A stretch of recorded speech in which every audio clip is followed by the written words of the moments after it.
Shout out, shout out, shout out, shout out, family. How y'all feeling, man? How y'all feeling? Mic check, mic check. My Egypt, salute. Musin by Muzi TV, salute. Gaza, salute. Victor, salute. I got my brother Macadocious Mac of the South, salute. Barnbo, salute, salute, salute, salute. How y'all feeling? CB Diesel, how y'all feeling? Yeah, we on that BS today, man. We on that BS today. You know what I'm saying? Because I know that y'all see exactly what's going on inside of the boxing news right now. We got Rolly Romero coming up, but everybody know that prior to Ryan Garcia and Rolly Romero coming up, we had Ryan Garcia talking all of that, smack about what he gonna do, and he making a fight with Devin the Dream Haney, and Rolly just need to respect that and not come in between that negotiations. He had his turn, he didn't jump on it, so now it's him and Dev. But now we noticed that somebody done turned tail, somebody done turned made a sharp U-turn. We wonder why. We wonder why. See, this is the boxing community. We're gonna call everything out. You know what I'm saying? This ain't no casual platform. We know who Ryan just started hanging out with. We're not foolish. We know when Ryan was by himself and wasn't with certain people that he was standing on business. He was telling his team what he wanted done, and he was getting it done. Now, when we're gonna talk today, it just seemed like some duck talk in there. Salute, salute. Who we got in the building? Who we got in the building? Dunk Flush, salute. Salute. Got my brother Justin Hawkins in the building. The Future in the building. Action Cajun Snacks in the building. Mr. Big Player Break in the building. Salute. I got Scorpio in the building. Salute. Terror in the building. Salute. Ernesto, how you feeling? Foot, how you feeling? Trini, how you feeling?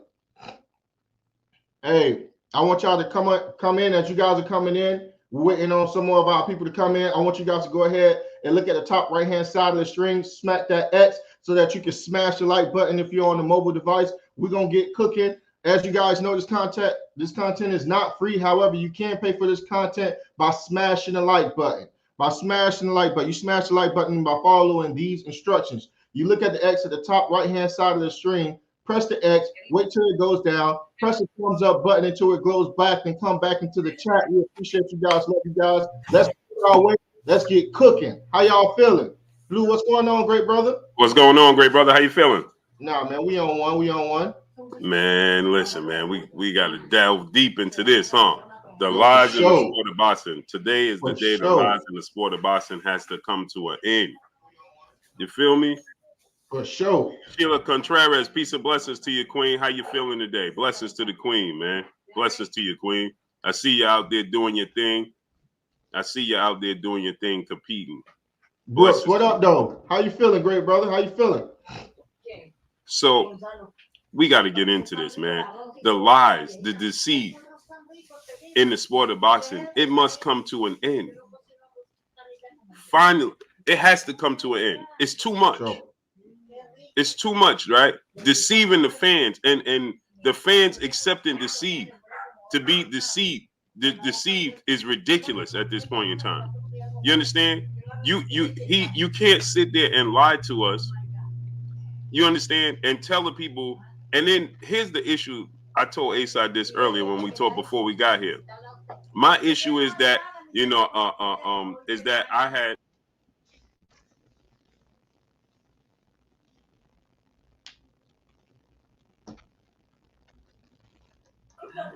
So my issue is this, right? If you want to go in a different direction, like you said you wanted to go to from the very beginning, I'm okay with that, right? He stated, I am Amanda 73, peace of blessing queen. He stated that from the very beginning, right? He wanted to go after Rolly because he essentially wasn't ready for the Devin Haney's and the Teofimo Lopez of the world after he beat Oscar Duarte. That's cool. That's cool. You want to go in that direction? No problem. Tara Purvis, peace of blessings queen. I have no problem with you going in that direction. When I have a problem is when you're lying to the fans. When you're lying to the fans, right? And telling the fans, oh, I don't need Devin Haney, he need me. You called out Devin Haney. First and foremost, we have to put to bed these lies. and my soundboard will be back in a second. We have to put to bed these lies in the sport of boxing. AK Crowder, what's up, my brother, my family? Future, what's up, family? Kentrell LaGrew, what's good? These lies, Scorpio 1176, what's up, family? In the sport of boxing, 3800, Ernesto, what's up? Stephen 47, Deuce, my brother. The lies in the sport of boxing has to come to an end. Enough is enough already. Enough is enough already. With the, you need me. The truth is, Ryan Garcia has never done a pay-per-view and sold nothing before he fought Tank Davis, and he didn't sell anything after Tank Davis. That's the truth of the matter. Rolly Romero ain't sell nothing before Tank Davis, and he ain't sell nothing after Tank Davis. That's a fact. You go look at the arena when Rolly fought Ishmael Barroso. It was half empty. That's after he fought Tank Davis. Ryan just fought Oscar Duarte. What did he sell? Y'all keeping up these lies with the sport of boxing because you have disdain for Devin Haney. And it's getting ridiculous. It's getting ridiculous because you have disdain for Devin Haney. You are just going to run with narratives and lies that Rolly versus Ryan Garcia is a bigger fight than Ryan versus Devin. That's a lie. It's a little SPV 90. It's a complete lie. Now we just running with lies. It's just ridiculous. Maya Egypt, peace and blessings, queen. Will that strong, peace and blessings, queen. If you don't like Devin Haney, I'm okay with that. And you a fan of a specific fighter, I'm okay with that. But these lies is getting ridiculous. Ryan didn't sell one pay-per-view before he fought Tank Davis, and he ain't sell one pay-per-view after he fought Tank Davis. Rolly ain't sell a pay-per-view before Tank Davis, and he ain't sell a pay-per-view after Tank Davis. The common denominator is Tank Davis. He sold pay-per-views before Ryan. He sold pay-per-views before Rolly. Yep. Yep. Now they bigger stars than Devin Haney because of Tank Davis. No, Tank Davis is a bigger star. You went along for the ride. And now you talking about, you called that man out. And now to justify that, you're a religious man, Ryan. To justify your actions, you trying to downplay his accomplishments. Go do your 30,000 pay-per-views. Well, the last time I checked, 30,000 A-side, you a smart man. 30,000 is more than zero, last time I checked. For sure. And guess what, A-side? Devin get paid more than Ryan and Rolly. Yeah. Not only that, Blue, the only reason why Rolly and Ryan Garcia pay-per-views is going to do well is because of the star that made both of them in Gervonta Tank Davis. Tank Davis. You got to think about it. They're going to look at both of their fights to see who was the better opposition out of the two and to compare them to. But the star dust that they have on them was left residue from Gervonta Tank Davis. They both got knocked out by Tank Davis. Mm-hmm.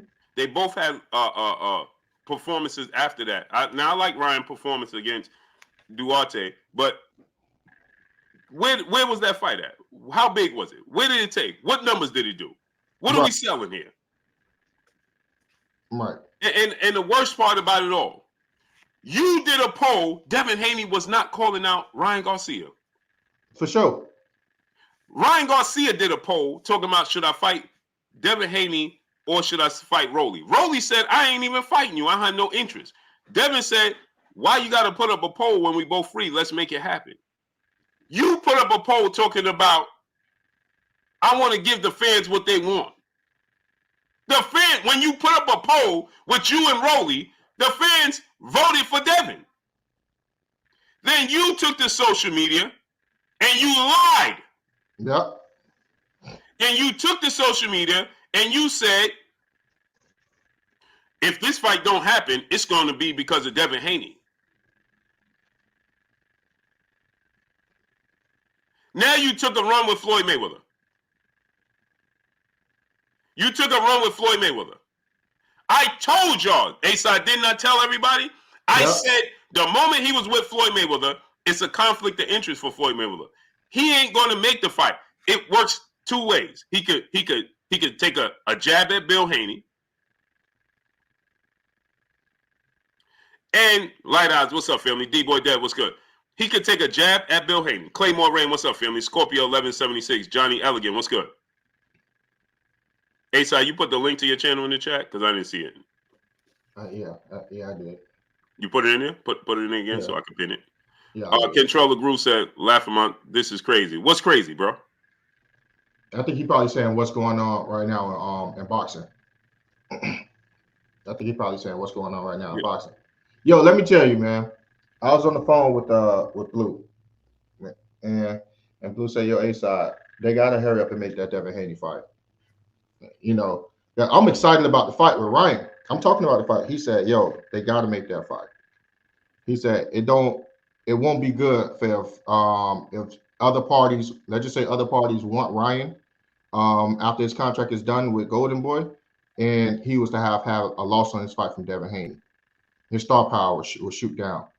They have to cover that fight right now." And it was at that moment in time I knew Blue was right. I said, "Dang, I didn't even think about that." And because Ryan was hanging around certain individuals, allegedly, you know, those certain individuals that's hanging around him can advise him to do anything because they can be of a certain ilk in boxing, right?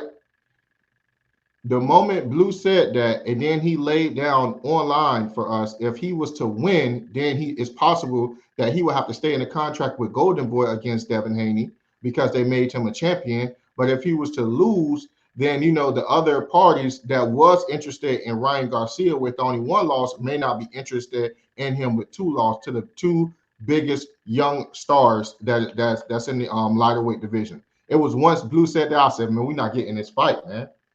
Yeah. We're not getting this fight." And I'd love for you to drop it on that. I'd love for you to drop some science on that. Yeah, I knew this was coming. I knew this was coming. I knew it was coming down the pipe. Let me enlighten y'all. It wasn't a coincidence that Rolly took to social media and suddenly said, "Ryan versus Rolly. The fight has been waiting for this." That wasn't a coincidence. Rolly responded to that, talking about, "Respect the negotiations I'm going through with Devin Haney. Your team is too slow." What team? Do y'all know Rolly is not even officially signed to Mayweather Promotions? Mm. What team? He said, "Your team is too slow." What team? And then suddenly he's walking with Floyd. Floyd got all these praises for Ryan Garcia. And talking about he the face of boxing and so on and so forth. He's touting him. But he can't. It's and I knew something was up. It's called tampering. He can't do that publicly, right? But I knew something was up when I listened to the Bernard Hopkins interview, and Bernard Hopkins said, "Yeah, a lot of fighters say a lot of things, but they don't." Remember I said that? Was that yesterday or the day before when we was on? I said, Bernard Hopkins said, "A lot of fighters say a lot of things, but I'm tired of people with their pom-poms out. We'll see if the fight get made." Because Bernard Hopkins was already aware that Ryan was going in a different direction. Mm. That's why he said that. Remember, Bernard Hopkins said, "Let's see if it gets done." Oscar was saying,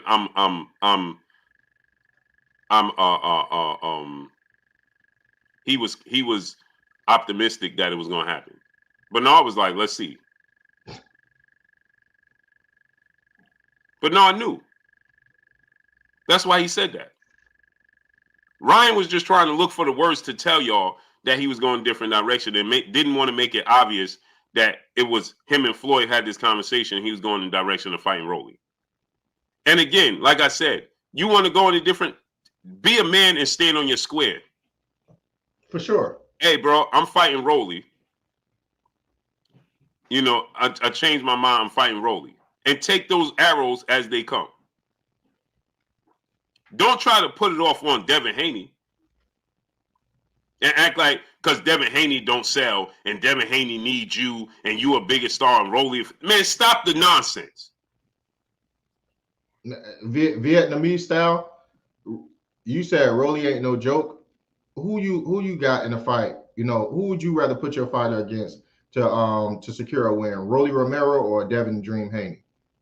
Come on, man. Y'all, we can't be pushing this nonsense. We saying Rolly is not no joke. We're not going to act like Rolly didn't have the worst outing in last year, because he had everything on paper to beat his opposition, and his opposition made him look trash. Come on, man. We're not about to do that.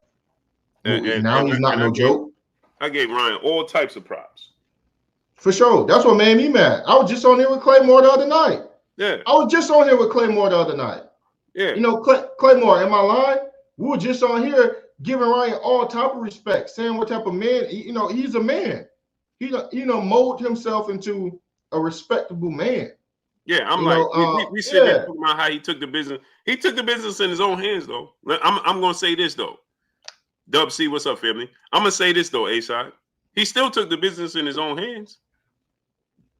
He just made a decision after being convinced by Floyd to go in a different direction. He just said, you know what? You're right, Floyd. I'm gonna fight him now.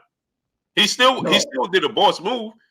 He just he was a boss about it. He just made a decision to go a different way after being convinced.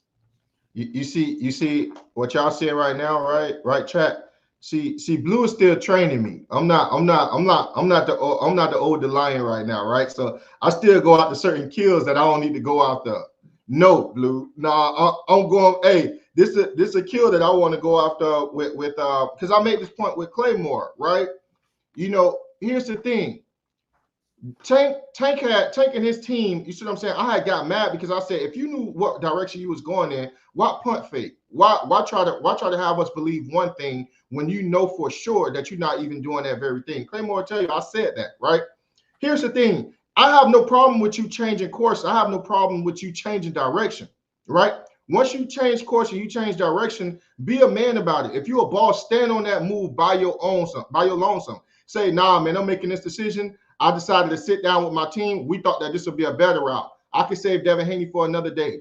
But the moment you try to denigrate and diminish another boxer and in their accomplishments, I can't look at you like a boss no more, because you're trying to tell me that you're making the moves, but these are the reasons why you're making the moves. If those are the reasons why you was making the move, those reasons was there prior to you making those moves. That's BS. Something else had to come into place. You see what I'm saying? With Ryan Garcia didn't just pull out like a boss and say, you know what? I sat down with my team. Hey, we're going to do that fight later. We decided to go elsewhere. To me, that's a boss move. This is my decision. I don't care what y'all say. I'm not lying to y'all, right? He said that Devin Haney only did 30,000 pay-per-views. This is not a big fight. He made sure he ripped and scratched away at Devin Haney success and at what Devin Haney has done to accomplish in boxing before he left and exited the stage left. And I can't respect that from Devin. If I'm going to hold Tank accountable, I'm going to, not from Devin, from Ryan. If I'm going to hold Tank accountable, I'm sure as hell going to hold Ryan Garcia accountable for how he did this. And I completely understand what you're saying. So what I'm saying is this, right?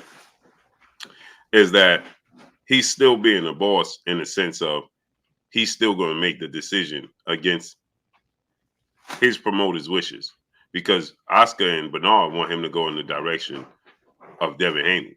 He's still going to say, now, like you said, he was influenced to go in a different direction, and he's doing it in a weak way by trying to diminish the accomplishments. He's using a scapegoat. That's a cowardly way he did that. Exactly. Bro. So he's trying to justify his decision. He's trying to use Devin Haney's quote unquote shortcomings as a reasoning, as a justification to make it okay with the decision he just made. But at the end of the day, the reason I say he's still being the boss is because he still made the decision, even against the once again, Oscar is saying, let's make the fight with Devin Haney, and he's saying, no, let's go make the fight with Rolly Romero now. You see what I'm saying? So he's still, regardless. So the issue that I have with Tank is that he's not even making any demands. Ryan is making demands. It's just that he's being indecisive when making these demands and pointing, oh, you know what? Let's go in that direction. You understand what I'm saying? You may not be able to follow the leadership because it's confusion, but he's still controlling his own narrative, if that makes sense. So he's trying to justify because he's taking all these arrows. Pew, pew. So in trying to justify his decision, right? He's trying to make Devin Haney look bad on the way out. He's trying to mitigate the backlash that he knows is gonna come. Exactly. It's like being in a relationship, leaving the house with the kids, and you know that backlash is coming. you know what you got some young PYT out there that you chasing, but you say, well, you know what? You cannot say that publicly. Exactly. You ain't gonna say that publicly. So what you're gonna say is to make it not to cushion the blow with your kids, you're gonna say, yeah, well, that's because you don't cook well. And that's because you don't do this. For sure. Knowing the decision, so you're trying to clean up your image as you walk out the door. You're trying to keep it clean, but that's where my problem is, right? Because the same way I wouldn't deem that as a respectable breakup, I can't deem this as a respectable boss move from Ryan because of the way he's doing it. You see what I'm saying? Like, I believe a boss is a mentality that is had. You see what I'm saying? Because just be truthful and honest. All boxers are in boss positions to how it's supposed to be on paper, technically. How it's supposed to be. If they don't want something to happen, it shouldn't happen because they are technically inside of a boss position, right? But what separates them and what differentiates them is the ideology and how they use that mentality moving forward. This is what separates a boss to me versus a boxer that happened to be in a boss position. He has power that he don't know how to wield and use. When a boss make a decision, he made the decision. That's the end all be all. Blue, you are the head of the household. You made uncomfortable decisions that nobody wanted to make, and that was it because you knew that was the best decision. You knew you had to cut off the arm in order to save the body. Period. You was inside of one of the most, you was inside of one of the most trauma-induced, pretty much fields that we could possibly have. But you knew y'all had to act quick. Sometimes y'all couldn't focus on the broken bone. You had to stop the bleeding, even though the bone is twisted up and it looked very bad. This dude is bleeding. His airways are constricted. Something you have to follow the ABC, right? You have to make sure that this person is alive. All the other stuff that look bad, we can work on that. Those are cosmetics, right? These are decisions that have to be made. Some of them are going to be uncomfortable. This was a comfortable decision for Ryan Garcia, and how he handled this decision was going to determine what type of boss he is to me. Right now, it's still showing that he's not comfortable with being uncomfortable and making a bad decision. One thing I can say about Floyd Mayweather was comfortable making the uncomfortable decisions and telling the people to their face he was making an uncomfortable decision despite what it is that they thought. Everybody is not built like Floyd Mayweather. That's why it's like I respect the fact that he is moving, but how he moving, I can't respect that. I can't respect how he did it. And you know what else? You know what else? You can see this coming from a mile away. The moment Ryan started trying to do damage control yesterday, I knew it. When he put up those posts with the pictures of him and Floyd, he was trying to do damage control. For sure. Oh, Floyd Mayweather's a good guy. Floyd Mayweather's a great mentor. Floyd Mayweather is this. Don't talk down on Floyd Mayweather. Floyd Mayweather's a boss. Floyd Mayweather. He did everything because he knew this was coming. He was trying to do damage control yesterday with all the posts about Floyd Mayweather being a great guy and a great businessman, a great mentor, and most people won't even get to know him, but he's a good dude, this, X, Y, and Z. It has nothing to do with that. It has everything to do with the sport of boxing. And once again, we take it out of the context of the sport of boxing. Because you talking about personal thing, you might not get to know Floyd. What that got to do with the sport of boxing? For sure. That don't have nothing to do with it. And so he tried to do damage control yesterday before he announced this today. And it's like you said, it's a coward's way out to try to use Devin as a scapegoat. For sure. No, go ahead and tell the people you had this conversation with Floyd Mayweather. Floyd Mayweather advised you to go in the direction of fighting Rolly. That's the best bet.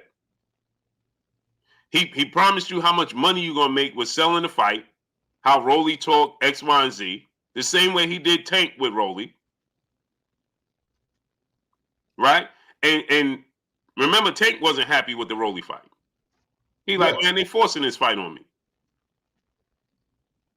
So Floyd, he coerced you. He told you that's truth.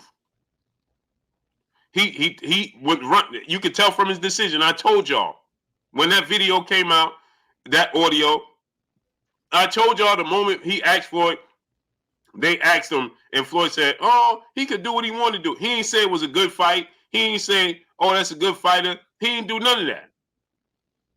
He indirectly took shots at Devin Haney to make it like I ain't take shots at Devin Haney. So who was the shots at? Because you can put anybody in that position, right? You can put together pieces, yeah, for sure. But he put it in a way that you guesstimating, right? So you is he talking about Terrence Crawford? Is he talking about Canelo? Is he talking about Devin Haney? Is he talking about Teofimo Lopez? Put it like this: if you had to guess, Devin Haney will have to be one of those options, and he have to be very high within the options that you choose. Right. If you had to guess, for sure. Exactly, 1,000%. Right? And then to bolster, yeah, well, you know, he's one of the faces. No, he's not. No, he's not. And all too often, people are too scared in this media business to tell the truth.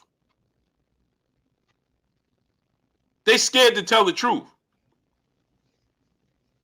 And then you have whoever's the cameraman said, yeah, no, I agree with you, Floyd. I agree with you. This is why they like to do interviews and things like that where it's a controlled environment. Because if Floyd said that to me, I'm going to say, well, what makes Ryan Garcia one of the faces of sport of boxing? What is the requirements to become and be considered one of the faces of sport of boxing? What does that requirement look like? Because, see, unlike a lot of people, I follow the sport of boxing from beginning to end. You understand? And so I remember Floyd Mayweather's entire career. When Floyd Mayweather had an issue with how he was being treated unfair between him and Oscar De La Hoya. I remember those days. See, a lot of people might not remember that. How he wanted billboards and promotions like Oscar De La Hoya, and they said, you would never be Oscar De La Hoya. Hence the reason why he wanted out of the top rank. Because he wanted to be treated on the same equal playing field as Oscar De La Hoya. And they wouldn't do it. Go ahead, A-Side. What's your thoughts on that?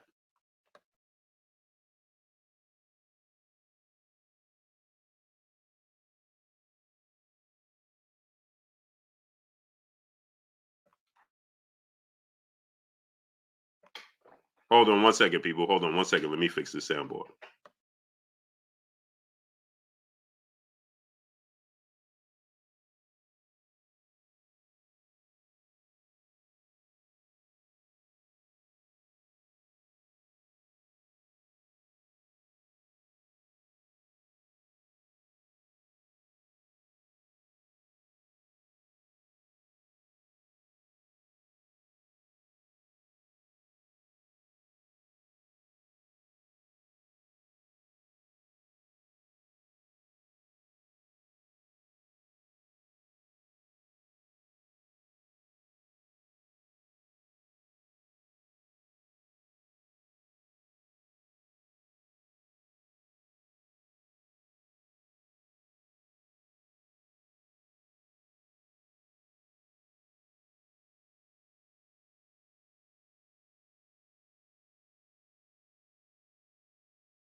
One second, people. 1 second.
What's going on, people? We're back. Make sure you guys smash the like button. For everyone that just came inside of the chat, make sure you smash the like button if you are in the chat. And if you're on your mobile device, you just want to click the X at the top right-hand side of the screen.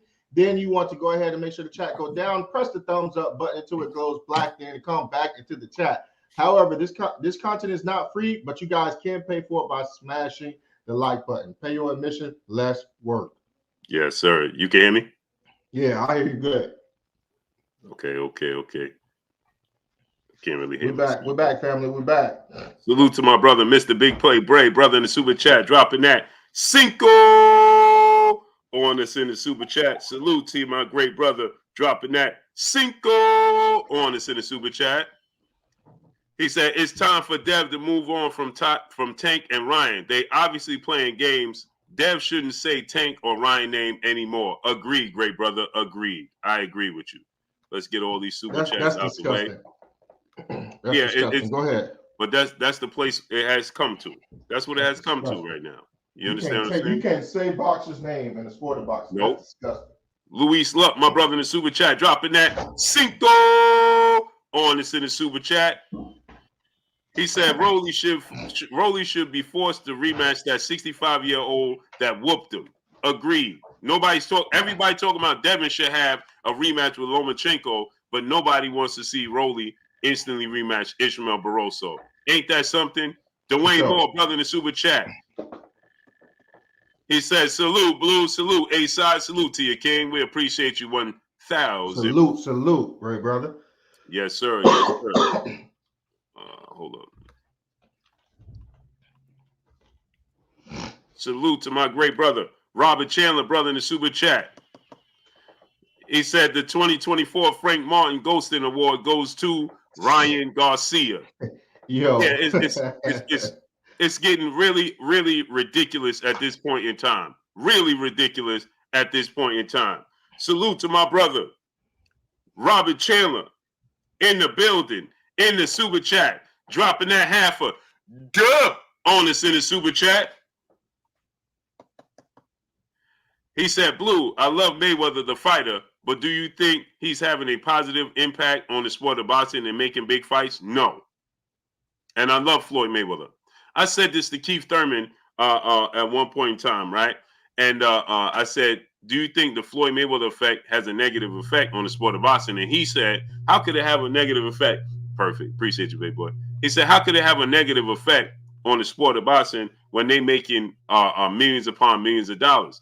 Again, we have put the sport of boxing in a place where it's no longer a sport. It's just a job and an avenue to try to pick up money. Okay, nobody's looking to get and fight the best fighters there is. Point blank and period. Right? I was listening to today. I was listening to Virgil Ortiz Jr. father, and he said, at the end of the day, I'm just concerned with my son being able to take care of his kids, not who he's fighting. That's the problem with the sport of boxing. Real deal, brother in the super chat. He said how a duck traded a fight one champ for another. How a duck traded to fight one champ for another. It's obvious there's levels to this, real deal. If you don't understand that there's levels to this. And for one thing, why would you trade one champion for another if you already in negotiations to fight one of the champions? Make it make sense. If he's already in negotiations to fight one champion, then why did you switch to fight another champion? Make it make sense. Jesse Carl, my brother in the super chat, dropping that Cinco on us in the super chat.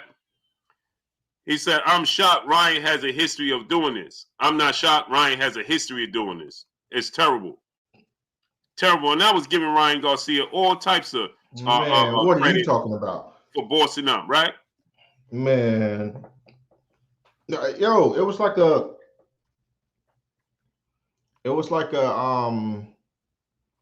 what do they call when the young boys go out and they come back and then they're men now, they consider men. Sometimes in some villages they hunt lions or they hunt certain type of deer or elk. And they come back. They come back. I forgot what it right. I forgot what it's called. Right. A rites of passage.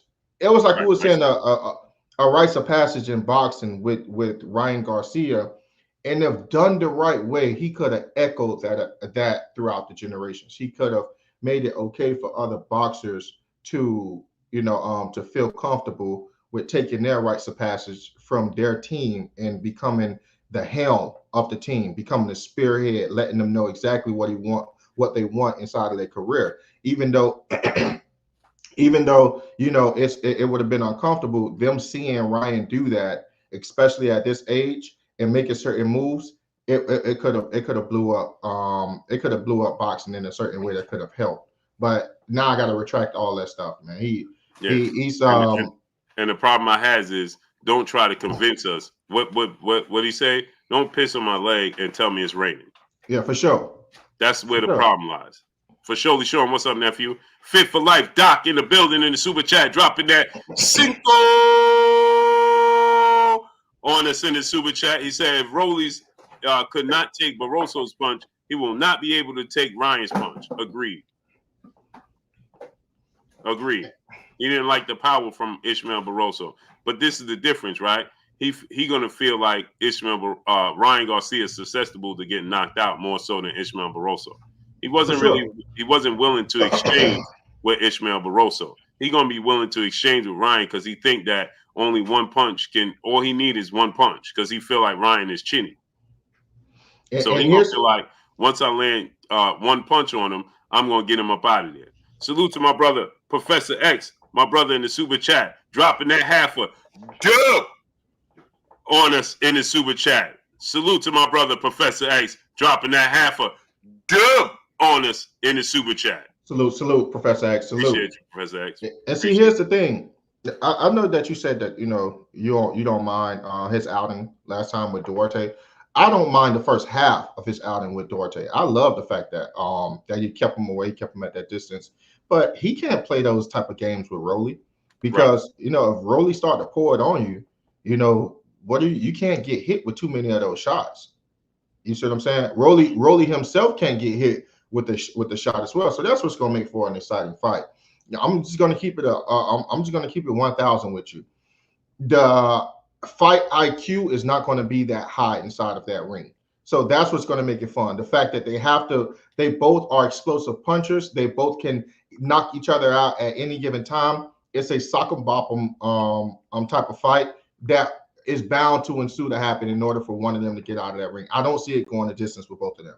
If it does go the distance, it's going to be an extremely disappointing outing because on paper, one of them are supposed to be knocked out, right? Exactly. That's what they're going to build with this fight. This is not no high IQ fight. This is not no high technical fight. I don't want anybody to mix that up and to say that Ryan Garcia is not a joke and Rolly Romero is not a joke. No, they're not jokes compared to normal people, but in the sport of boxing, they are not at anyone's top tier totem pole when it comes to boxing IQ. That's not mixed this up.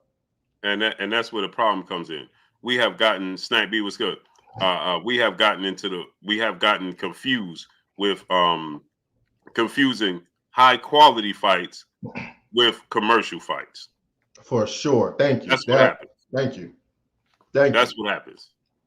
Derek Choice, my brother in the super chat, dropping that half a dub on us in the super chat. He said, I wanted Ryan to get another fight in with Derrick James before fighting Devin. To find out that it's Rolly and not a fighter similar to Devin tells me they only care about money. All facts. And Derek Choice, my thing is this, right? It's not the fact that, because again, like I said, right?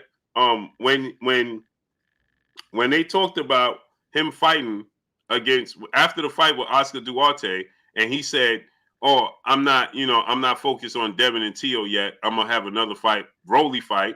I'll go that route. And then I'll fight one of those fighters to get another fight under my belt with Derrick James. I was all good for that. We cool with that. You understand? But then Rolly said he didn't want to fight. And then you said you wanted to give the fans a four. You put that poll up. Ain't nobody tell you to put that poll up. You decide to do that on your own. Not nobody else. Nobody said, put this poll up. Devin wasn't talking about a fight with Ryan Garcia. No. That came out of left field. It came out of left field, and Devin just accepted it. This is why I said give Devin his flowers while he can smell them. For sure. Because as soon as the challenge was laid down, Devin said, I'll accept. He said, if Tank ain't going to fight me, T.O. ain't trying to fight. Oh, you want to fight? We ain't got to go through a poll. You ain't got no fight. I ain't got no fight. Let's make it happen. Period. Let's go for it. Vietnamese style, my brother in the super chat. Dropping that half a dub. Honest in the super chat. He said, shout out to Blue Buff for always staying on top with boxing news. Sure. Shout out to you, great brother. For sure. We appreciate you. Hence the reason why Devin had to stick up for Ryan and say it's true. What he said was all true facts. Because it came out of left field. Yeah. You advised your team. You put up a poll. And then get this. You said, I want to give the fans the fight they want to see. I don't want to I'm not trying to do that. And then you responded to Rolly and said, hey man, you was too late. I'm negotiating with Devin Haney. Respect that. That's what Ryan said. Ryan said if Devin Haney don't accept it, that's the only reason this fight won't happen. Ryan said that.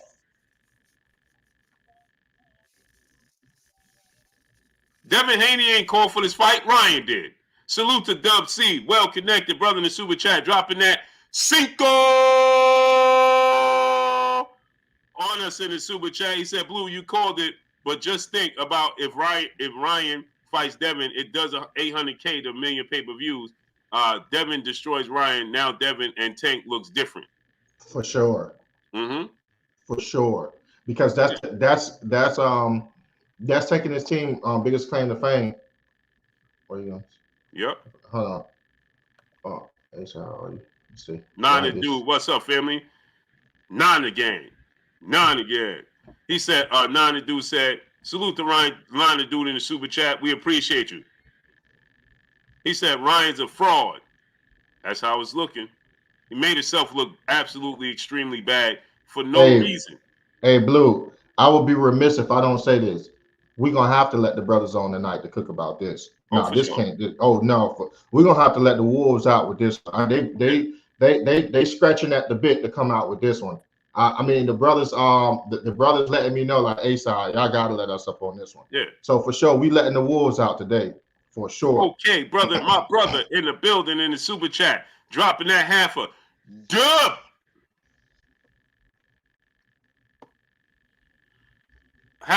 Look at that. 4K, dropping that half a dub on us in the super chat. He said, I got a few things I want to add to this topic. If you go love tonight, see you guys later, man. Put that work in. We go live tonight? No, we here. You know, folks. Yeah, we here. We're gonna talk. I think he got something to do. Salute to D-Boy Dev, brother in the super chat. We appreciate you. He said, it looked like a duck and it quacks like a duck. It's Ryan Garcia. Yeah. Okay, so my brother 4K has said something maybe about 2 weeks ago. He said, A-Side, you know, I think that Bill Mouth and Bill Haney's comments towards other people is going to keep Devin at bay when making contracts with certain people, because people like Floyd Mayweather is going to try to stall Devin out. You see what I'm saying? It's going to try to stall Devin out and not make the fight because they don't like Bill and the animosity they feel towards Bill, right? 4K, my brother, I love him. You see what I'm saying? But we disagree sometimes. And this is one of the things that I happen to disagree with him. True enough, he did say those exact words, that Bill was going to be the reason why Devin gets stalled out by a lot of people. And he was going and people not liking him or his antics and how he go about carrying himself was going to destroy Devin business in the sense of people stalling him out. People are not stalling Devin out because of Bill. They don't like Bill so much to where they're gonna not have a fight between Bill and their fighter. It's Devin Haney's skill set that makes people uncomfortable. I tell you right now, 4K, if Rolly Romero had all the same accolades as Devin Haney right now, with Bill being his promoter, with the same skill set, they would have made that Ryan Garcia fight, and this fight would have been signed, sealed, and delivered. The only difference between that is his skill. They don't like Devin Haney's skill. It's always been the case with Gervonta Tank Davis. It's been the case with and it's been going to be the case with Ryan Garcia. Devin Haney, whether people like it or not, is a legitimate threat. They don't care about Bill so much to where they're not going to make no money. If somebody is caring about Bill and want to hold Bill up because of some things that he said, they shouldn't be in the sport of business, because everybody's going to say something that's going to contradict or go against somebody at all times. These are very shrewd businessmen. These are very skilled businessmen. They have been practicing the sport of boxing for a long time. The one thing that they have been practicing more than the sport of boxing, which is what you need to be concerned with at their level, is the business of boxing. These guys are focusing on the business of boxing, and Devin Haney against your fighter is bad business when your fighter is a rising star. That's it. That's all. It doesn't matter about Bill Haney and his antics. All facts.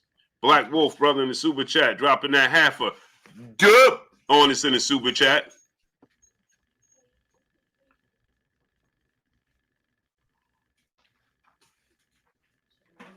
He said, Blue, I was doing a side job at an older white lady house, and I had your live video playing while I was working. And when you told him, man, he had estrogen body, and you had that lady bust out laughing.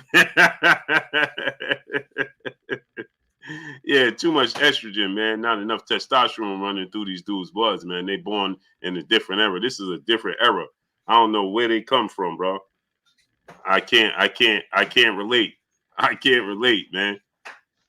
I can't relate.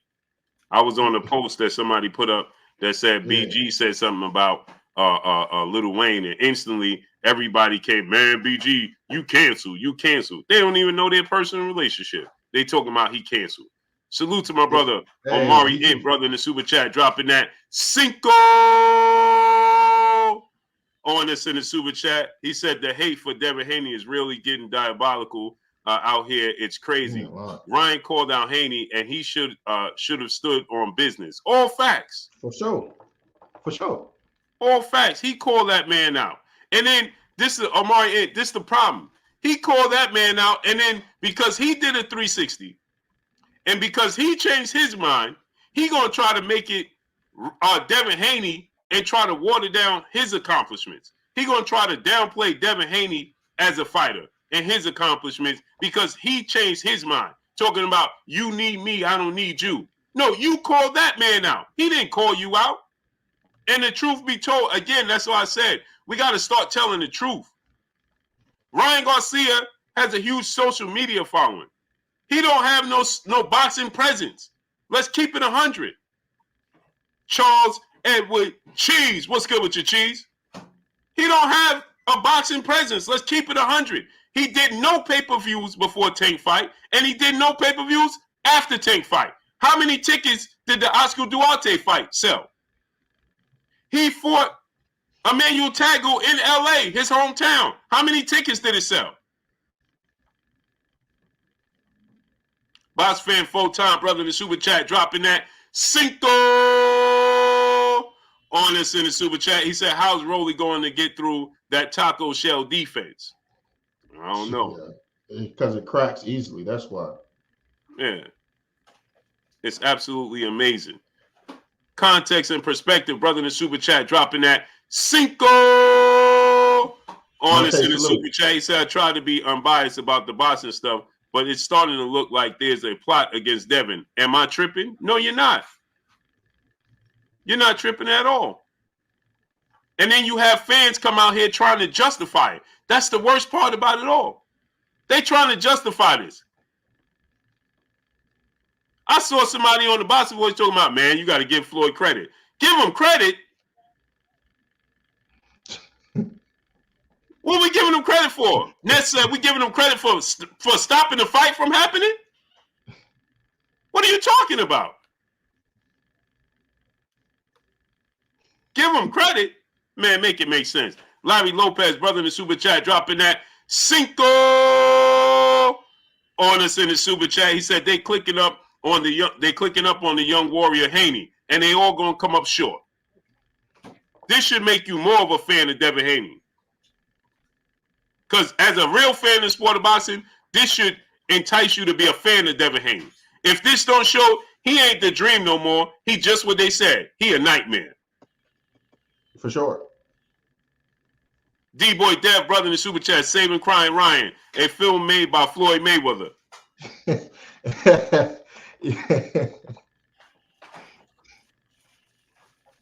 It's absolutely amazing that people can. It's absolutely amazing that people can, try to justify this work. It's disgusting. It's nasty work. For sure. It's nasty work. Fit for Life Doc in the building in the super chat, dropping that Cinco on us in the super chat. He said, I think that this fight with Rolly is a setup for Tank to rematch with Ryan Garcia at 140. It could very well be that. I can see that. What you think, A-Side? Can you see that? Yo, I'm not. Hey, well, A-Side is going to go all filtered. Man, my filter will be completely off, man. If you're talking about, if this is set up for a rematch, man, I'm done, man. Nah. I know some Tank fans that won't accept that. Right now, to this day, Blue, I know some Tank fans that will not accept that. That if Ryan beats Rolly and Tank and him rematch at 140, I know some Tank fans right now who will fall out with Tank if that is the case. Remember what Floyd said? That's a big fight still. Man, there's a lot of money to be made there. We're not gonna play that game. Now, Robert Chandler, I can see that too, but boy, I can't respect that one, Robert. I can't. Man, let me tell you why this is nasty work. The reason this is nasty work is because I watched Floyd as Pretty Boy Floyd, and I watched them do this to him, and he's allowing this to happen to Devin Haney. That's where the problem comes in. For sure, Monte. For sure, because you still a boxing fan at the end of the day. Like, man, I'm sorry, Blue. I ain't accepting that. I'm not. Nah, I'm not getting down with that one. That would speak volume. That would speak volumes to Tank and Floyd's character. Yes, that will speak volumes. But what type of volumes will we want that to speak about this era of boxing? Because you're talking about two eras of boxing, whereas you have the Floyd Mayweather era and then leaking off into the Gervonta Tank era. Where are we in a state of boxing if that was to happen? I mean, that just don't make no sense, man. You're talking about the Isak Cruz rematch, and then you'll be setting it up for another a Ryan Garcia rematch. Nah, man, I'm not about to have no ring around the rosy of competition that you already done beat. It's crazy. Fact. It's crazy, man, for sure. Shout out to Truth Princeton, brother in the super chat, dropping that half a dub on us in the super chat. We appreciate you, great brother. He said, this is strategic, Blue. TB getting at Aram and Bill Haney will sign Ryan to T.O. Shakur. #4Kings. Floyd making sure PBC runs boxing. T.O. versus Tank. Ryan versus Tank. Rematch will be clauseless and major #advisor equal puppet master. What you think about that? Oh, that was beautiful the way you put it, but I gotta see. I gotta see the way it falls out. I gotta see the way it plays. I mean, everyone's allowed to have their agenda, right? Everyone is allowed to have what they want to happen in the sport of boxing and have their hand put in it. That doesn't mean I gotta respect all moves that are being paid, because if they were to move that way, that will mean the fans will have to take an L and have to take a step back. We will have to support them while they're trying to do their agenda, because they can't do their agenda free of cost, right? So we will have to support them in that agenda while simultaneously not getting what we want and still hoping at the end of the day that we get the fights we want, and they probably won't be made because they're probably going to want to make all the money off of each of those individuals fighters individually. You see what I'm saying? Like that's I mean, they can try to put the plan together all they want, but as a fan, I don't have to accept that plan. If it doesn't align with what I think boxing should be like, I don't have to accept that. Salute to my great brother Claymore Rain, brother in the super chat, dropping that half a dub on us in the super chat.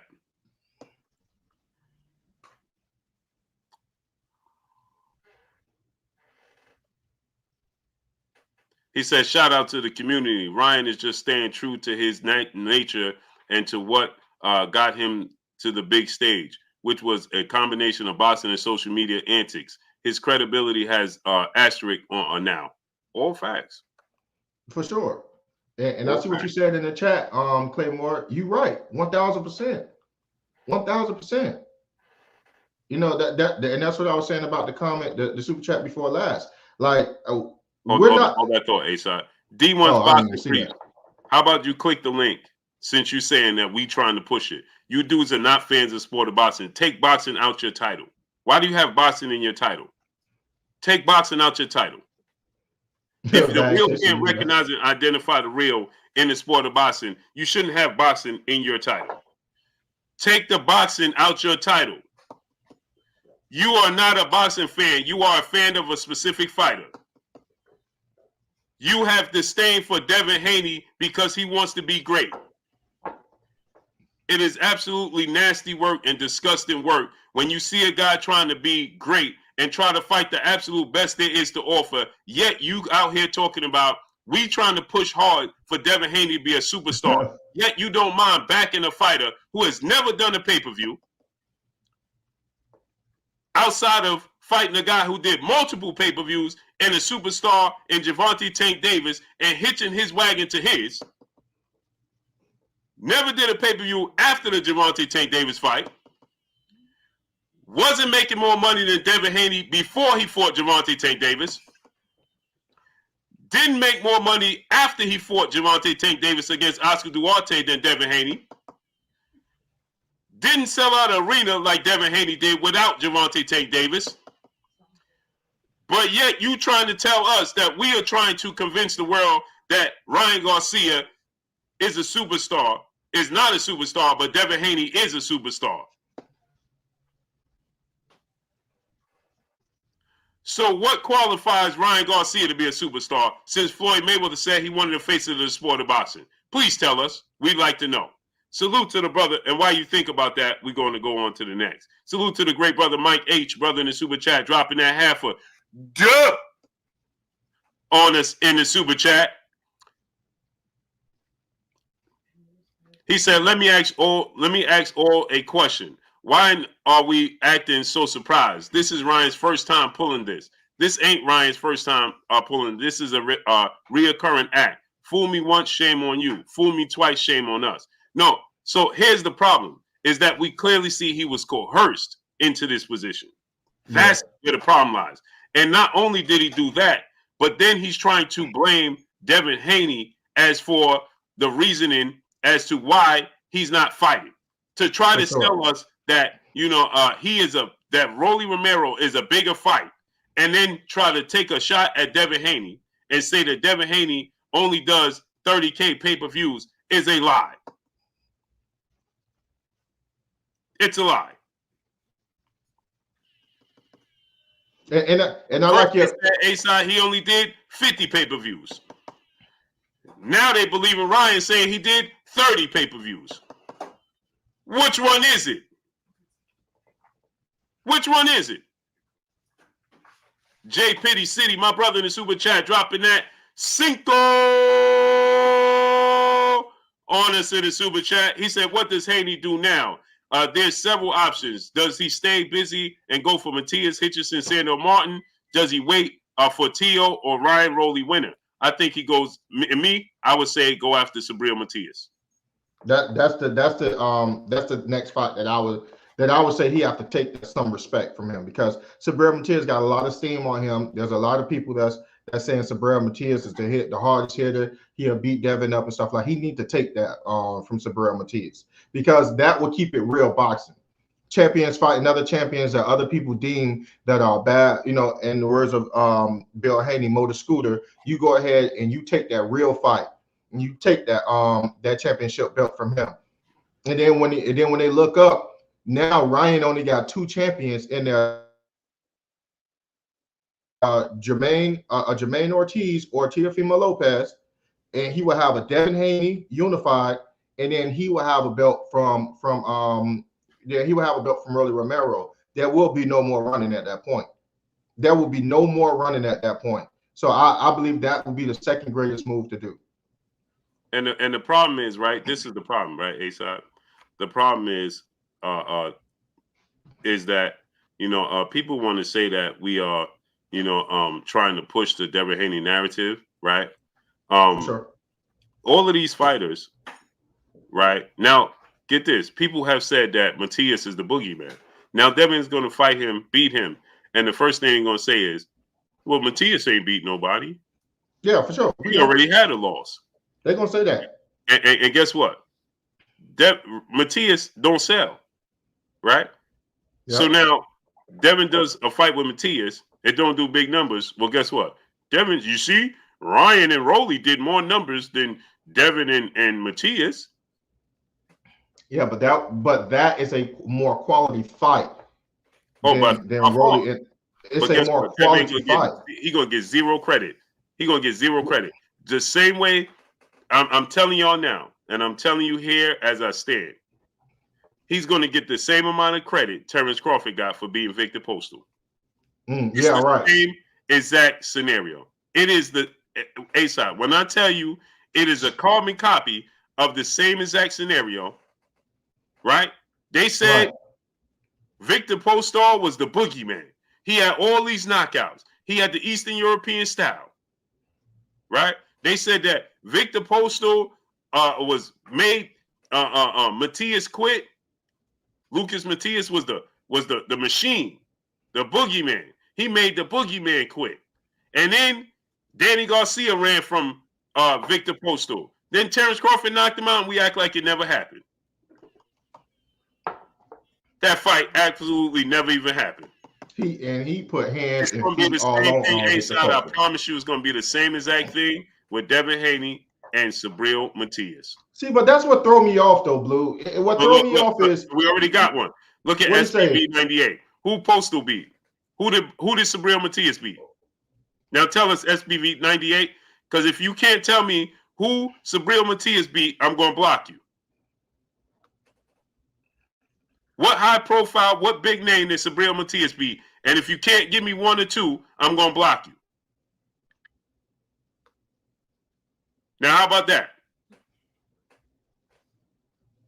How about that? Deal? Here's the thing, Blue. This is what I don't like, right? You're going to get a much more quality fight from Matias in the Devin fight, right? That quality fight is not going to come at a premium, right? Compared to what other fighters are charging for fights that are less quality, but then they're going to charge more for that fight, right? Then people are going to pick on them, right? For not having the highest, for having a high quality fight without, ripping them off or without taking them to the cleaners financially, right? And then they're going to say, see, I told you, this is why he can't fight, the biggest fighters, because he's giving us a quality fight, but he's not charging the premium price for it. He can't, because it's not a commercial fight, because all the commercial fights and fighters don't want to fight him because he's a legitimate threat to their commercial enterprise that they're trying to build in themselves. Like, these boxers are walking brands, right? The moment your boxer get beat, that brand takes damage.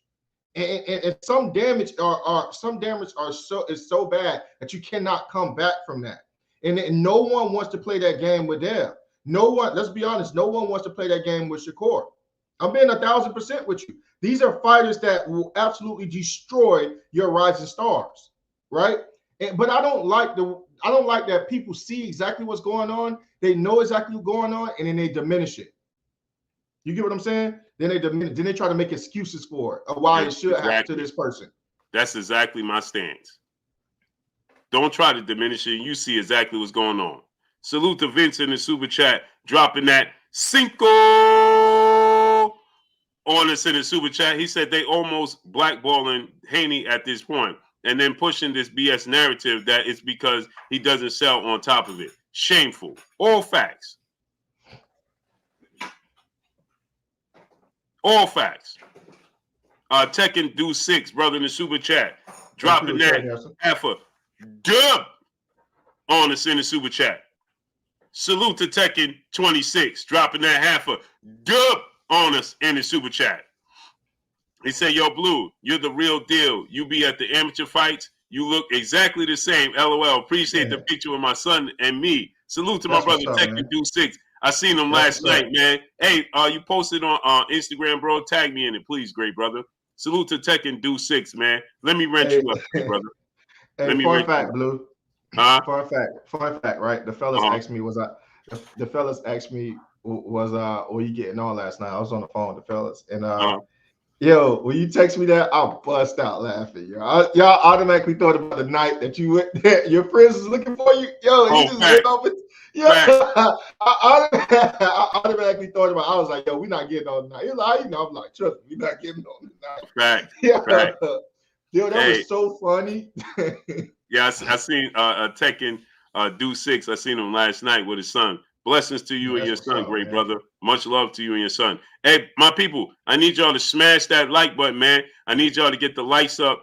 We need to have at least 500 likes. We should have been past 500 likes right now. Blessings to you, great brother. Salute to Tech and Do 6, man. We appreciate you, brother.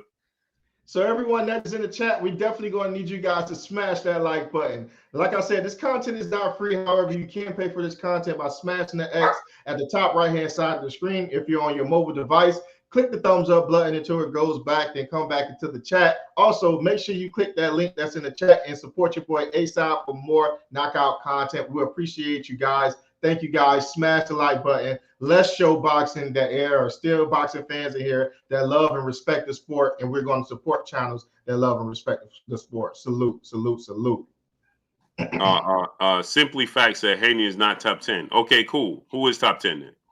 Tell us. And stand on your square. And guess what? Stand on your square, because I see you. Bullet Gibson was good. Truth Princeton, brother, back in the super chat. Once again, we appreciate you, great brother. He said, under TBE advisement, Ryan fights Rolly, AB, then T.O.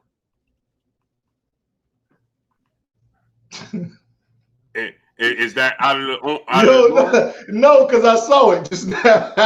you pictured it in your head. You pictured that in your head. As soon as you said it, I saw it. I was like... You pictured that right in your head. Salute to Context and Perspective, brother, in the super chat, dropping that half a duh.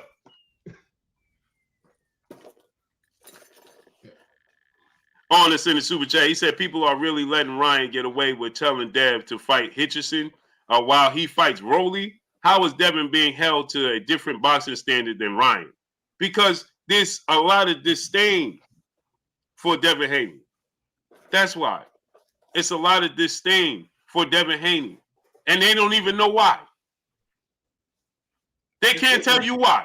Any person in this chat that come in here, they try to dispute it, and I say, hey, tell me why. They never click the link. The brother just said, who just said, Simply Fact, Devin ain't top 10. Click the link, come on here and tell me why he's not. Tell me who your top 10 is. Fit for Life, brother in the super chat, dropping that half a duh on us in the super chat.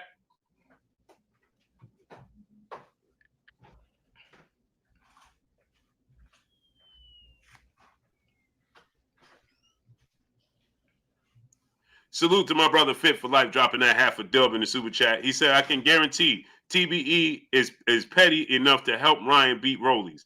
Then Tank for leaving Mayweather promotion. Trust, May did not forget what Tank said about him and Al and what happened with Azteca at 140. I have no doubt about that. Salute Hall Smith. Blue, you have to turn your board up. You just got to turn the volume up. Well, I can hear it. You just got to turn the sound. The sound effects as well. Yeah, the sound effects a little low. Yo, this is nasty work. Start sharing. Okay. It's definitely nasty work. Okay. Nasty work. Isaiah Young, brother in the super chat, dropping that Cinco on us in the super chat. He said Devin shouldn't ever give Ryan another opportunity. Literally gains nothing beating Ryan, in my opinion. Right. No, it's a commercial fight. Let's be honest with you. We want these guys to have we want these guys to have, the cake and eat it too, right? These guys are boxers. There are going to be some fights that are going to be commercially bigger than other fights. There are going to be some fights that fall into the legacy category that won't be as big in the beginning, right? I mean, just the same way that I want to see Gervonta Tank Davis get money, we need to have that same type of admiration for other boxers that are trying to get their money, but still trying to deliver these quality fights at the same time. I have no problem with people trying to make their commercial fights, but with all the commercial fights and all the other fighters that are big and just as talented as Devin Haney, actively avoid him and they don't want to have a big commercial fight with him. Some of them will be a commercial fight plus a legacy fight, i.e. Teofimo Lopez, i.e. Gervonta Tank Davis. You see what I'm saying? And of course, these are big, huge fights that are commercially lucrative, and plus these are legacy fights. But I don't like the fact that they feel it's okay to diminish Devin Haney. You see what I'm saying? For wanting a commercial fight with Ryan Garcia, but then now you only expect him to take all the tough fights, and you're not going to give him the credit for taking the tough fights, and you're going to say he's not as commercially advantageous as the other fighters, but he don't get those fights. He only get hard legacy fights. You see what I'm saying? Everyone is allowed around him to get a commercial fight. Everyone is allowed around him to get their money. But when it's time for him to get a commercial fight and get their money, then their whole legacy up against him. Hey, ain't you say he was a legacy fighter? Ain't you only supposed to be taking tough fights? This is not for you. Go find somebody else. Go fight Boots. Go fight this. Go fight this person. Go fight that person. But he's young. He's in his youth right now. Why can't this young man make his money as well? These guys only have a limited time in this sport of boxing, and I just think it's ice cold to see everybody else get their commercial fight and their legacy fights, but then deny Devin Haney's. Amari and brother back in the super chat. He said, I appreciate your boys for always keeping it 100. Salute, King. We appreciate you for coming here and supporting every day. Salute to Sir Dante Fox, brother in the super chat, dropping that Cinco on us in the super chat. He said the best fighters is not Ryan, it's Gary Russell or Tio, maybe even Matias. But I understand that, and that's what I just said, guys. That's what I just said. We know the best fight isn't Ryan. We know the best fight. So, case in point, if the best fighters are Tio, why did Gervonta Tank Davis fight Ryan Garcia and not Teofimo Lopez? All of them was inside of the same division. All of them was considered the Four Kings. But it was okay for Tank to fight Ryan Garcia, and then we knew there was a lucrative fight. He didn't have the most skill out of the Four Kings, but it was fine for him to take that fight. Now you're telling me Ryan is not the most skilled fighter. He's still a very lucrative fight. This is what I'm trying to tell you. Devin Haney is young, just like the other champions. He should have a right to have lucrative fights just as well as everybody else. Why do we only burden him with only hard fights? And some of those fights are not even lucrative fights. They just hard and they're not lucrative.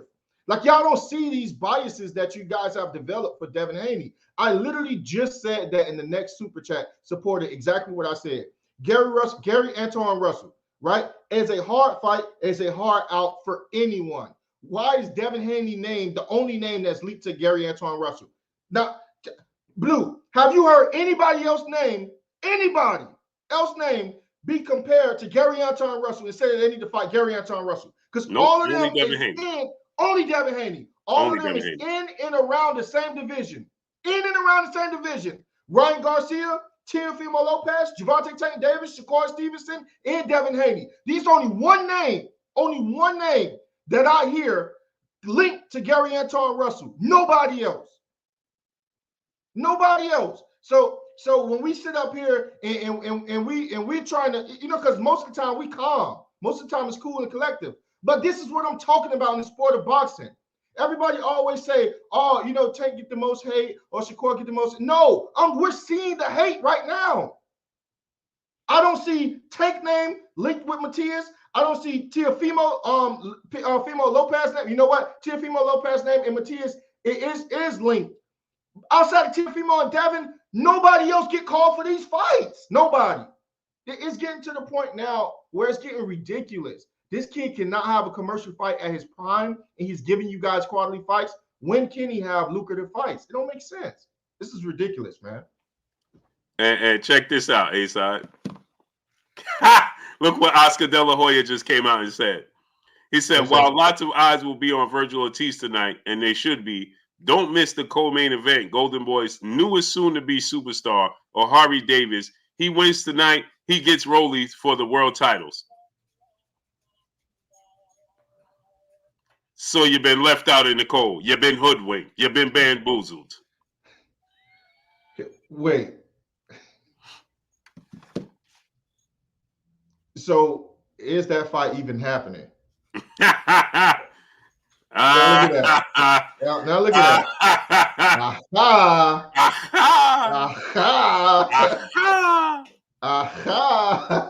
Yeah, that's wild. So is that fight even happening? Super chat.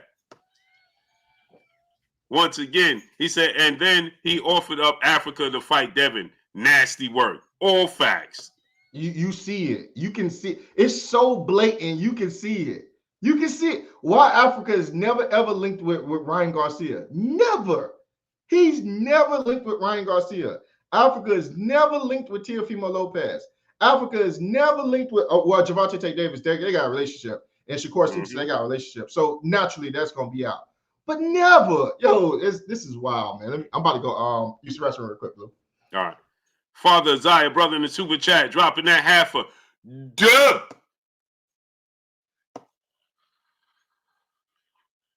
Honest in the super chat. Oscar just tweeted that the winner of the co-main event tonight will be obligated to fight Rolly between Davis and Ishmael Barroso. So Ryan not getting the Rolly fight next.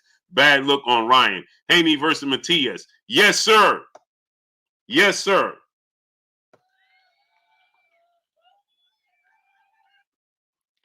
He just dropped the ball. He just dropped the ball and made himself look bad. Salute to my brother, J. Pitty City, brother in the super chat, dropping that cinco.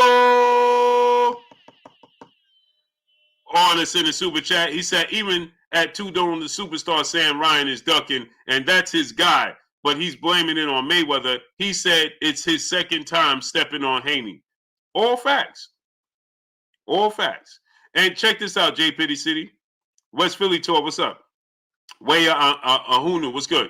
And remember, y'all hear this here first, because you're going to hear a lot of people run with my narratives, but they ain't going to give me credit for it. Now, check this out. Check this out, right? I want y'all to understand this, right? Now, Oscar understands that this came from Floyd Mayweather.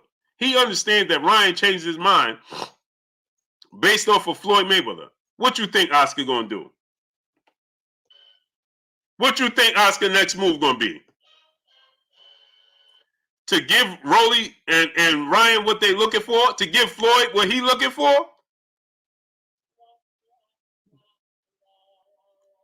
Ain't gonna happen. Ain't gonna happen. Salute to Truth Springsteen, brother in the super chat. Once again. He said, Devin Haney versus Gary Antoine Russell. Haney top 5. Salute to you, great brother. Yeah, but again, like I said, Patricia Shelton, peace and blessings. Queen, how you feeling today? Said Blue Blood, hello. May I have your email address, please? Inbox me on Instagram, Queen. Sir Dante Fox, West Philly tour. What's up, family? Jonathan97. I'm so Florida. What's good? Big homie, Deuce for a Deuce. What's good? Inbox me on Instagram, and I'll send it to you there. My brother Charles Edward Cheese, in my opinion, it's only okay to duck the smoke for a huge money fight, mixed martial art crossover included, and tune-up fights directly after a hard championship fight. I can agree with that, Cheese. Yeah. But again, habitual line step was good. You know what it is? Fat and Bankrupt, what's up? It's Cheese. You a hardcore boxing fan. Yeah. That's why you can see that. USA Sports Topic, what's up? Preacher Joe, what's up? Benjamin Baker, what's good? That's why, Cheese. Because Robert Chandler, what's up, family? Because you're a hardcore boxing fan. So because you're a hardcore boxing fan, you understand what that looks like. No, these dudes is applauding Ryan Garcia ducking Devin Haney and acting like it's Devin Haney for him. Maya Egypt, peace and blessings, beautiful queen. How you doing today? That's nasty work. Like Charles Edward Cheese said, the nastiest work. It's nasty, man. It's nasty. It's nasty work. That's nasty work, man. Salute to my brother Doc, back in the building, back in the super chat, dropping another cinco. On it's in the super chat. Is the soundboard still low? Yeah, it's still low. You just got to turn it up a little bit. But Yeah, I was saying just turn it up. When the fellas come on, will you send the link out? And the fellas speaking, just go ahead and take a second and turn it up. How is it now? It's going up. Do whatever you just did louder. Oh, it just went up. It's kind of at the same pitch, louder. That's it. That's the max volume. Yeah, I think that's it. We'll work with it. We gotta wait to our brother, what you call it, get on. Yeah, Blue. Let's get the links out to the fellas because they're gonna want to definitely cook on the topic. All right, let me get these guys to the top. For sure. Like I said, Dev's career will be like Bud's. He will be the B side money in commercial fights and the A side money in hard fights. Sad. No, he gonna pick it up. Watch, because see, they can't deny him. They can't deny him, right? Because he's such it's such imposing. You understand what I'm saying? They can't deny him. They trying to, but it's going to come to a head because the fans are demanding, and the fans are starting to see, regardless of how much they try to deny him, the fans are starting to see the writing on the wall. Dub C, back in the building, back in the super chat. He said, "Blue, why Coach Calvin get arrested?" Is that fake page, Blue? What, Dub C? They're saying that he got arrested. No, he's arrested. He's in jail. Dang. Yeah, no, he got they came to the gym and took him. Today? No, a couple of days ago. No, I don't know why I'm late with that. I've been sick. I've been sick. He said, "Bro, Blue, if you were Ryan, will you refuse this Floyd's advice?" Yes, because if I already said something and I said I'm going to do something publicly and I start negotiating, I'm going to stick to it because that means I have confidence in myself. The only reason he ain't taking the Devin Haney fight, let's be honest, let's be real. Do you think he going to make more money fighting Rolly than he going to be making fighting Dev? No. Do you think Ryan versus Rolly is a bigger fight than Ryan versus Dev? No. And they both title opportunities. And the most prestigious belt of them all is the WBC, which Devin Haney has.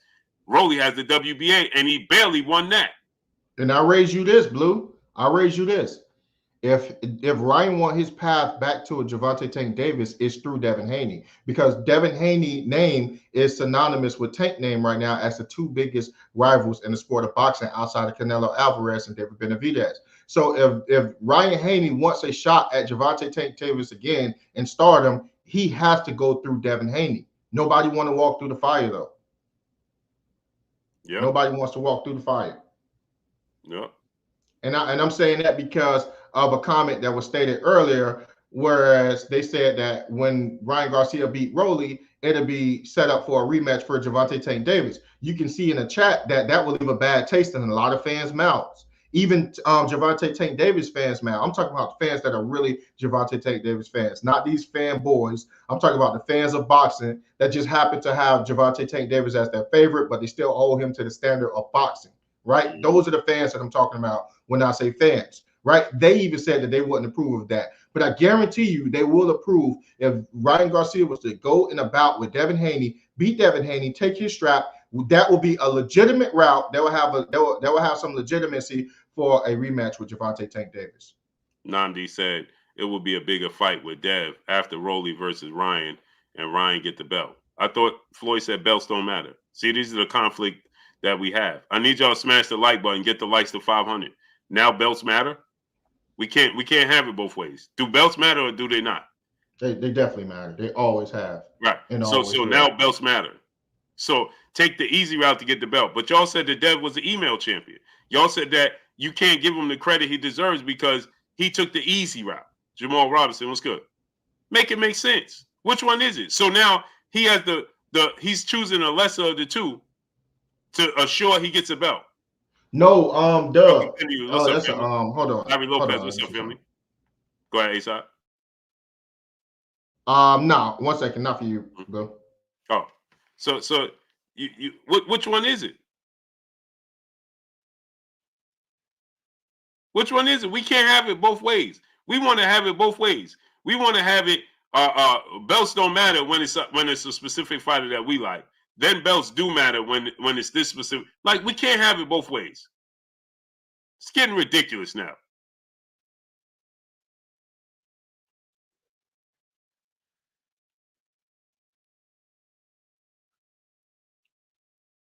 Now, Taurus Briggs, what's up?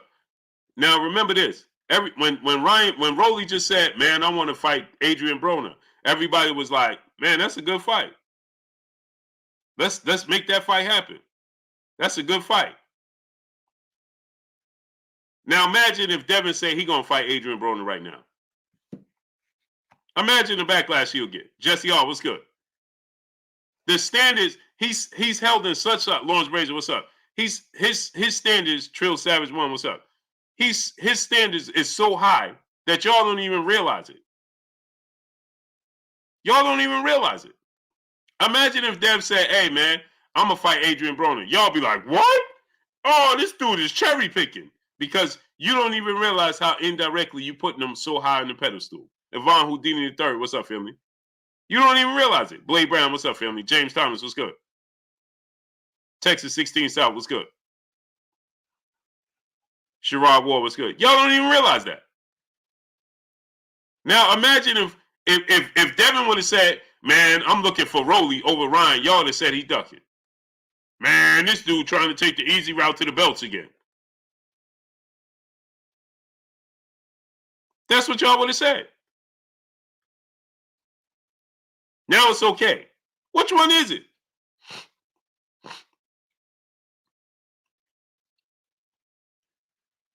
Which one is it? I can guarantee everybody says Sabril Matias is the boogeyman. Sabril Matias is the boogeyman. I guarantee you, if Devin Haney fights Sabril Matias next and beats Sabril Matias and outboxes him, you're going to say, "Man, Sabril Matias is one-dimensional. He ain't never beat nobody. He already had a loss." That don't make you the A-side versus Tank. That don't make you the A-side versus Ryan. That don't make you the A-side versus Tio. Sabril Matias don't. Imagine Devin saying, "I'm going to fight Jermaine Ortiz next." Y'all be like, "What? Jermaine Ortiz? He ducking. He ducking." But it's okay for Tio to fight him. And Jermaine Ortiz is a good fight. I don't care what nobody say. He's a very good fighter. But imagine if Dev announced right now he going to fight Jermaine Ortiz. Nah, what's up, family? Imagine that. Nah. Put it like this. Devin had a lucrative fight with Ryan Garcia, right? And they said that he was ducking Tank. Yeah. Think about it. That's a lucrative fight. Like, if you can't not get some money, you definitely can't, go fight no Jermaine Ortiz and think that you're not going to get labeled duck. Yeah. I mean, so they did all that talking how Sabril Matias is a boogeyman. He fights and beats Sabril Matias. They ain't going to give him no credit for it. No. None. I'll raise you one better. If he fights and beat Gary Antoine Russell, it's not going to be a lucrative fight, and he's not going to get no credit. Exactly. And he's not going to get no. It's going to be a tough out. Yep. You see what I'm saying? It's going to be a tough out. Yeah. Salute to my brother Happy Valley Farms in the super chat, dropping that Cinco on us in the super chat. He said, "I blame the internet. Before the internet, belts matter. After the internet, clout matters." Shaking my head. Agreed. Let me put the link in the chat. For sure. The great brothers, man. Well put. All facts, 4K. It's all facts. It's ridiculous, man. Well put. It's ridiculous. Hey, 4K got some he got some flame. He just sent me some music. I want you to take a second and listen to it. I was listening to some of it earlier. Went stupid. I was like, God dang, is 4K bringing lyricism back? I don't know if that's possible in today's era. Is 4K using bars in 2024? They still got lyrics in 2024. He came snapping. Yeah, it's just ridiculous, man. I put the link in the chat, great people. All right, everybody. This is the part of the show where we do have people that come up that have any point of contingency with what was said tonight, with either the host, Blue Blood, or the co-host, A-Side. You guys can come up here and you guys can express your point of contingency. And of course, we want to be respectful to the platform. But if you do have an issue with what we said, or you agree with what we said, you can go ahead and smash that link. That link is in the chat. That chat, the link will allow you to come up into the chat. You will be stationed in a queue where you will then be held until you come up on the chat. We ask everyone to be respectful when you come up here on the platform. And at this time, we're going to ask everyone to smash the like button. Look to your top right-hand side of the screen. If you're on the mobile device, press X until it goes down. When the chat goes down, press the thumbs up button. This content is not free. However, you can pay for this content by smashing that like button. We appreciate all of you guys. We love all of you guys. And also, if you like what A-Side has said tonight, go ahead and smash that link. Show your boy A-Side some love. Subscribe to the channel for more knockout content. We appreciate you guys. Thank you. And salute to the great brother Jonathan 97 being a channel member for over a month. He said, in my opinion, Devin, the real boogeyman, everyone looking spooked. Agreed. For sure. I agree. Peace, y'all. What's good, my great brother? How you feeling, boys? Oh, I'm feeling great, man. You know, I don't got no necessarily dispute with y'all, but I do want to call in and just talk about, you know, just the Ryan switch up with, you know, from fighting Devin Haney to going for Rolly. And then, you know, his promoter, Oscar De La Hoya, tweeting that, you know, his other fighter is going to be up to fight Rolly in the events of the winter. It just looks like a shit show, to say less. But, you know, my whole thing with, you know, I wasn't a big fan of the Haney-Ryan Garcia fight. I don't even think Ryan Garcia is at a level to really compete. So I wasn't really interested necessarily in that particular fight. What I'm interested in this year is I do like the Jermaine Ortiz and Teofimo Lopez fight. And then I'm just looking for the unification bouts at 135, 140, and 147. Like whoever's looking to unify, man, those are great fights. So that's what I'm really looking at and looking forward to this year. Yeah, competitive fights. Salute to Fit for Life. Doc in the super chat once again. He said, like it or not, Tank and Ryan too will make the most money. I don't know about that, Doc. I don't know. Cuatro Loso, brother in the super chat, dropping that cinco on us in the super chat. He said, damn, Blue, we just the other day, we gave Ryan credit. Now this, all facts. All facts. All facts, great brother. Got my brother 4K in the building, Dub C in the building, Blaze, Bullet Gibson. What's up with y'all, family? What's up, fam? Same old, great brother. Where you been at? What's good with you, Blue? Good, A-Side. Same old. Salute. Hey, Thanks for having me. Salute, Doug. We got some nasty work going on in the sport of boxing, man. For sure. Well, what's your thoughts? Go ahead, A-Side. We're gonna start off with my brother Bullet. And see what's your thoughts. Then we're gonna carry it over to Dub C, 4K, and then Blaze. Okay, then y'all boys can hear me loud and clear. Okay, you on mute. You on mute, 4K. You said something? He said 1 second. Yeah, he had said something. I want to make sure I got what you say. Y'all can hear me loud and clear? Yeah, we can hear you. You coming through real quick. Okay. Yeah, I was saying I'm gonna stay muted. I'll be at the office in about 20 minutes. As soon as I make it to the office, I'm gonna switch over to the iPad. Okay, so all right. I'm gonna just listen to everybody else till I make it though. That's a bet. Focus on the road, man. All right, gotcha. All right, for sure. Bullet, let's go, great brother. What you want to offer to the platform, great brother? Man, what's good with you, man? Man, first off, I'm gonna say peace and blessings to everybody, man. Salute to the Most High allowing us to make it to 2024. You know what I'm saying? Sure. Make it to another day. Feel me? Sure. This is what I kind of expected to happen. Because let's be real. Devin Haney is the true ambassador of the sport. He is the true underground face of boxing. You know what I'm saying? This is what you look forward to as a pillar of the boxing scene. Like this is who you should think of when you think of boxing. This guy is chasing and running down everybody, man. And Ryan Garcia have done this numerous times, ducked and ran from Devin, trying to play politics. You never hear Ryan Garcia talk about numbers and stuff. Now all of a sudden he's following a narrative of the number game. You know what I'm saying? Devin Haney, man. I'm looking at this Subriel Matias fight. The Subriel Matias said he should be able to come back in March, I believe. So Subriel Matias, I know his coach said he look at YouTube and stuff like that.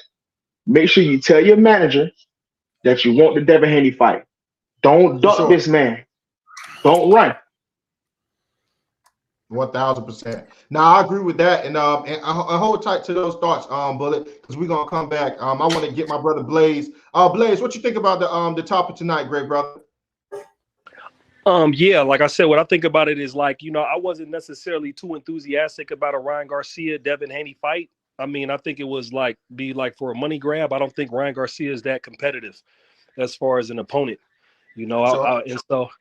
For me, and then like I said, it's just unfortunate what he's dealing with over there at Golden Boy, because on the one end, he's setting up a fight with Devin Haney, then he's pulling out and saying he's setting up a fight with Rolly, but his promoters talking about his other fighter, being eligible to fight Rolly after tonight. So, it's just real unfortunate that they're in a situation like this. And I think, we're in this age, this information age, or this internet age in which we get all this information in real time, like before, in the early aughts, in the 90s and all that, you just get to see the fights made. You don't get to see how the sauce is made. And so, I think that's a double-edged sword for us. While we get day-to-day information, we also get to see just like the ugliness of the business. And it really so turns. You're saying because we're able to see the background of the business, whereas other generations before wasn't able to see that. They were just pretty much granted the fight or not. It's almost like we're suffering knowing the business and knowing that the business side could hinder the fights that we actually want because it's more information.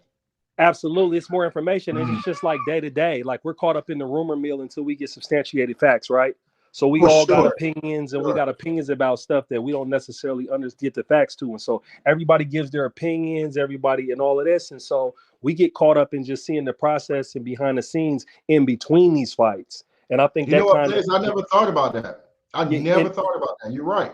And I think it does a disservice because it's like, nobody comes out of this times clean. None of the boxers, because so much stuff can be misinformation can be made, and who said this and the tweet said that, and everything's scrutinized. We get so caught up more so in between like personalities and different aspects of the business that we don't really lock in on like the actual. That we don't understand. We don't understand.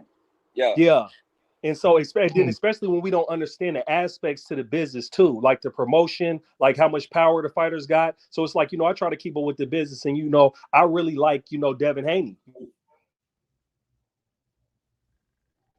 No, 1000%, Blaze. I think that you was dead on with that. I think that I couldn't have said it better myself. I think you was dead on with that. And there is like a trade-off, right? For more information that you have, the more available information that you do have, you're going to be privy to certain things that you wasn't privy to before, and those certain things are gonna, it's gonna irritate you as a fan, because you got to also think it's coupled with us being inside of almost like a microwave mentality. Anything that we want, it's right then and there. If, like my doctor had told me, hey, Armstrong, whenever you're watching the commercials, I want you to breathe really, really big and then go in, because I had pneumonia. So I was like, watch commercials. I'm like, Doc, what do you think I watch TV? It was funny, right? Because we have a type of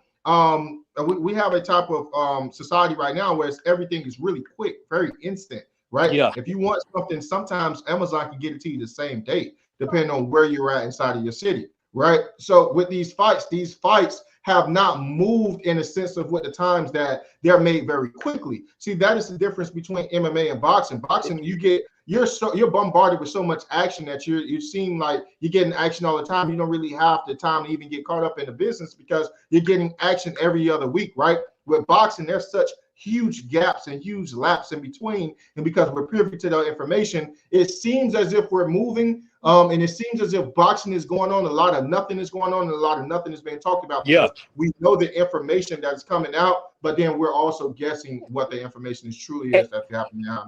Absolutely. And then it's just the content creation. You got to constantly create content with boxing in between these spaces. Because let's think, look, we're talking about Devin Haney. He just fought last month. Right. And we're Right. already looking to see who he's going to fight next. Like he's For literally sure. just went 12 rounds. Mind you, it was unanimous, right? But he just went through training camp, just went through fighting, just got, the belt at 140, two division champion now, undefeated, right? And then now we're Right. looking to like fight Tank, fight this, fight that, right? And so it's just like, I think that's just the double-edged sword with the information and all that. So I try to balance it. Like me, I try to respect the business side of it because, these individuals put their lives on the line when they step into the ring, and I be wanting fighters to be empowered. And so you see a contrast where you see a Devin Haney Promotions, you see his father as his trainer, you see how much success they got, right? As a father and a son and the tandem, business-wise and in the sport, right? But then you see a contrast where you see Ryan Garcia, and you see how his management and the team behind him is not aligned with what he want to do. So that's more so what I'm getting out of this with Ryan Garcia oscillating from wanting to fight Devin Haney, then wanting to fight Rolly, and then you got his promoter saying Rolly, there are other fighters scheduled to fight Rolly next, and it just really makes the young man look bad.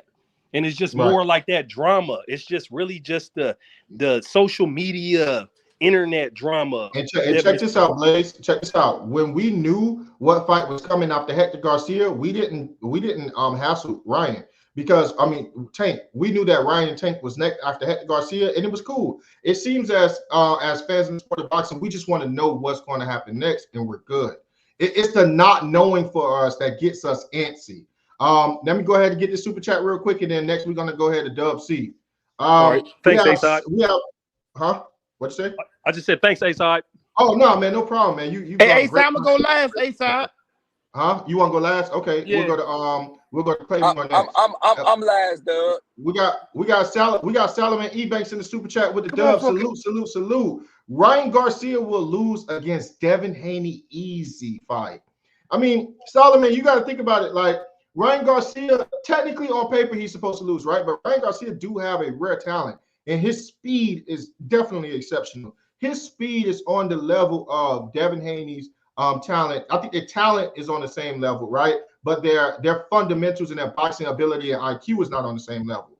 That's what still make it a fun fight. I think Devin Haney won the fight. I think it's an easy work for Devin Haney because he's so fundamentally sound. But it's still something interesting to look at. It's a lucrative fight. It's a commercial fight. And I think that Devin Haney do deserve a commercial fight after fighting 6 champions or previous world champions back to back. So I think that it still would have been a good fight. I think it would have been a good fight for boxing at this point in time too.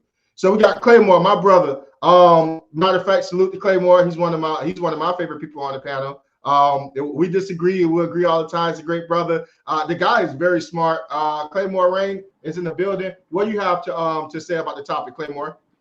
Hey, how you doing, A-Side? Yo, salute everybody. 4K Bullet. I can't believe we on this platform too talking. Nice to see you on the platform. Dub C, Blade. Brother. Yeah, we're gonna try, man. We're gonna try. Hey, salute Claymore. You already know, fam. Yes, sir. Yes, sir. Yes, sir. Man, listen, man. I had to write stuff down as the whole entire the whole episode or segment was going on. I was writing stuff down. First of all, okay, let's begin here. Ryan Garcia, right? This guy who said that he had this new reinvigorated spirit for boxing that he didn't have before, right? He gave the claims that he was going to challenge himself to be great. Went and got a 2-time boxer trainer of the year in Derek James to improve where he was weak at, and almost admitted that he was given into so many antics early in his career that we were going to see this new version of him. For him to move this way, I'll be honest, it was very distasteful. I give him his credit for being a boss man. Clearly he's a boss because he's clearly doing whatever the hell he wants to do. So, you know what I'm saying? So he's a boss. But I think he just ended up becoming true to who he is, which is what got him to this big stage. As I stated earlier in that super chat that I sent, that he's being true to his social media antics. what got him to the big stage. He had an opportunity early in his career to follow a path and go on a trajectory of what the greats do. And today I'm starting to even look at the way Oscar De La Hoya was handling Ryan. You could see what was happening. There was a pull going on where Oscar wanted to build him more organically. He wanted to give him fights and build him up and make him a skilled fighter. And Ryan was like, I don't need to do that because I'm a superstar. I'm a pretty boy. I can get in all the biggest fights in the world. And I think Oscar was really trying to get him to prevent him becoming a meme. Trying to stop him from derailing his own career. Sorry, right, derailing his own career and derailing the big plan, which is Oscar's plan and his team's plan. He has a true boxing staff around that's helping to build boxers up. That's what his game plan is with Bernard. But when you look at the way Floyd handled Gervonta Tank Davis's career, you know what I mean, bringing him to all the money and him not having to in all those things, there was always questions about what was getting in the way of Gervonta Tank Davis's career. And I think when you see what happened between Ryan Garcia and how Floyd all of a sudden came in here, and coincidentally, of course, I'm sure he had absolutely nothing to do with this nonsense we're talking about tonight, where we're seeing Ryan Garcia leave his opportunity to chase greatness and go to get on a stage with somebody like Rolly Romero, who had a horrible performance in his last fight against Ishmael Barros, hasn't even been in the gym from what I understand for the past 6 or 7 months. This guy's not even interested in boxing, is just chasing money. And Ryan Garcia just being true to who he really is outside of what he wants to be, because I think he wants to be great, but I think who he really is to his core and his fabric is he's a social media creation. He's been created by the social media, and he knows that's where his money's at, and he's allowed Floyd Mayweather to convince him that he is that. And also raises the question, is Floyd Mayweather at this point good or bad for boxing? I think it's fair to ask that, because at the end of the day, if your influence over somebody like Ryan Garcia, who has a fight with Devin Haney lined up, which is just greatness written all over for him to be part of that fight, if your influence pulls him away from that opportunity and sends him down the road with the Rolly Romero, I think it's fair to question if you're good for this space, because it's a war going on outside between the casual fan and the traditional boxing fan. And the casual fan is winning this shit because they're able to sit here and they're giving these fighters the belief that they're great, and they're not giving them the standard of having to be great, to actually do great things. They're just great because they look good. Pretty hair, pretty car, pretty jewelry, and they're great. That's a big question that has to be answered in 2024. And I think Floyd Mayweather's presence holds a lot more weight in boxing's condition it is today than we might have thought it did. You know what I'm saying? Because I never wanted to blame it on him, because when you think about Floyd Mayweather, and I hate to be long-winded, I'm gonna really cut this short right now, but when you think about Floyd Mayweather fighting 23 champions, you know what I'm saying? How many Hall of Famers on his resume, and you think about all the great things he accomplished in boxing, it's hard for me to hear that another boxer is trying to be like him, being the way they are today. But if they're being coached and they're being advised to be the way they're being today by Floyd Mayweather, that could be a real big problem. As far as Devin Haney's concerned in his next fights, I think Devin Haney might need to consider the fact that stop entertaining these dudes, man. Stick to the plan. Fight the great fights. Get belts. Go to 147. Do great things. You'll probably take an L on the way because there's some hard fights ahead of you, but your legacy is been imprinted with boxing. You're not like these guys. You're not Ryan Garcia. You're not Rolly Romero. And unfortunately, I know that for the Tank Davis fans, they're going to be upset with me. You're not Tank Davis. He has boxing skills, but he's been able to make a lot of money doing the social media bullshit, fighting nobodies and getting all the accolades for it. So until he decides to remove himself from that and challenge himself, you got to leave all that alone. He's a small guy anyway. You're probably not going to fight him no more, and you can't entertain these BS offers anymore from the likes of Ryan Garcia. Big asterisks on Ryan Garcia. Very disappointed on what he did. Yeah. Claymore, I got a question. Where in the Tank fight was Ryan's fast hands effective? In what round? Absolutely no rounds. He was throwing left hooks back to back. He wasn't able to compete. It was a fight that showed that he didn't even belong in the ring. First round with Tank Davis. I'll be honest with you.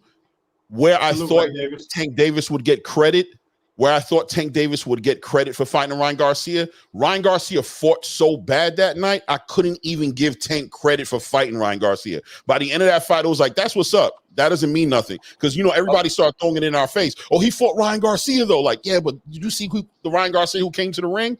That wasn't a challenge. But hold on, Claymore, check this out. Ryan was considered one of the 4 kings, right? Yeah. Everybody, and from what I saw, like this is what I don't like. That and this is not me like being like, you know what I'm saying, trying to prop Tank up right now. I'm just saying what I saw. Everybody said that Tank needed to fight Ryan and he needed to do this and do that. And everybody was saying that Ryan Garcia had a chance and that his fast hands and that he could clip Tank. That left hand is so dangerous and blase. And then when the fight happened and he got knocked out, then now all of a sudden Ryan's stock, let's admit, Ryan's stock dropped. And now we saw Ryan for who he truly was. And we know that Ryan is not a true threat anymore. You feel what I'm saying? So right now it's a double-edged sword. I wake up today to this information of the Devin and Ryan fight being off. Disappointed in a way. I'm disappointed. But in another way at the same time, I had already been saying, I don't know if I said it on the live, but Ace, I know I had already been saying Devin was getting ready to watch the hell out of Ryan Garcia. We all knew this. His stock went down. We seen it when he got in the ring with Gervonta Tank Davis. Right now, that guy doesn't belong in a ring with elite fighters. So he's going the correct route of going to go fight Rolly Romero. Now, does that make him not a duck? No, you just ducked because you jumped on social media. You called out Devin Haney. You said that you was in negotiations and blase. You used this man's name to build yourself up only to go fight a trash can.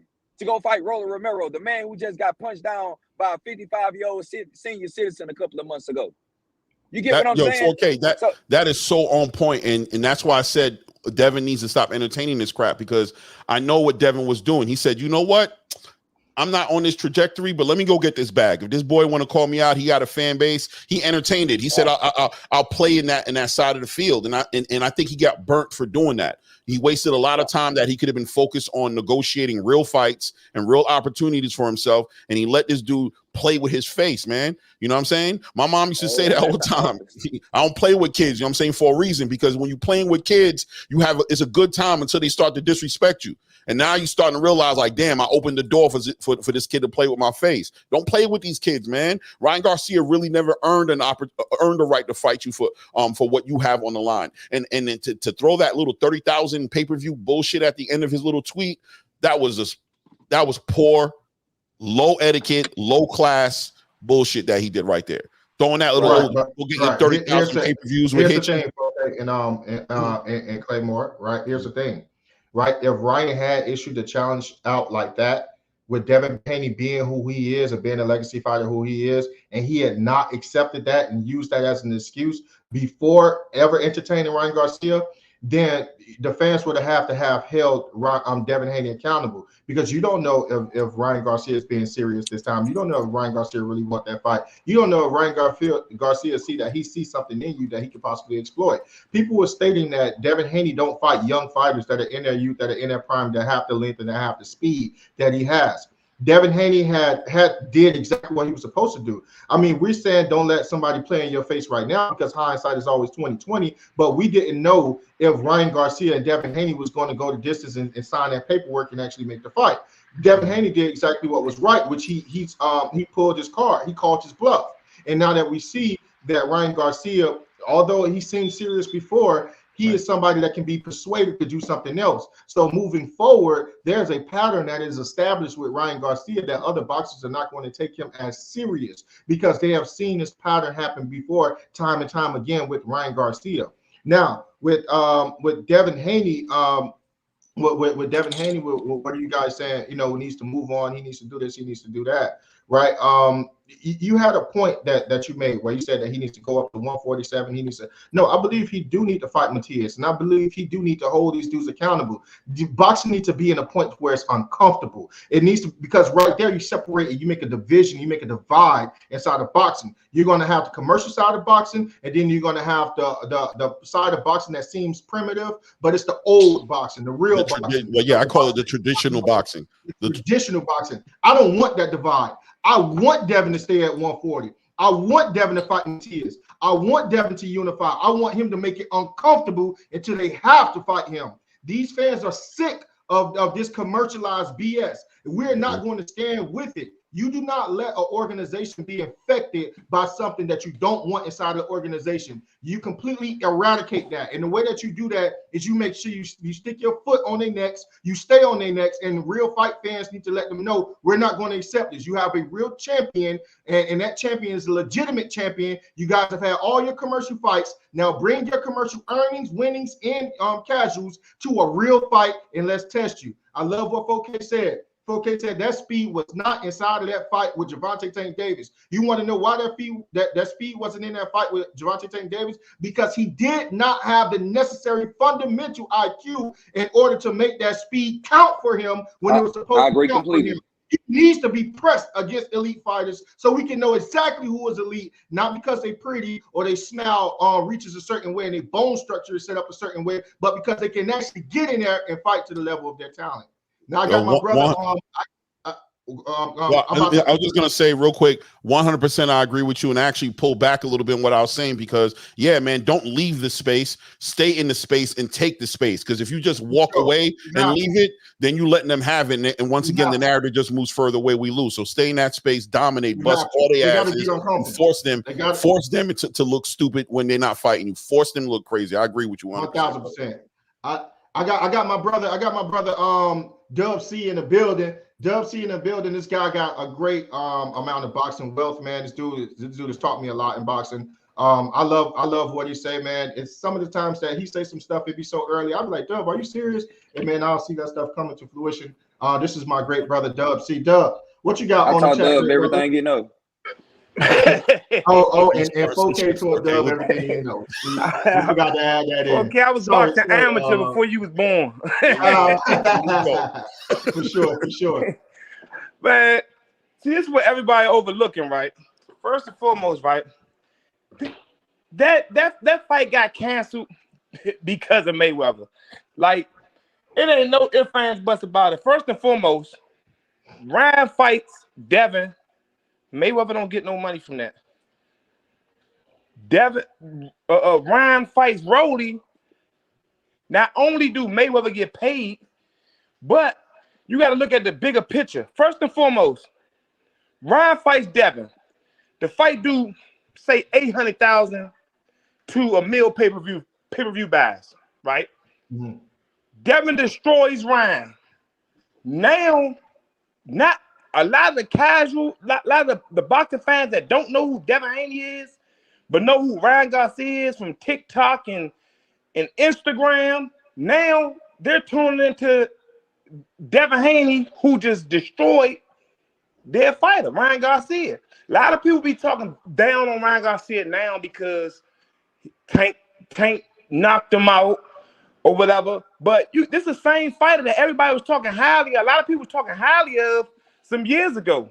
A lot of guys was picking him to come out of the Four Kings. Believe it or not, like it was guys that was actually picking Ryan Garcia to beat any of the Four Kings.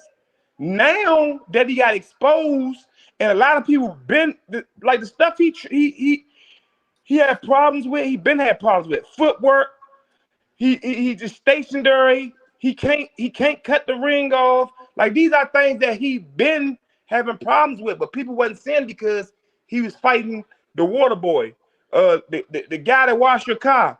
He was fighting all these guys. So now that he getting these big fights with elite fighters and he getting exposed, now he's a bum or whatever.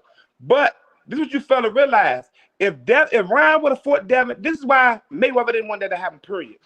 First and foremost, Mayweather still salty that Devin ain't signed with him. And I'm not and A-Side and 4K knows I'm not a Devin fan, but I'm just speaking facts. You know what I'm saying? Mm-hmm. Mayweather's still salty that Devin ain't signed with him. So with Mayweather, it's like he don't want you to basically be a big face, a big factor in boxing without him. You know what I'm saying? So if Devin goes in there and he destroys Ryan with 800,000 to $1 million people watching this, now guess what that does to Devin? Even though we know Devin, a lot of people that's in the chat knows Devin, but if I ask my mother who Devin Haney is, she's not gonna know who Devin Haney is. If I ask my mother who Tank Davis is, she know who Tank Davis is. Right. You know what I'm saying? Now, if he destroys Ryan, guess what? You know what that does for Devin? Not only is he gonna get a bag, but now if Tank and Devin was to fight right now, even though you're gonna have people in the chat gonna believe that Devin gonna beat him, some people gonna believe that Tank gonna beat him. But the casinos and the betting lines, they're gonna have Tank Davis favorite because he's the crowd favorite. They fought right now. Not saying who will win the fight, but he will be the favorite. But if Devin goes in there and destroys Ryan in front of millions, guess what? Now you know what that does? That 65-35 or that 60-40 split becomes what? A 50-50 split or a 55-45. It gets the field gets kind of more even now because now his fan base is gonna go way up. A lot of people that's Ryan fans is gonna become Devin fans. So now it's gonna be it's totally different now. Now we talking about the A side is gonna be up for grabs because they sell out the gate. They do a mill pay-per-view buys. He destroys Ryan, make Ryan look like a preschool fighter. Now that does a lot for him.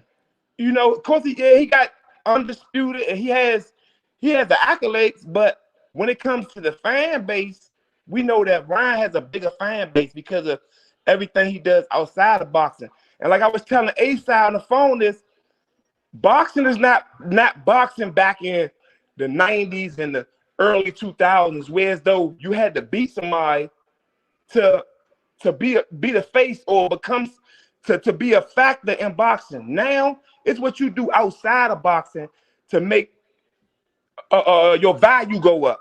It's how you dress. It's what you do. It's the crowd you keep around you. The rappers and the superstars. They rappers that you be now, with. Doug. Thank you. Yeah. They rappers. It's now, the Doug. rappers and the superstars you be with. It's the stuff that you do on social media to catch the people's attention. Catch the kids' attention. The kids that don't really know too many boxers, but they know certain fighters. You know, like my little brother, right? My little brother for a long time, and A-Side know this. My little brother is six-time Golden Gloves. He's 6-time Golden Gloves. But it's a lot of fighters that it's a lot of fighters that if I say their names, he won't know who they is. He don't know who certain fighters. He know who Ryan Garcia and I mean Devin Haney and them fighters is, but Right. it's a lot of fighters that's coming up that he don't know who they are. You know what I'm saying? And that's with like far as with Devin Haney. If Devin Haney go out there and he destroys Ryan, his value goes, his value going Plymouth. It's going Plymouth through the roof. And now, guess what?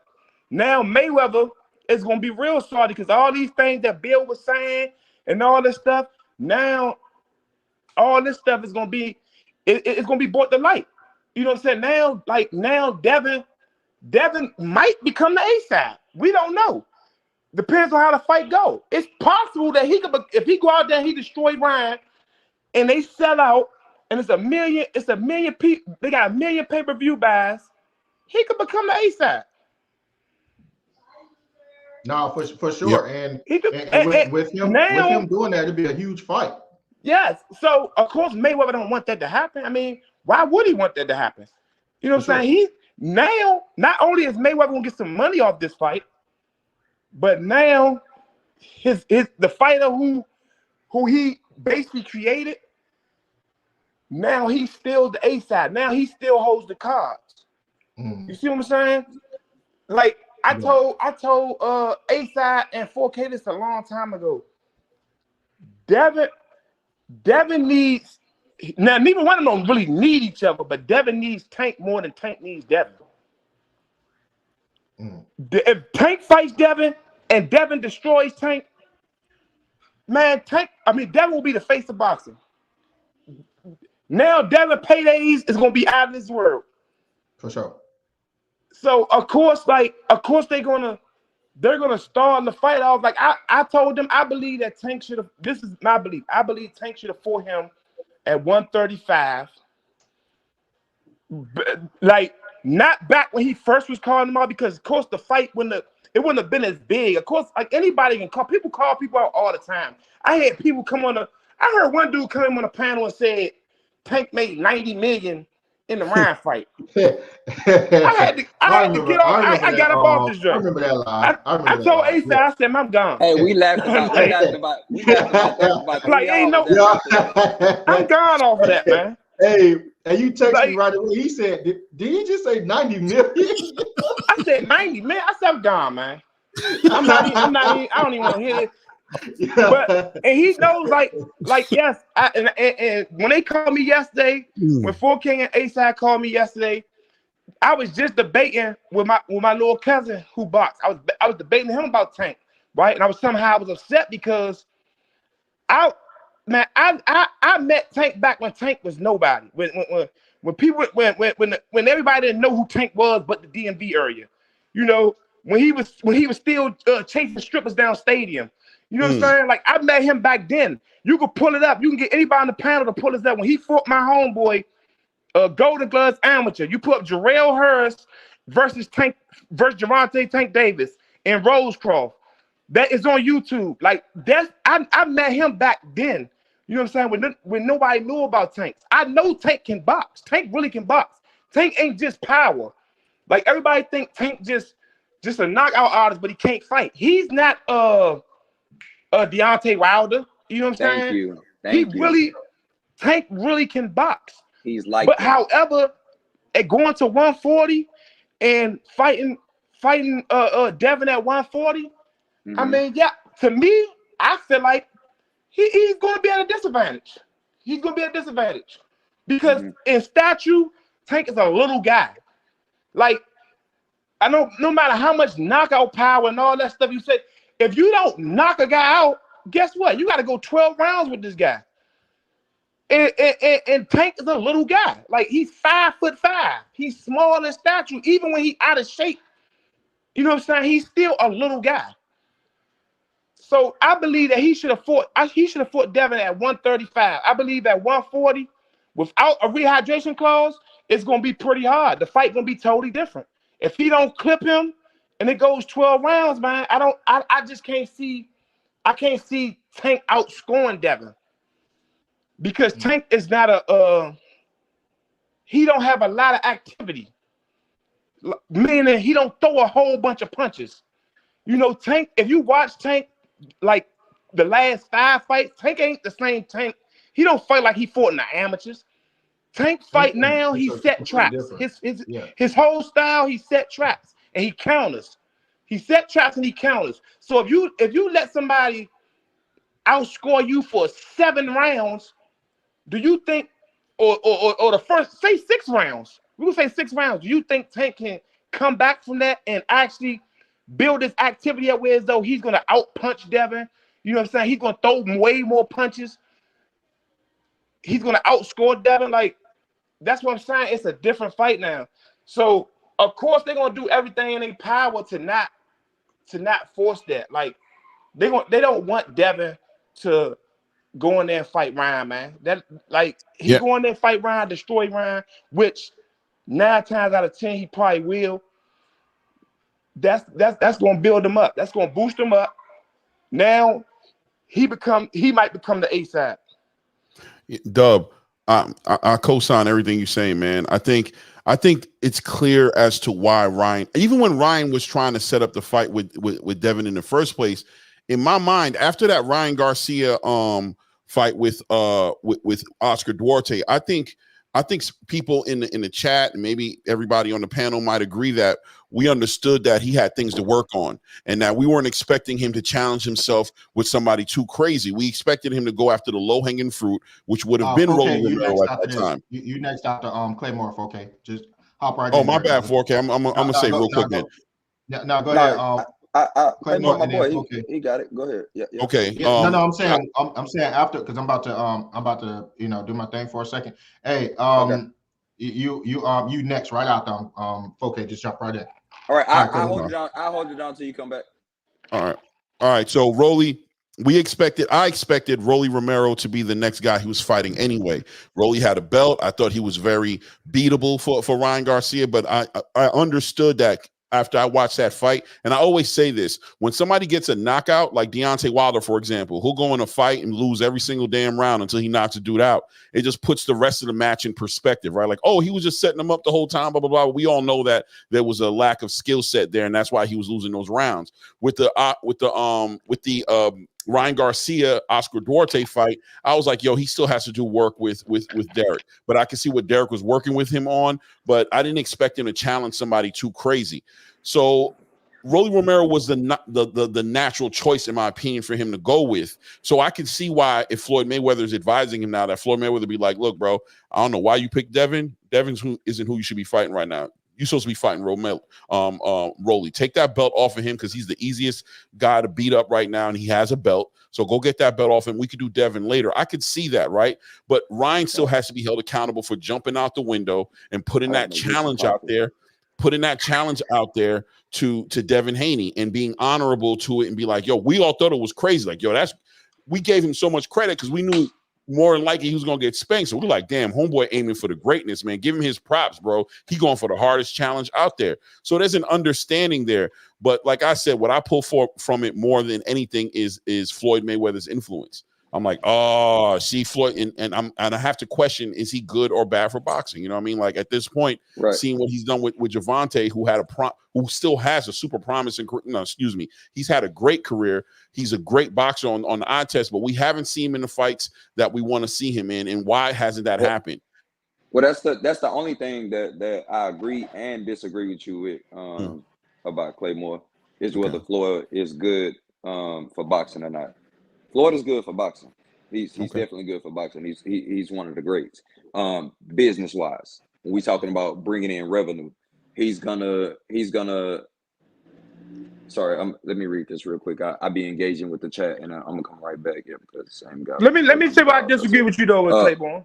Earlier, I heard you say that Tank didn't get no credit for Ryan, right? He didn't. Because why didn't he? Because he made him look like an amateur fighter. Like, this is what you fella realize, right? Just because Tank knocked him out doesn't mean that everybody would have knocked Ryan out like that in that same fight.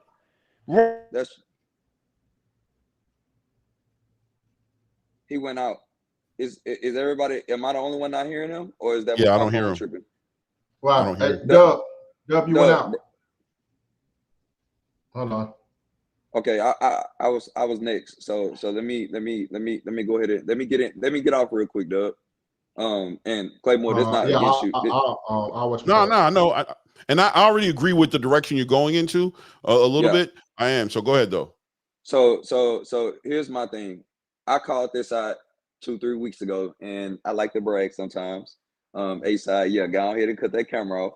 Go ahead and go do something. I was on the phone with A-side and Dub about a week and a half ago, and I made a comment to where I said that and this. Wait a minute, what was just said? I just realized I heard something out of nowhere. Yeah, this A-side, you just called me. I was trying to tell you, your mic went out, Dub. My mic was off. Yeah, he waited until I turned my back and then punched me in the back of the head. Say, A-side, get out. What I was saying was, I was like, wait a minute, what just happened? What I was saying was, let me let my brother Dub get off real quick. Go, he said he don't give Tank credit for Ryan, and I'm telling him why Tank don't get credit for Ryan. Dub, he didn't say he don't give Tank credit for Ryan. He's saying in general, people are not giving. Tank is not getting the credit that he. No, he said Claiborne. What did you say, Claiborne?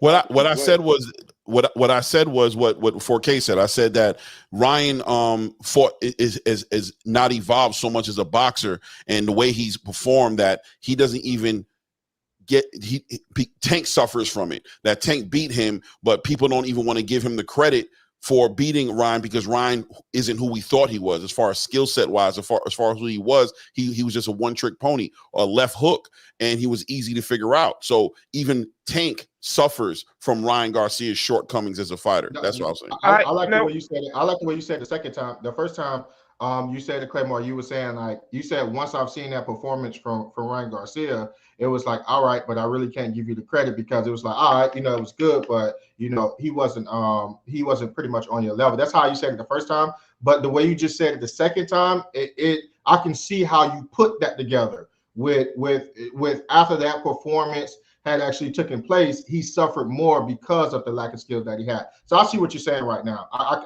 glad you put that up. A-Side, judge me later for what I'm about to say after we get off the phone. I'm gonna try to hit my points directly and be as precise as I can for what I'm about to say. I didn't necessarily call Ryan a tomato can when he was getting ready to fight Tank, but in certain ways, I let everybody know I called it way before the fight even happened. When everybody was saying that Tank was gonna knock Ryan out, I know y'all get tired. I know you get tired of me saying this, A-Side, but I was like, everybody keeps saying that Tank gonna knock Ryan out with a headshot. What do you mean? I'm trying. No, I'm not telling you. No, pop your flavor, man. A-Side. Hold on. Let me finish. Oh, no, I'll make sure my mic was on. And I said, don't ask call. And I said, what happens if Tank hits Ryan with a body shot? How did Ryan end up losing that fight? He lost with a body shot. He got hit with a body shot. Yeah, okay, for boom. sure. And then now, Devin Haney just came off a huge performance. I'm lining up some points. Let me finish that point right there. So when Ryan lost that fight, it was of no surprise to me. Based on Ryan's competition before, the guys that he had knocked out and things like that, a lot of people judge Tank all the time and say that Tank ain't fought nobody, but neither has Ryan. And a lot of these guys don't have the resume that Devin Haney has, but a lot of people gave Ryan that pedestal and saying that, oh, he was going to be dangerous for Tank. His hands are fast, and that left hand this and that left hand that. And Tank counted out way before. He was like, what are you going to do other than your left hand? He went in there. He made easy work of Ryan Garcia. Everybody had Ryan up here first. Everybody had him up here. But as soon as Tank destroyed him, Tank got no credit for him. I asked another question after Devin beat Lomachenko earlier this year. I said, now, if Tank was to go fight Lomachenko or beat Lomachenko, would Tank get credit for fighting Lomachenko? Everybody told me no. I said, why? They said because they're going to say that Lomachenko was too old. Well, why don't we say that for Devin? And I'm a pivot off that, and I'm going to use another thing I always say. Tank knocked out Curious Gamboa before Devin Haney fought him. But every time we bring up Tank's resume, nobody says that name other than you, Ace. I'm going to give you credit for that. And Doug, because, you know, we talk every day. Nobody gives Tank credit for Curious Gamboa. Okay, boom. So then, now let's move forward. We're going to go on where I want to go next. We're going to go to Devin's last performance against Regis, how he put on I called it out. I said this in August. I told Sean this. Me and Sean got into an argument about it. I said he's going to box circles around Regis. He's going to embarrass him. He beat this man 12 rounds to 0. 12 rounds to 0. Ryan's last performance in Houston, Texas, in my city, at the Toyota Center, after getting destroyed by Gervonta Tank Davis, he got won the fight by knockout, right? Where was Ryan's boxing skills, Claymore? Where was Ryan's boxing skills? Your mic going in and out, folk. You good now? Yeah, it wasn't up to par for me. For me, it wasn't up to par. Where was Ryan's boxing skills in his last fight? Did y'all see that shoulder roll? Did y'all see that defense? Yeah, he looked like, you know, I don't want to say an amateur to knock him like that, but yeah, he definitely had, like I said before, he had a lot to work on after that fight from what I could tell. I was like, you got stuff to work on. I'm pivoting to something. I'm pivoting to something. And I hate to say this because I don't want to take anything away from Devin Haney. Devin Haney deserves a fight that will bring in the revenue that a Ryan Garcia fight would bring in.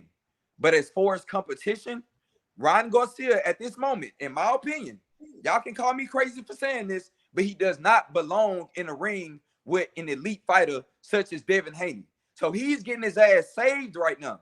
Now, when you ask that question, is Floyd good or bad for boxing? He's good for boxing. He's bad for interfering with what Devin and Ryan had going on. I see what you're saying. If that's what truly happened.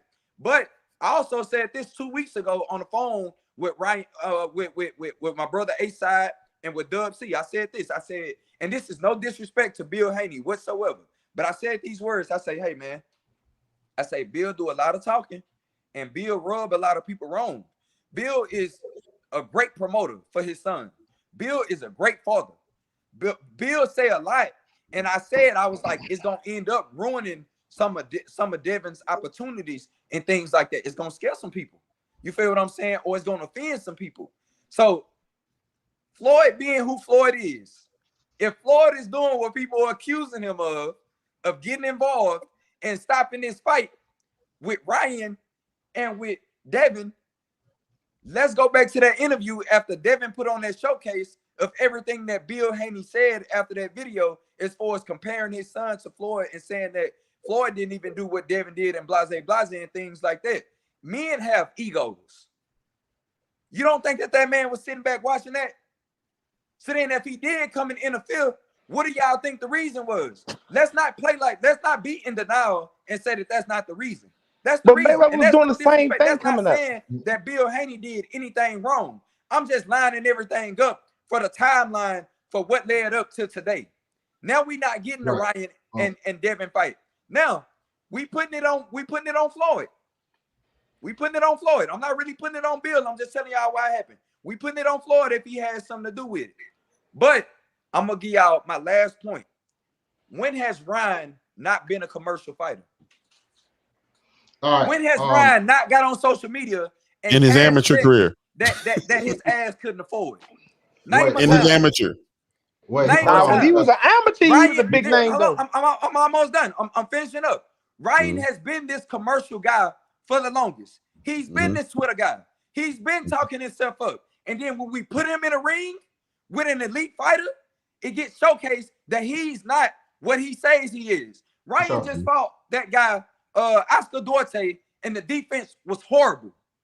So I'm already calling. I said that if he was to fight Devin, sorry, y'all, I got a business call coming in. I'm gonna have to drop by. Blue, if you'll drop the link for me in 15 minutes.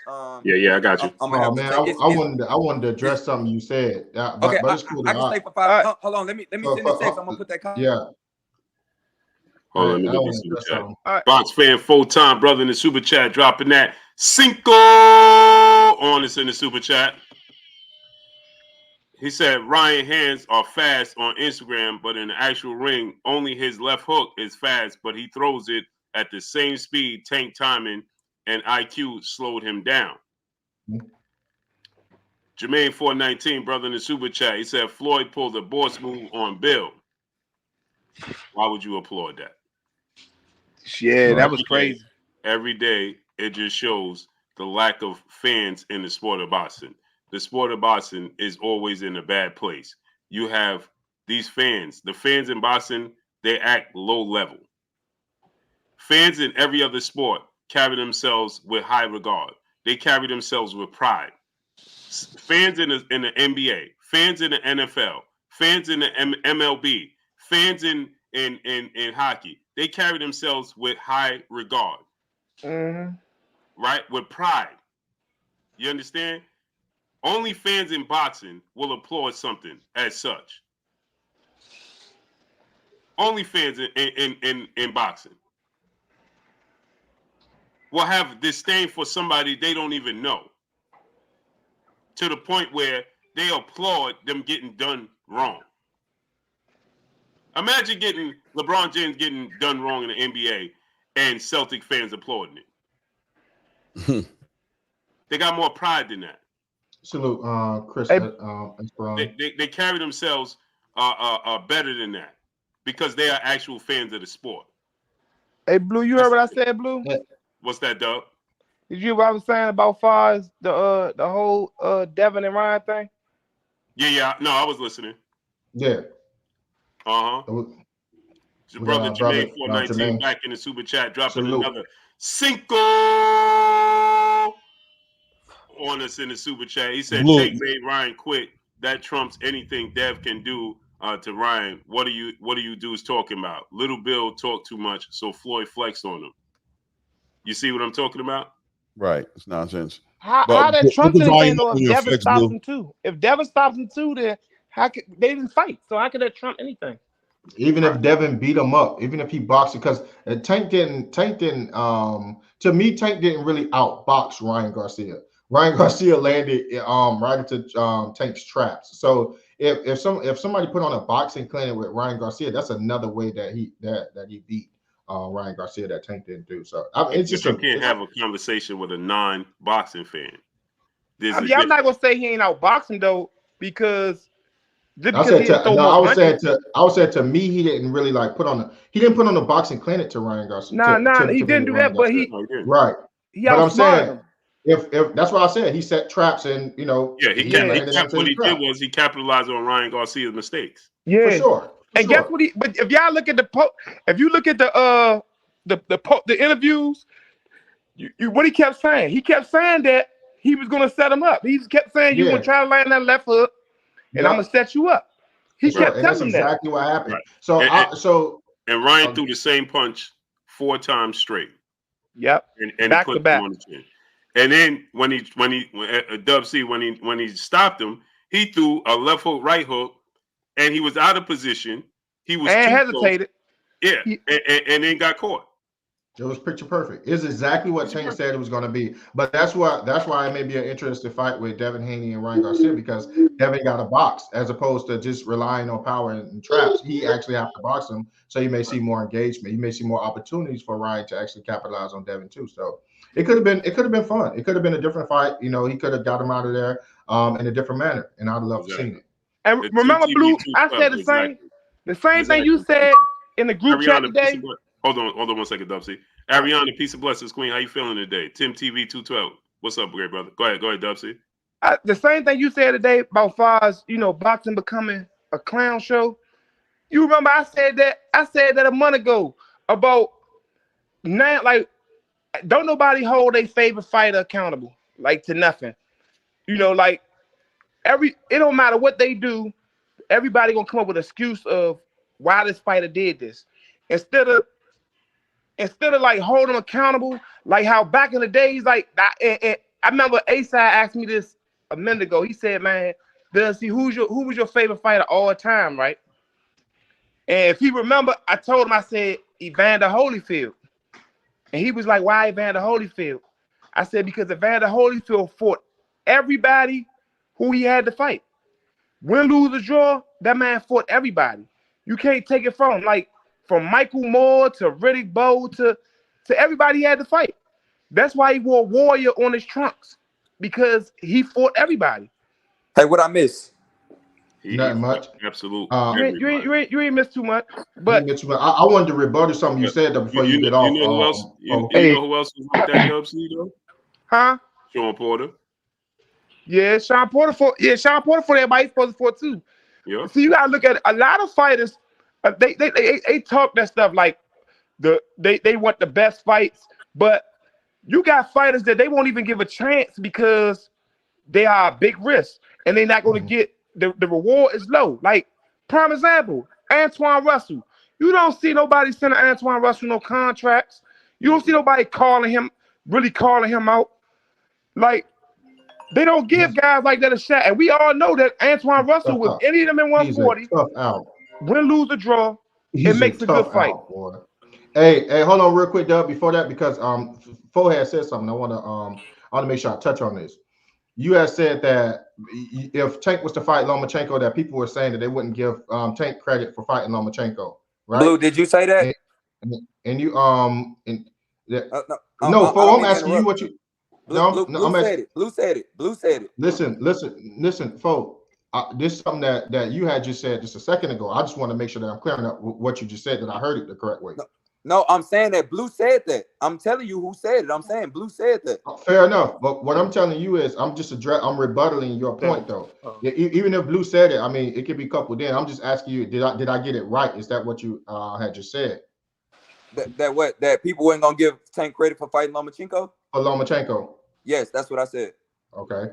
And then I you said that I would give him credit. Because I asked. Now, do you remember? No, wait. But before you go in, let me be clear so we get a full understanding.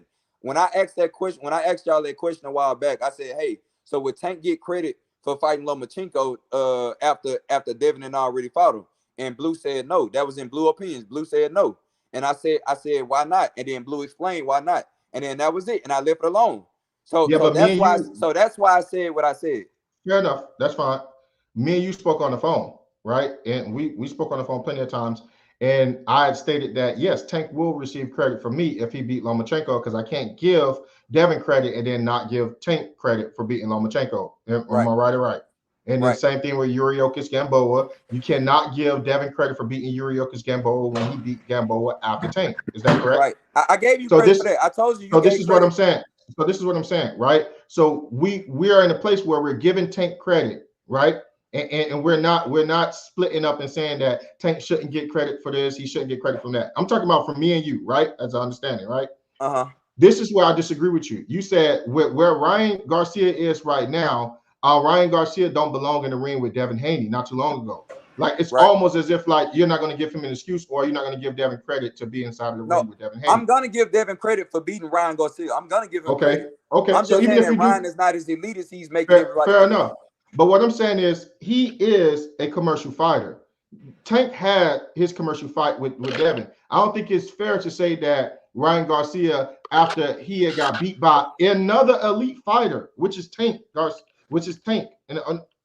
yeah, okay, I'll say Tank. I was going to say Tank Garcia fight, which is another elite fighter. He got beat by another elite fighter. It's not fair to say that he don't deserve to be in the ring with Devin just because of that one fight. I'm not saying because of that one fight though, A-Side. He just had a horrible fight with Oscar Duarte. I got you. He didn't look good.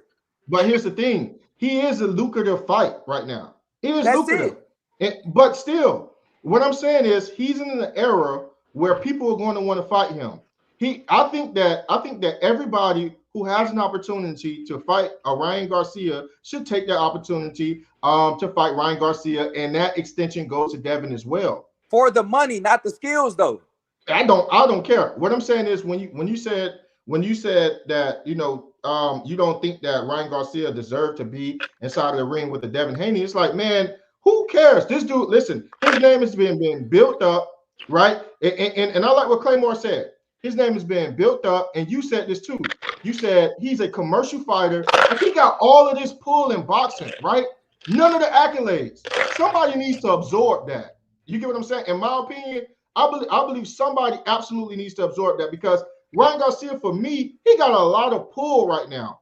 And who is he gonna keep fighting? He's gonna keep fighting tomato cans with this fake and his false pull, with this fake clout that he have. You see what I'm saying? He needs to, but boxing suffers for that. Somebody that deserves that, somebody that is moving accordingly, like Devin, somebody that is moving the way that boxing fans want them to move, needs to absorb that star power, because with that star power, you have casuals will see exactly how boxing is supposed to be handled, and we could possibly get more new fans into the sport of boxing, because Devin is wielding that type of star power and still doing what we expect old boxing fans to do, and still doing what we expect boxers to do. If Ryan Garcia had that star power, he just pulled the sucker move, and everybody think that's okay. Yes, he pulled the sucker move. No, I never said it was okay. No, this is why I think that fight should happen with Ryan. Dub C said it the best. Devin is going to absorb that star power. Right. Who do we want that star power in the hands of? A Ryan Garcia with none of the accolades and the talent to justify why he have it, or Devin Haney, who have the talent and the accolades to justify where he's at in his career, and who will move accordingly and responsible with it. Okay, so let me clear up one thing. Let me clear up one thing, brother. When I say that Ryan Garcia don't belong in the ring with Devin Haney, that is me propping up Devin Haney and talking about how great he is. Devin is going to box circles around Ryan, and those rounds that needs to happen. It needs to. We need to absorb that star power. If it don't happen, Ryan Garcia holds on to that false reality that he's an elite, and people are running around with a casual narrative that he's good. He only got beat by Tank. No, he needs to get slaughtered by somebody. No, I think he agrees. Hold on, Claymore. The reason why I can't agree with you, A-Side. The reason why I can't agree with you, A-Side, is because I didn't want to see Tank versus Ryan for the money fight. I want to see Tank versus Ryan to see the skills get proven. I want to see Devin versus Ryan for the skills. And now that I know that Ryan doesn't have the skill set, I want to see Devin destroy somebody with a skill set. That's it. Ryan don't got it for Devin, bro. He don't got it for Devin. And I'm not saying that I'm not wanting Devin to lose out on money. Understand something. Devin fighting Ryan, I don't have an issue with. But that doesn't change the fact that I don't believe that Ryan belongs in a ring with an elite fighter as Devin Haney. He just showed it with Oscar Duarte that he doesn't possess the skill set to get in that ring with somebody like Devin. Look at what Devin just did to his first 140-pound fighter. Look at what he just did. This is what I'm telling you, right? Devin is going to go, okay, hear me out, right? Let me break it down for you. Claymore, do you have a point of contingency? Because if you do, I would address both of them at the same time. I want to know. I don't have a point of contingency because I was going to kind of speak for 4K, which was stupid. I shouldn't have done that. He kind of made it clear for himself. What I thought what 4K was saying is he saw the value in what Devin was aiming for as far as the popularity and the money and all those different aspects. But I think he was saying as far as skill set was concerned, Ryan Garcia had no place to be in the ring with Devin Haney on that standard. But as far as the understanding of the reasoning behind wanting to fight Ryan Garcia, we understand the reason. He brings that fan base. He brings that casual fan base that's going to help Devin Haney cross over. So I'm agreeing with you. I'm agreeing with y'all. All I'm saying is that skill wise, it's just not. It's a mismatch. It's so funny because I just said this earlier today. It's so funny, right? Because now we're talking about skill wise. Whenever it comes to Devin Haney, he's not to listen. The commercial fight is where it's at. We all know we're not going to sit up here and act dumb. The people who control the sport of boxing are casuals. Whoever controls casuals, whoever possesses casuals, controls the sport of boxing, i.e. become the A side and then become the face of boxing. That is it. That's all. Devin Haney can fight top competition right now. He can go and fight a Matias. He can go and fight a Gary Anton Russell. But if he fight a Matias and a Gary Anton Russell right now, those are not big fights because his name is not to the star level that a Ryan Garcia is. Right. However, if a Ryan Garcia was to go and fight somebody as dangerous as a Matias, if a Ryan Garcia was to go and fight someone dangerous as an Anton Russell, they're going to have more eyes on that fight. Ryan Garcia won't be able to perform. Ryan Garcia will not be able to perform with the Matias or Gary Anton Russell. But it will be more people watching that fight because of the star power of Ryan. Okay, this is what I'm saying. Hold on 1 second. I didn't interrupt you guys. Yes, sir. That star power needs to be absorbed by somebody that is moving accordingly. This is what I'm telling you. If we leave Ryan Garcia alone and he's running around with star power that he don't deserve, that means he can't compete at the level we want him to compete at because he don't have the accolades to fight the good fights. Okay, we're going to be watching him for fun fights. We need somebody when let me break this down. When Floyd Mayweather took the accolades from De La Hoya, we was able to have 2-1. We was able to have the star power in the A side of Floyd Mayweather. He brought eyes to the sport of boxing. We were able to see all these other good fights that he had. Plus, we was able to see quality fights with Floyd Money Mayweather. Somebody has to beat beat Ryan Garcia and absorb that star power. No, they don't. Yes, they do. No, they. Yes, it's okay. No, I don't know what type of boxing. A-side, you sharp. I mean, no disrespect when I tell you. Sure. Check me out. You sharp, brother. Now, check this out. Ryan Garcia already lost that star power, and I'm gonna tell you how. When he fought Ryan Garcia, when he fought Oscar Duarte right here in my city in Houston, Texas, he didn't even sell out the Toyota Center. So the thing with him and Tank, whether they sold 1.2 pay-per-view buys and made that $20-some million gate and stuff like that, we can no longer constantly give that credit to Ryan Garcia. We can no longer give that credit to Ryan Garcia. Right now, what needs to be pushed and what Floyd has created, if Floyd has had anything to do with this, I'm about to throw my favorite fighter up under the bus once again. The fight that we need to be pushing for, the person that is going to give Devin that star power is the one and only Gervonta motherfucking Tank Davis. That's who he needs to be fighting. Ryan is not a star anymore. That was taken from him when he got dismantled by taking a ring. But it was also also taken from him again when he got in the ring with Oscar Duarte and he got in there with that fake ass Walmart ass shoulder roll that he had. He is no longer that star. I get what you're saying. but I respectfully disagree. Ryan has been a commercial fighter. He sells these fights on social media and on Instagram and on Twitter. We are no longer fooled as boxing fans. We no longer fooled. So he's not hurting Devin by turning Devin down now. Devin can go do bigger and better things. Tank need to send that goddamn contract so Devin can absorb that star power, because Ryan no longer has it. He had everybody fooled. He doesn't have it. That was just a cloak that he had, a Harry Potter cloak on. He had everybody thinking he had these fast hands. He had all these videos doing all these punching combinations, and then he get in the ring, and we saw none of that. He dropped in the second round, and then he went down to a knee, and then did not get back up. He barely survived in that ring with Oscar Duarte because that man didn't possess enough skill. But Ryan Garcia also did not have no defense. He is not a star in boxing. He is not. He is a star of social media. That's it. That's it. Okay. Devin I like what you just said. I like what you, I love we what you need to just be said. pushing. We need to get back to the Tank versus Devin. That's what I'm saying. Hold on. I love what you just said, because see, now you're saying that we need to get to the point where it's Tank versus Devin, right? But now we become dependent. We become dependent on Tank sending out a contract. That's one of one. Hold on, wait. And that's one of one. Hold on, wait 1 second. Listen, folks. I just heard you out. 1 second. Hear me out. You said that we need to get back to depending and waiting on someone to send Devin Haney a contract. You know the worst number to have in business is one. One of one. Hold on, wait 1 second. One of one. You added a word I don't agree with. You said waiting. Listen, folks. I let you speak. Let me speak.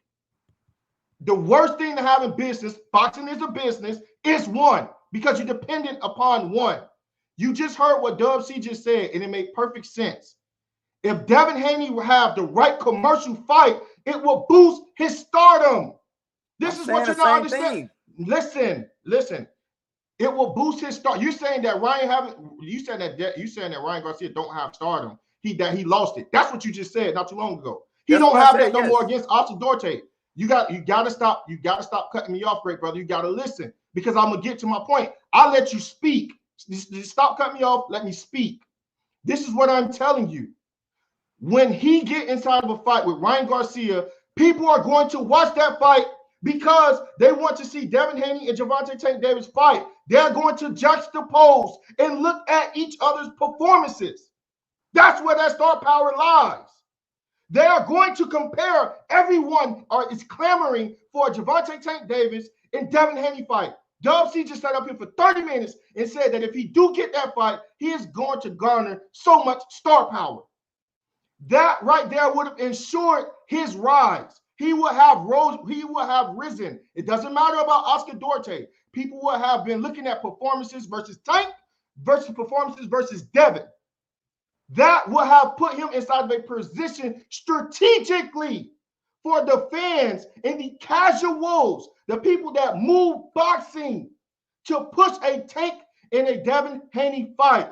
You are not in it for one of one now, which is the worst number you want in business. You are in it for 2 of 1. This is strategy. This is what I'm telling you, great brother.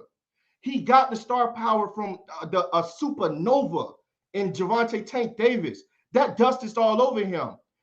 Depending on how Ryan Garcia moves, we may not get this opportunity again. This is strategy. We're playing chess. He don't need him. Devin is so much greater, man. I disagree. I disagree. If Tank doesn't, all right, man. All right. This is wild. Hey, can I jump in really quick? What's wild? Can I tap in real quick? Just to kind of. Wait, hold on. A-side. Okay, hold on 1 second. Let me see if I can. No, wait a minute. And one more thing. I didn't say that Devin need to wait on Tank. That's not what I said. You added that word in there. That's why I tried to interject a little bit. I didn't say that Devin need to wait on Tank. I said that he doesn't need Ryan, and we need to keep pushing for the Devin versus Tank fight. I didn't say for Devin Haney to wait on Gervonta Tank. But this is the problem. This is the problem. But the problem is regardless, I understand when you're saying Devin don't need to wait. The problem is that what we've been hearing is, Devin doesn't do good enough numbers. This is what they've been saying, and the reason they're not looking to make the fight. So if he does garner that Ryan Garcia fight, if that fight happens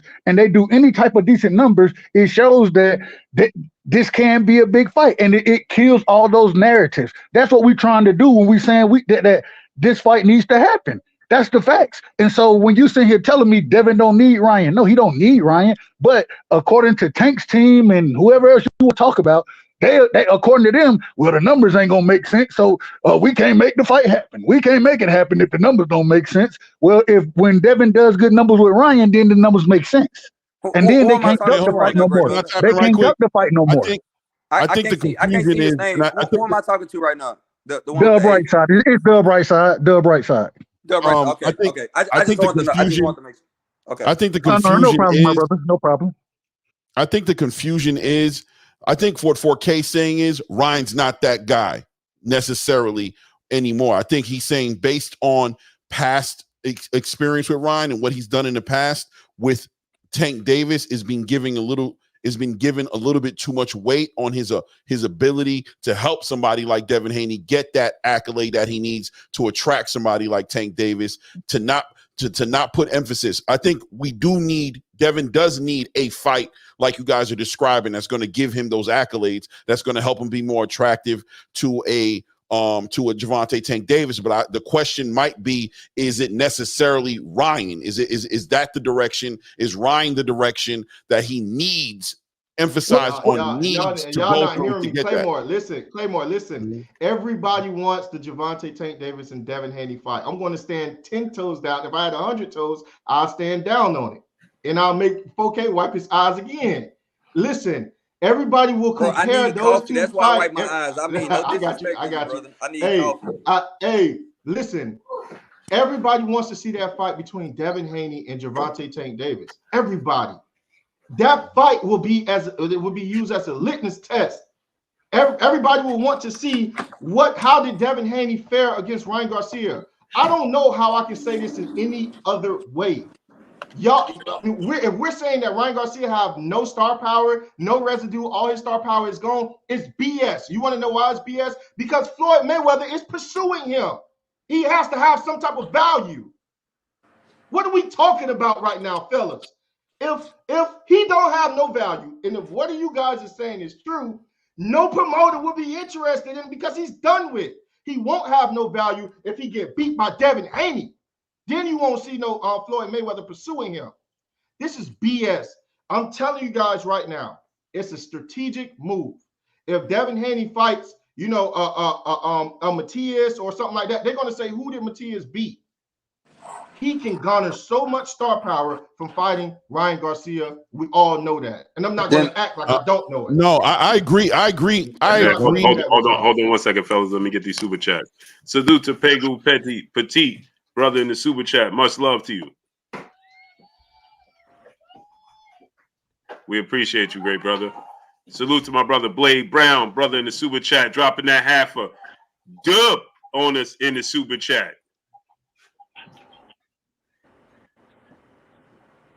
The great brother Blade Brown dropping another half a dub on us in the super chat. We appreciate you, great brother. He said boxing fandom is in a weird feminine place right now. They talk about views, weight, and money that's not touching their pockets. Boxing fans used to just pay money to see a good fight. Sad where we are at today. Blade Brown, I agree with you 1,000%. Okay, it has gotten to the point where we have, you got to think about this, right? We have media members out here clearly trying to sway the people in a specific direction. It's getting so ridiculous. It's not even funny. It's taken away and it's hurting and watering down the sport. People ask me about why I go hard with the situation with Devin Haney. Let me explain to you why. Devin Haney and Bill Haney, regardless if you like them or not, they try to make the best fights they could possibly make. Period. I know this for a fact. And they trying to get the bag as well. But people want them to choose a lane. Like Asa said earlier, they want them to choose a lane. They got to either go 1,000% with the hardest fights possible. They got to fight Subriel Matias for no money. They got to fight Gary Anton Russell for no money. And I don't mean no money. I mean, it's not big money. Right? These hard fights is the fights that he got to take. So that people could turn around and say, well, he ain't sell. I mean, who knows Subriel Matias? No disrespect. But he ain't a big name. So Devin gonna fight Sabril Matias. They're gonna talk about how it didn't sell, it didn't do this, he didn't do that, he didn't do this. Right? Gary Anton Russell, we know is probably the best 140-pounder out there. He got to prove it, but I believe he's the best 140-pounder out there. Hey, Blue, for the last time, and I didn't say it a lot. Hold on, for. So let me just finish this, right? So right, he fight Gary Anton Russell. He got to fight Gary Anton Russell. Where they gonna fight at to make that fight big? It's a big fight to us, but where they gonna fight to make it a big commercial fight for them to eat? They gonna have to fight in the DMV, DC, Baltimore, or they gonna have to fight in San Francisco. Because the fans, the commercial fans, ain't gonna buy it. They ain't gonna pay for it. Because they don't appreciate it. You know why? Because they don't know. How many times we sit here, me and Dub C was saying, when we was talking about Gary Anton Russell, how many people didn't even know he beat Boots in the amateurs? They don't know nothing about this because they're not hardcore boxing fans. Oh, you and Dub be on it though, Blue. Yeah. Wait a minute, because I'm a hardcore boxing fan, but you and Dub be on it. I ain't know that. But that's the thing, is that people don't take the time out. See, you see how you said every day you looking, you researching, you doing it. Yeah, every day I wake up. That's the first thing I do. They take a narrative. Like for instance, right? And no slight, Leonard Ellaby know I got love for him. But Leonard Ellaby say the fight did 40,000. That's gold. I say it did more than that. I'm lying. But nobody's seen the proof of either one. Right. Right? So how do you know who's lying, who's not? You just picking and choosing. And I'm not saying he did 150, 120,000. I got that off of thezone.com. Bill didn't tell me that. Devin didn't tell me that. Right? Okay, so if I'm wrong, I stand corrected. But it's not about being wrong. That just means the fans didn't support it. You either stole it. Deontay Wilder, Tyson Fury, people, do y'all know they caught, Showtime caught 10 million illegal streams? Streamies. 10 million illegal streams. That's the ones they caught. They gonna label me a snitch. But then people look at the numbers and say, ain't nobody supported. Because you dudes ain't paying for it. They gonna label me a snitch. It's streamies. Yeah. And check this out. Check this out, Yeah. You dudes are smart.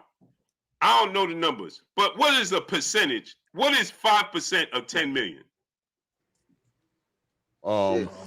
Is it 500 million? 500 million. Or something like that? 500. No, no, 500 million. 500,000. It's 500,000. 500,000. 500,000. So if 5% of those dudes that stole it, that means Wilder and Fury, because it reported there's 700 and 750,000 pay-per-views, right?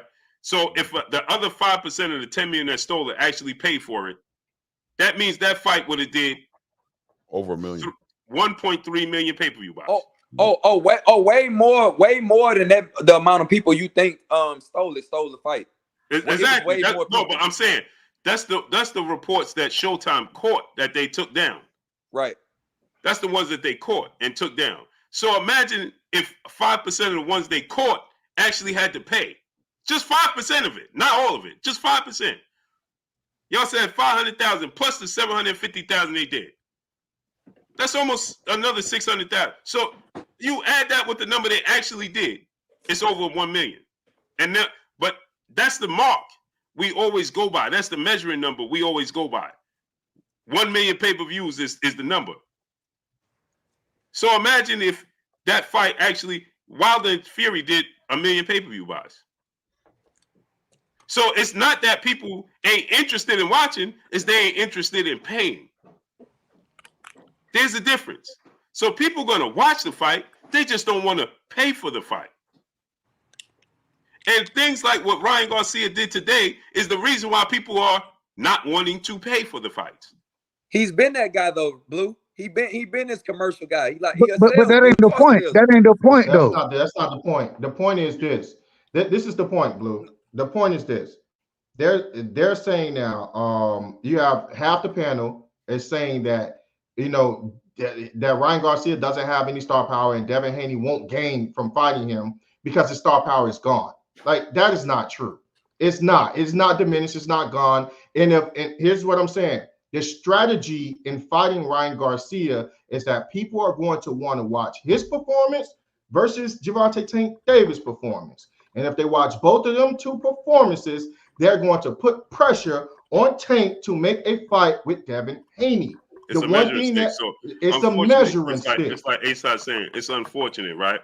And let me get these super chats off because I know y'all been waiting real quick. Salute to my brother Bori in the super chat, dropping that Cinco on us in the super chat. He said Oscar not going to let Ryan fight Rolly just to spite Floyd. Look at Oscar last tweet. Yep, I just made a video about that. Daryl, brother in the super chat, dropping that Cinco on us in the super chat. He said Tank Davis is not an elite fighter. He hasn't beat an A-level fighter or an elite fighter.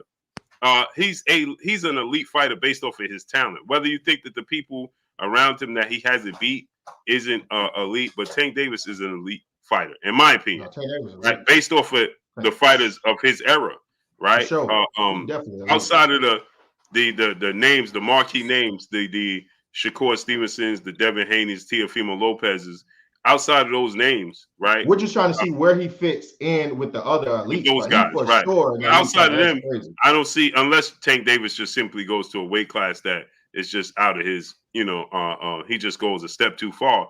But and Gary Anton Russell, I think is a problem for Tank. I don't think he could beat Gary Anton Russell.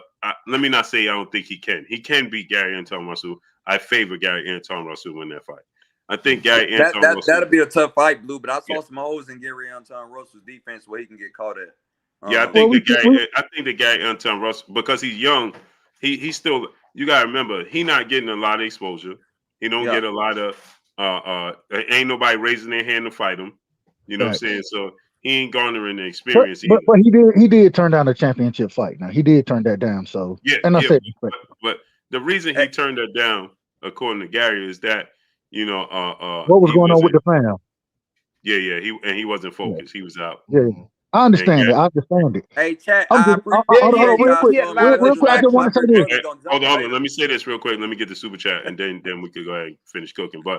And you gotta remember too, Gary Russell, big bro, understands the business. He understands because Gary Anton didn't turn down the fight.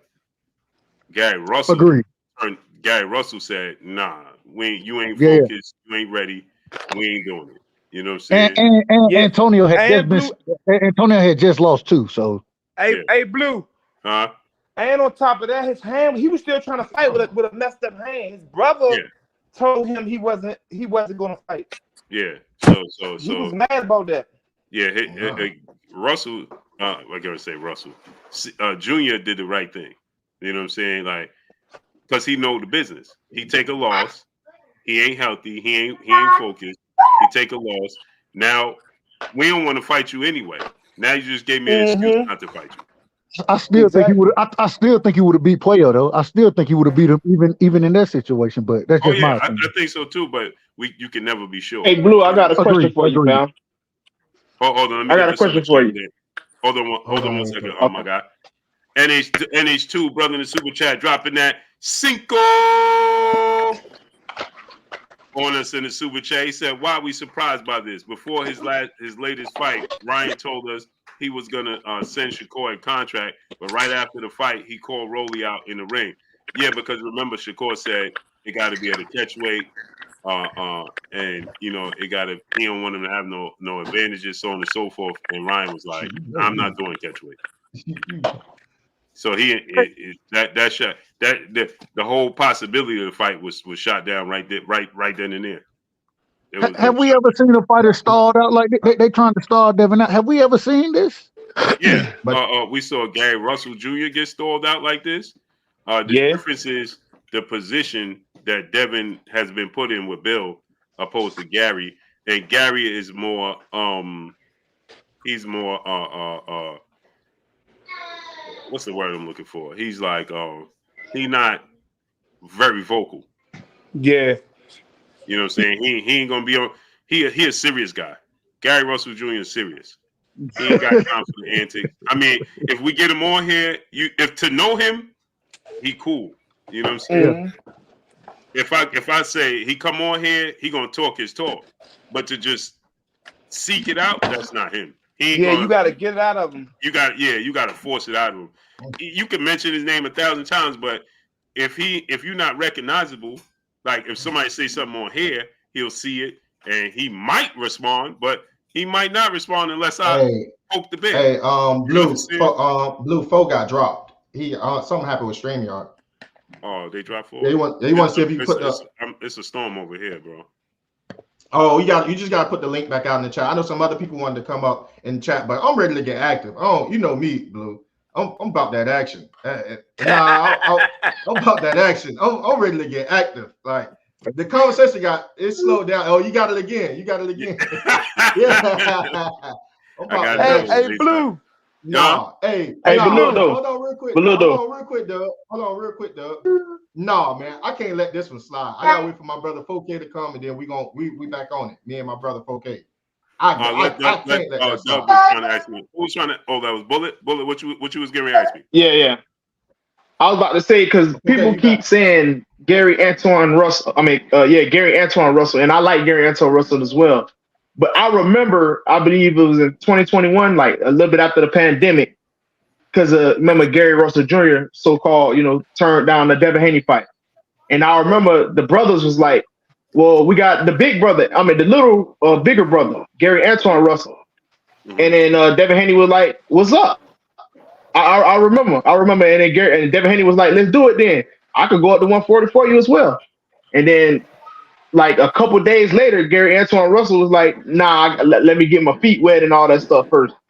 I remember Devin Haney turned his trail towards him as well. And they was like, nah. Man, that's not true. We just had Bill on there when I asked him about Gary Antoine. Remember, Blue, when Bill was on there, and I said, why you ain't sent Antoine a contract? And he said, is Antoine talking? He said, remember? Yeah, he said we had Bill on there. They never. It was that hot second. No, but Devin Haney himself said, let's do it. Yeah, Anton did say, like he focused on other things right now. Yeah. See? One thing about I remember that, bro. One thing about Antoine though, if Gary Jr. think it makes sense, he's gonna fight him. Whatever Gary Jr. says, Antoine gonna do. Like he really looks up to his big brother. Like, as they lost their father, like their father was like they everything. So He now was it's like the patriarch. It's like Gary Jr. is like the father now. So hey, bro, hey, 4K, TR the funniest, which is a beautiful thing. But at the same time, even with him being that,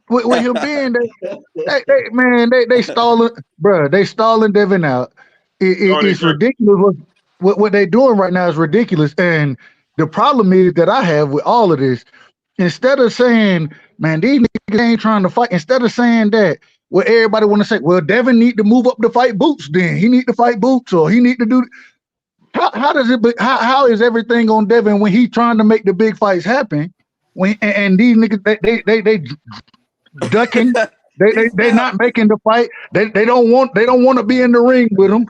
They telling you everything but let's fight. They telling you the man is chinny, he pillow fisted, he boring, he all of that. But nobody don't want to get in the ring. What are we talking about? What are we talking about? So you telling me though, you think if Devin Haney sends Boots a contract, Boots is not gonna take it?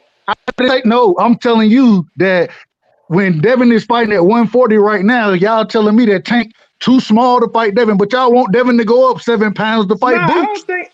What are you talking about? I don't think this is what I do think, right? Devin himself said he move up to 147. I would like to see the fight. I would like to see the fight. However, I'm not calling for him to, but Devin himself said he move up to 147. And that's okay. And when he move up there, I'm gonna call for the fight. He'll move up to 140. So what's the problem? I don't understand this. Hey, Blue, you gotta show me how to set this up. When he mocked Bill Haney? We can get heated now. Let's go. Yeah, somebody set this stuff What you up, want to man. get heated about? You don't want to get heated. Huh? You don't want to do that. You ain't got no smoke for me. I got. You heard me, Blue? You ain't Hey, got no smoke. You ain't got you researching you not boxing. I war know ready. boxing. You researching not boxing. war I know boxing. So what you want? Hey, you don't want to do it, brother. You don't want to. You don't want that So smoke, get it started. Crank it up. Hey, brother. hey, I mean, it Earl, ain't nothing to Earl talk Spence, about. You Earl done Spence. already showed. hey, Dub, right Yeah. now. We'll duck smoke on here. Yes. Don't tell him what you Don't want. Y'all just never We gotta ain't go. tell ducking him. no smoke. You don't know I me. don't duck no That's smoke what it around here. is. Let me Y'all tell you, gotta bro. go. Hey, all I'm telling you is this. Regardless Y'all of run it. you name the motherfucker, you name the fighter, you Yeah, name him, we got Let's and keep then it tell clean. me Let's why. keep it clean. Let's keep it clean. Dub, I'm you gonna got keep it clean. I'm gonna keep it Huh? clean. I'm gonna keep it Hey, clean. I'm gonna hold keep it on, clean. before we get to that though. Earl Spence there? Y'all see Earl? Oh, Earl in the chat. No, he in the crowd at the fight. Oh, nah, I ain't saying. You said he where? They said he at the fights right now. That's what's up. Oh, Earl Spence? Yeah, that you know what that mean. Oh, I thought you was saying like Earl Spence was in the Yeah, chat? I was he getting, on I was getting. he on here right now. Yo, Blue, No. are you serious, Yeah. Blue? You got the wolves out. They about to go at it. You say, hey, Earl in the stands. I'm like, Hey, that's is he in important the though. chat? You like, nah, he Hey, at the that's fight. good for I'm like, boxing. That's good oh, for Blue, boxing, really? Yeah, A-Side. no, I'm That's saying good for but boxing. you That's know good for what that boxing. means. Yeah, That's an indication. You know that's good that's for an boxing. indication. Spence Huh? outside. He outside. You know Yeah, what that means. Yeah, that's good. That's good for the game Oh right That's a yeah. now. good sign. Man, you gotta show me how to set this up, Blue. You I and got you. A-Side. So hold I on. got you. Hold on. What's What's up? the smoke? Hold on. What's the smoke the brother got for I me? got I you, don't know. Dub. It I was got you, what Dub. y'all. It Listen. was what y'all had. I'm ready to listen. You know, I'm always. He Yeah, let's started get it to up. this So I'm smoke. trying to say, he Yeah. told me I don't know boxing. He started it up. Okay. Well, hey, but all I'm telling you is that you tell me. At the end of the day, what we seeing right now going on with Devin is egregious. And so tell me how It it ain't is. I'm egregious. agreeing with you. Okay, then we good. Then I All don't know what right. the smoke is. I Nah, don't know what I the smoke still want about. to smoke with you though. That's what I want. Cause you told me Then I what? don't know boxing. Well, But you what it don't. is, but what it You the is one you who don't said know you me. wake up. That's what You it the one is. who said you wake up having to research. You don't know what's going on. I mean, that's on you. I ain't got no problem. Hey, keep doing your research. But Okay. what will be the topic if y'all get into it? Because I mean, I And know that's what Yeah, I'm Dub. that, saying. We hey, ain't got a topic. It ain't no Listen, smoke. that's We what ain't I'm got no saying. topic. Hold I'm on, folks. If ain't nothing to aim at, then we just gonna dead that. Yeah, because it's Hey, just gonna Yeah, be we're back gonna and move we forth. just forward. gonna Let's dead move that. forward. We We'll gonna move dead forward. that. No he problem with it. raised the white flag. Oh man, y'all, That's foul. That's that's all foul. right. You got, hey, you know what? Hey, you know what? You got it, bro. You got it. I ain't got no problem with it. We ain't got no disagreement, so I ain't got no smoke with you. You got it. Hey, forget that. I still want this fight with Look, Ryan. I don't care what Hey, nobody say. Larry I'm all right, mad as Lopez hell said look, you right said now, I'm a man. young Hey, whippersnapper.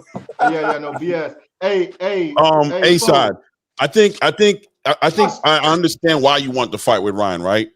I don't think, and me personally, I don't got no I do. problem with the fight with That's a Ryan, but here's my whole thing. play. Here's my thing, right? I don't know if the Tank Davis, I don't want Devin Haney to focus so much on this Tank Davis and on this stardom thing so much to where the position he put himself in this negotiation with Ryan Garcia, for him to be able to walk away from this negotiation in the manner that he did it. And I know that the only reason Devin entertained it is because he's looking to get that crossover fan base.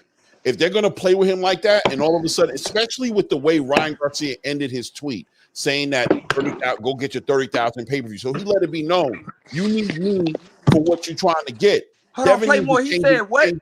Yeah, he when said that. Ryan Garcia at the end of his tweet said, go ahead and go get your 30,000 pay-per-view buys with Richard Hitchens. He's like, you need me, I don't need you. Pretty Even much. though we know that Ryan Garcia is the one who called out Devin. Devin never called out Ryan, so he was never even looking to fight Ryan. So Play more. what I'm saying is I'm drinking Ryan was coffee able because to I play woke with up him. late. I didn't even Oh, see let the man Hold on. finish, man. Let him finish. Let the man Yeah. finish. So what I'm saying is, Ryan, this is what I said about the playing with kids thing, right? If Devin was interested in fighting Ryan and he was calling out Ryan, I'd be like, all right, you know what I mean? He's trying to fight Ryan. You got to do what you got to do. But he wasn't trying to fight Ryan. He obviously had a game plan that didn't even include Ryan Garcia. So to make Ryan Garcia the center of his business model right now, to give him that kind of value by entertaining bullshit from somebody like him who doesn't even bring boxing pedigree to the ring the way for what Devin is actually chasing, he should just leave it alone. I say leave the Tank thing alone. I say fuck all of them. Pause. You know what I mean? Not pause. Well, fuck all of them. Pause in a way, but not to say that I'm not as respectfully as I could say it. Yo, they clearly don't want to fight you, bro. Move on. You have all the options in the world. You're going to be a 147-pounder at some point. You got belts that you could be aiming at. You got all types of fights you could be aiming at. Find those fights, and if those fights are going to happen, the Tank Davises and the Ryan Garcia, let them organically. And Claymore. Claymore, what are those fights, Claymore? Claymore, what are those fights, though? What are those fights outside? Because at the time, all right. So before y'all cook him, let me. It was Ryan who called him out. It was Ryan who said he wanted to fight Devin, and then all of a sudden, hold on. Let me jump on this real quick. Stupid ass tweets. And talking about 30,000 pay-per-views, and it's like, hey man, it's some clown shit. Because it was like Ryan's the one that put it out there, like, hey, I sent the offer to Devin and Blaze, hear me out. Hear me out. Hold on, wait, real quick. Hear me out. I was just adding on. This is why he can't have he still have some type of pull when he said he does, man, whether we like it or not. Man, Tank had Esau Cruz became more of a star after he lost to Tank. Let's stop this. You see what I'm saying? Like, people didn't even know Esau Cruz. Rolly Romero got so much more pull and star power after he lost to Tank. Like, it's the same thing with Ryan Garcia. We lying right now. We're lying. Somebody needs to beat and step on Ryan Garcia, and that person needs to be Devin, so people can be looking at Devin versus Tank later on. I know, but the problem is it's on Ryan, and it don't really matter. Look, this is what I'm saying. This is what I'm saying to you, great brother. Because it's on him, that's what's making it bad, because he's moving so weird in boxing. But that's why, like you said, you shouldn't even play with him and deal with him. Man, Devin is 25 years old. He's undisputed at 135, and he's 2 division champion, and he's WBC champion. Over the next few years, he don't need a Tank. He don't need a Ryan. He can be bigger than them, just handling his business. I agree by continuing to beat high-level competition. And after what he did to Regis, but look, if he unifies at 140 and has a performance like that, unifying a title at 140. Then what are we talking about now? So funny? We won't be talking about it. Hey, but this is why I think y'all looking at it wrong, though. Hold on, y'all boys. This is what I think y'all looking at. Hold on. You know what's so funny? Everybody wants this hard path. Hold on, wait, real quick. I'm almost done, Bullet, and you got it. Everybody want this hard path for Devin. Nobody say nothing about this path when it comes to Tank. Nobody say nothing about this path when it comes to Ryan. Nobody say nothing about this path when it comes to any other fighter. Everybody always say, man, Devin needs to go this route. He just needs to go that route. Devin needs to, he'll be all right. You know what I'm saying? It's like, no. And that's how you know, and that's how you know who the goods is. That's how you know who the goods is, because they don't want to smoke with the goods. They don't want to smoke with the goods. But Blaze, they're saying he needs to do all this, and we know that he's the good. Check this out, though. This is what I'm going to say. But the point is what I'm trying to say. Hey, check this out, though. Check this out. What I'm saying is this. Go ahead, Bullet. Haney's path, right? Haney's path is hard because he's demonstrating it. As a boxing fan, I'm not putting these expectations on Haney. That's the casuals doing it. What I'm saying is Haney's demonstrating that he's fighting. I want him to have to fight with the people that's in and around his. Wait a minute, I'm a boxing fan and I walk with Devin at the same time. Go ahead, Bullet. My bad. Hey, but look though. This is what I think y'all are mistaken, because people are getting drafted into this. Well, I'm gonna say I want to think 4K is just looking at it from the standpoint of they looking at just Tank. They doing this, or anybody that thinks that he's going after Ryan just for Tank. No, Devin Haney has always going after the best fights or the. Hold on, fam. Devin Haney is either going after the best fights or the title holders.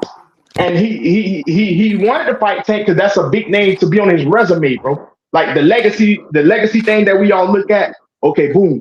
Tank and Devin, they have history. Devin and Ryan has history. Devin going after Ryan was moving on from Tank. I'm waiting for Tank. He called him out. Bill Haney was calling Tank out.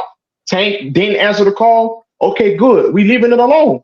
Come on, Ryan, let's fight. We have history. We don't have to build it around the Tank Davis and get my numbers up. No, I beat you 3 times in the amateurs. You beat me 3 times in the amateurs. You supposed to be a young upcoming fighter. They say I don't fight young fighters. damn what these other guys are doing. Ryan Garcia, regardless that he lost the Tank, he's another young fighter. He's another young fighter, and that's just something to help build his legacy. I think he's looking at other guys, regardless of what y'all think he's doing it for. He's doing it for his legacy, not in spite of, okay, I'm gonna get the numbers to fight Tank. No, because that's why he called out Mario Barrios. That's another young guy that's up in another weight class. Let me take care of him to get that and put that on my resume at 147. I know I want him to stay at 140 to fight all these other things, but he's not doing nothing in spite of Tank. He's doing what he want to do because it'll help his legacy, and he likes to fight in general. And he, of course, he wants the money. He set himself on a path where he's going to get money regardless. Anybody else he fight, regardless, other than Tank, they're not getting paid more than him. Other than Tank, I'm saying when he fights them in the ring, they're not getting paid more than him. Bullet. That's what I'm basically saying, right? What I'm saying is go back to the original game plan is what I'm saying. And I agree with you, because what you're basically saying is he probably hasn't even left the game plan. He's still on the game plan. And I guess I'm talking to the guys in the panel, and I was really talking to A-Side just to say that, yes, the Ryan Garcia fight did have its benefits in it. If he were to do the fight, it had those benefits as far as still building up his value to make him more attractive to a Gervonta Tank Davis fight to make that happen. But I believe that Devin Haney left that idea a little while ago where he was like, look, this fight might not happen. I'm moving on with my career. And if we focus too much on a Ryan Garcia, if Ryan Garcia is going to play these games, let him play those games, man, and go do what you originally planned on doing, because you never called him out. You didn't have no plans on fighting him. You had a whole entire strategy you and Bill came up with built on something else, because Ryan's the one who called Devin out. Once again, it'd have been different for me if Devin called Ryan out. I'd have been like, all right, then he's included in the game plan, but I don't think Ryan was ever in the game plan. And I think, but here's the thing, Claymore, what you just said was so dead on. You said that there was benefits in that fight, right? There was benefits in that fight, and Ryan called Tim out. Right, you see what I'm saying? And it could have potentially led to a Tank fight. But when Ryan pulling that move, I'm not going to sit up here and act like there's no benefit in Ryan fight because of what happened with Tank and what happened with Duarte. That's BS. That fight could have got us closer to. That fight could have got us closer to a Tank fight. Side, you're right. There was a benefit there. I'm not discrediting that there wasn't a benefit. What I'm saying is, if Ryan, I'm not saying there wasn't a benefit. There clearly was a benefit. That's why Devin entertained it. It was like, you know what? All right, let's do that. But what I'm saying is, after seeing post this Ryan Garcia stunt he pulled, fuck Ryan Garcia. Get back to the old shit. Get back to the old game plan, and you'll still get what you're Claymore, we got to keep it clean for the. I'm sorry. So we got because I know we got some brothers that ain't speaking. Hey, can I jump in? Because I never got Ray all day didn't speak. And I think NHA did not speak yet. So we're gonna go CK Ray all day, and then we're gonna go to NHA and my brother Blaze. Dub right side. We'll be after that. I'll keep note. Thank you. For sure. CK.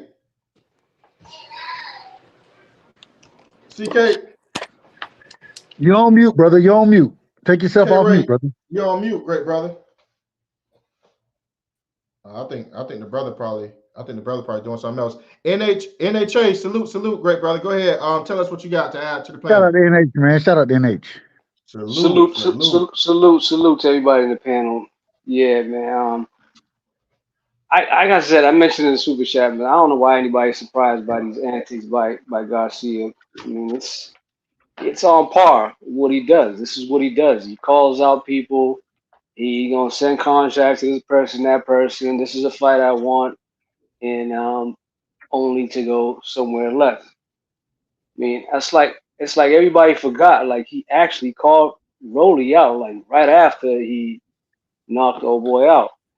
Like, that was the plan all along. All the fake negotiating with Haney, I think that was just all smoke screen. Man never really had any intentions of fighting Haney. He ain't got no intentions of fighting none of the top dudes. That's my humble and honest opinion. Okay. So can I? We got okay. I ain't cooked yet. No, you back. Go ahead, great okay. brother. So what I was trying to touch base on is that we're missing a big, valuable point. I don't think I think Ryan just threw his name in the hat to try to just get in the middle of the media circus that was going on with Tank and Devin. And the reason why I say that is because right before the fight, after he won the fight, he said, I'm not entertaining Devin for 2 more fights, right? He did say that. And he won it Rolly. So now he gets the chance to fight Devin. He does all this I call it pump faking. And we're missing the point that he gets there and finally he pulls out to go fight Rolly after he said he didn't want to fight Rolly. He's in negotiations with Devin. Now, on top of on something else I would like to say is the demographic of Ryan is not going to change. We're missing the point about the fan base of Ryan Garcia. He is Mexican American. So his demographic is always going to bring a value unless he loses 5 more fights. As long as if he loses to Devin right now, it will drop a little bit because his fan base is the teeny boppers. But as far as boxing fans and the Mexican American fan base, he will keep those guys and they'll be riding with him. Now, the reason why I think Floyd convinced him to get out the fight is because if he loses to Devin, he will lose value, and that's going to hurt his stock. His best thing is he's going to go in there with low value because he's to the world. Devin's not a big draw, right? So he knows it's going to bring numbers, but it's not going to bring superstar numbers. What would make that better? If he gets a belt, now his Mexican American fan base is going to grow because now he's a champion coming into the ring against another champion and unified. That's going to make the fight 10 times bigger. So that's what I've seen because Devin already had a fight lined up with Sandor Martin, and he wasn't ducking that fight. There was no way he was getting at that fight. As much as we want to talk about it, he wasn't getting at that fight. Sandor was not taking no more cuts. He wants to fight, and that's the opportunity for Devin to separate himself again, not once, but twice from Tio. And that's what I see. A lot of times I think just Devin fighting, it doesn't matter if they're leftovers because the 4 kings that we knew in the 80s, they all fought each other. Didn't matter. It was nobody's leftovers, nobody's this and that. Now, when they fight each other, it's up to Devin, Tank, Tio, or Ryan to separate themselves from the other one, no matter who the opponent is. And that's what they have to do to get down to business. We're doing too much looking into who's winning this and who's better here. And we can't do that. We got to look at the separation of them. The best way, I was talking to Claymore, best way to range a fighter is on a common opponent. I don't mean triangle theory. So if I think somebody was talking to me about Shakur and Devin, who was better? I said, okay, take Oscar Valdez and take Regis Prograde. Who's a better fighter? If you match them up, who will win? Right? Look at the difference in the fighters. Look at the fights. You can't do that like that. Hold on. Let me finish, Bullet. Let me finish. Because the reason why I say that is because it's what they call a common opponent. If you do the triangle theory, it doesn't really match up because you can do it that way. And the reason why you can do it that way because it shows you the levels of playing that they're on, the fields they're on. That's how you got to look at things. If you're looking at the level of fields, if you're not looking at the level of field, then you're not making a right matchup because you're just fantasizing the matchup. Best way is to see how they performed against their opponents, and if their opponents fought each other, how do they perform? Because you can fantasize their opponents because you can see that, right? Just like you can see them fighting each other, you can see the opponents fighting each other, and that's a better way of ranking them and ranging them on their skill sets. That's all I got to say. I understand exactly where you're coming from, brother. I understand it, and I'm not disagreeing. What I would say though is when you have these fighters out here, and I think us being fans of the sport of boxing, we could take a step back and we'll say who's the goods. And when you have this situation of individuals that we would consider, hell, I ain't gonna say Ryan is just the good. I think Ryan, I have a whole nother thought process on that. What I'm saying is when individuals don't want to make fights with you, right? Now we didn't watch Ryan go in and sacrifice, and even after he agreed to the shit, complained about the shit. Or I gotta stop cussing. I apologize. I gotta stop cussing. I apologize. I ain't cussing no more. But when you're seeing Ryan do these things, and now all of a sudden you're pulling out the fight. Once again, I think it's a Floyd Mayweather ploy. But we see you pulling out this fight. Why aren't these guys trying to go after the pillow-fisted chinny guy? The pillow-fisted chinny guy is the easiest guy to walk down. So why they not going after him? Why they not walking him down? Why they not beating him down in the ring? You know what I'm saying? This is what they're telling me, though. This is what they're telling me. They all have been in the ring with him, whether it's been sparring or in the amateurs, and they know what he's about. That's the difference. Okay? A lot of people don't realize that. And that does play a part, even though, because when they were in Floyd's gym, that was what rules. What were Doghouse rules. Doghouse, okay? doghouse Doghouse rules, Thank you. rules. So doghouse rules. those are not sparring matches. Those are doghouse rules. So they It's got basically it's basically a street fight in boxing gloves. Thank you. So they got into it. They know what he's about, and that's the Facts. difference. So we're looking He at a it dog. differently, right? And they see that. So now that they see that, they're like, okay, you know what? This guy's really serious because now he's in smaller gloves. He's still fast. He's getting stronger. We know what he's about. We know those pepper and those hands hurt. They don't care what they say. I seen him take a shot. We know that. Yeah, we know what it's about. But at the end of the day, it's boxing. We all want to see the best fights. At the end of the day, we all want that. For sure. It doesn't. But with hold on. I'm sorry. I didn't mean to cut you. I'm gonna let you cook. My bad. Go ahead. no, I'm just gonna say, but if that's the case, and I agree with you, hey, I want to see the best fight the best. But if they ducking the man, how is all of a sudden they talking about, oh, this man need to go fight Boots? Why are they talk? Why is that even a topic of conversation? No, we need to be. We need hold on, real quick. We should be critical of the individual who not making the fights happen. That's who we should be critical of, and that's my problem with all of this is that fans at this current moment in time, and what I would call true boxing fan, because if you on this panel, if you having these type of conversations, you're a fan of boxing. You know boxing. You know what I'm saying? So if this is the conversation that we having, why are we not being critical? How all of a sudden we critical of Devin? How are we critical of Devin? Devin is the one individual in the situation that is taking he taking all the smoke. He want the smoke, and all of a sudden now it seems like people want to tell me, well, Ryan don't want to fight him, so he need to go fight Boots. I don't understand this, man. It don't even make sense where some of these arguments go. And this is why I'm saying they stalling the young brother out, and they need to stop it because he younger than all y'all. He younger, and because he's younger, what's going to end up happening? Hey, Dub C, you next, Dub C. Dub, you next, and then my brother Blaze. Dub, you next. We'll hear from you in a while. And because he's younger, then all of a sudden what's going to end up? I'm gonna just finish this. Let me just finish this. Because he's younger, what's going to end up happening with y'all stalling him out? You want to stall him out, he only going to get better. He only going to continue to progress. And then when he beat y'all, what you're going to tell me is, oh, he beat an old fighter. He beat an old fighter. No, he beat the individual who was stalling him out. That's who he beat. So we got to stop this. And as boxing fans, we need to be pushing the individuals to make the big fights happen. The best fight the best. That's what we need to be pushing for. And I don't see a lot of individuals pushing for it. I ain't seeing it. Because we protect our that's because of the casual. That's because what Dub right side.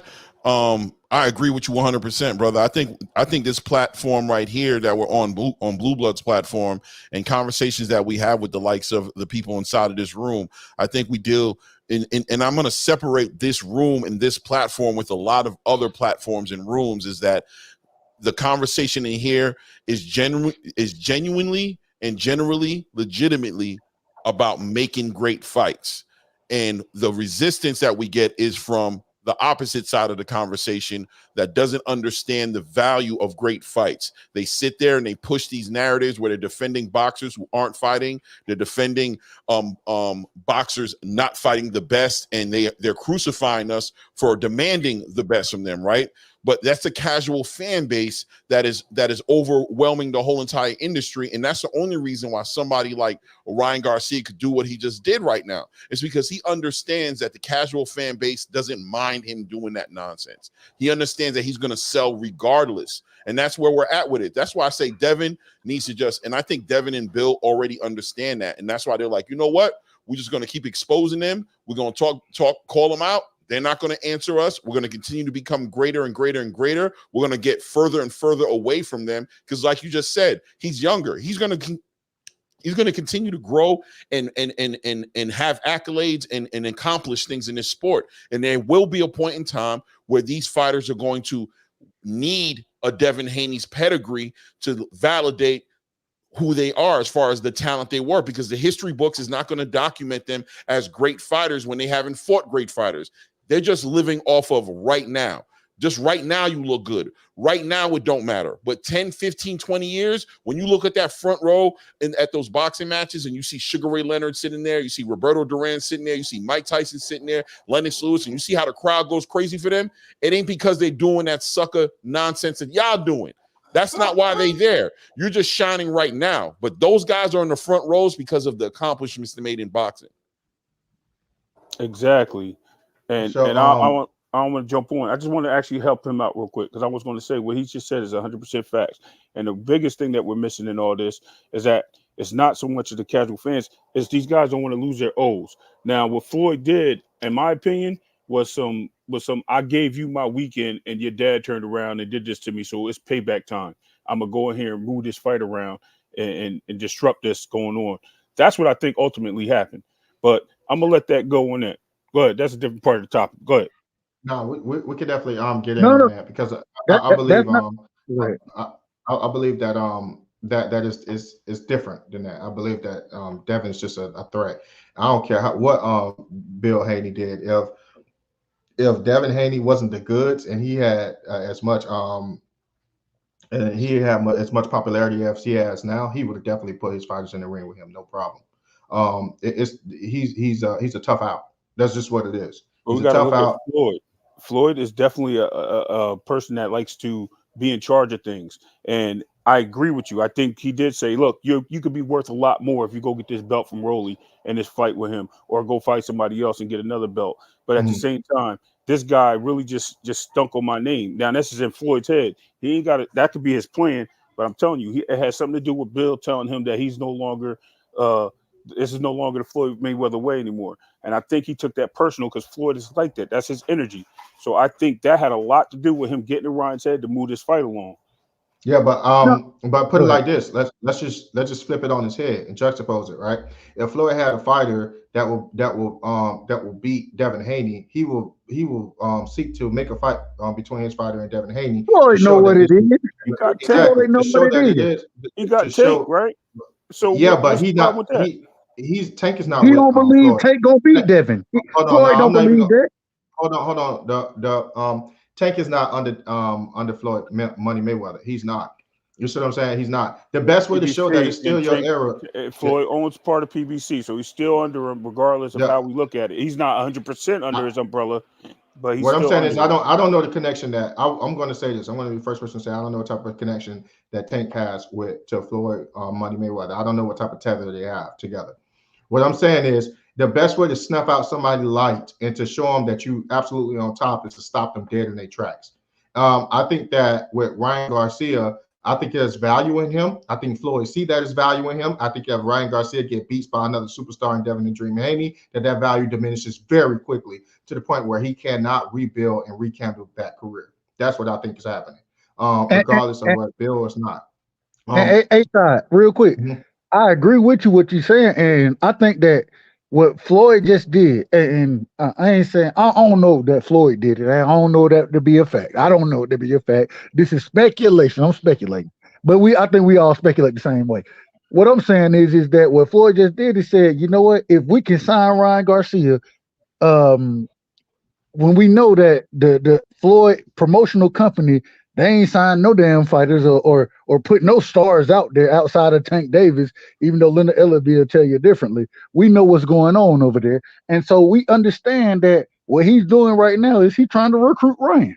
That's what he's trying to do. And he's trying to find another pay-per-view star, somebody he gonna make money off of. And so what he's saying right now, like you just said, Floyd just told that man, well, look, if you go fight Devin, you may make money, but you're gonna lose the fight. So we're gonna put you in with Rolly. We think you can beat Rolly. Rolly was on pay-per-view, so go ahead and fight him, and then we're gonna show you that you better than what people tell you are.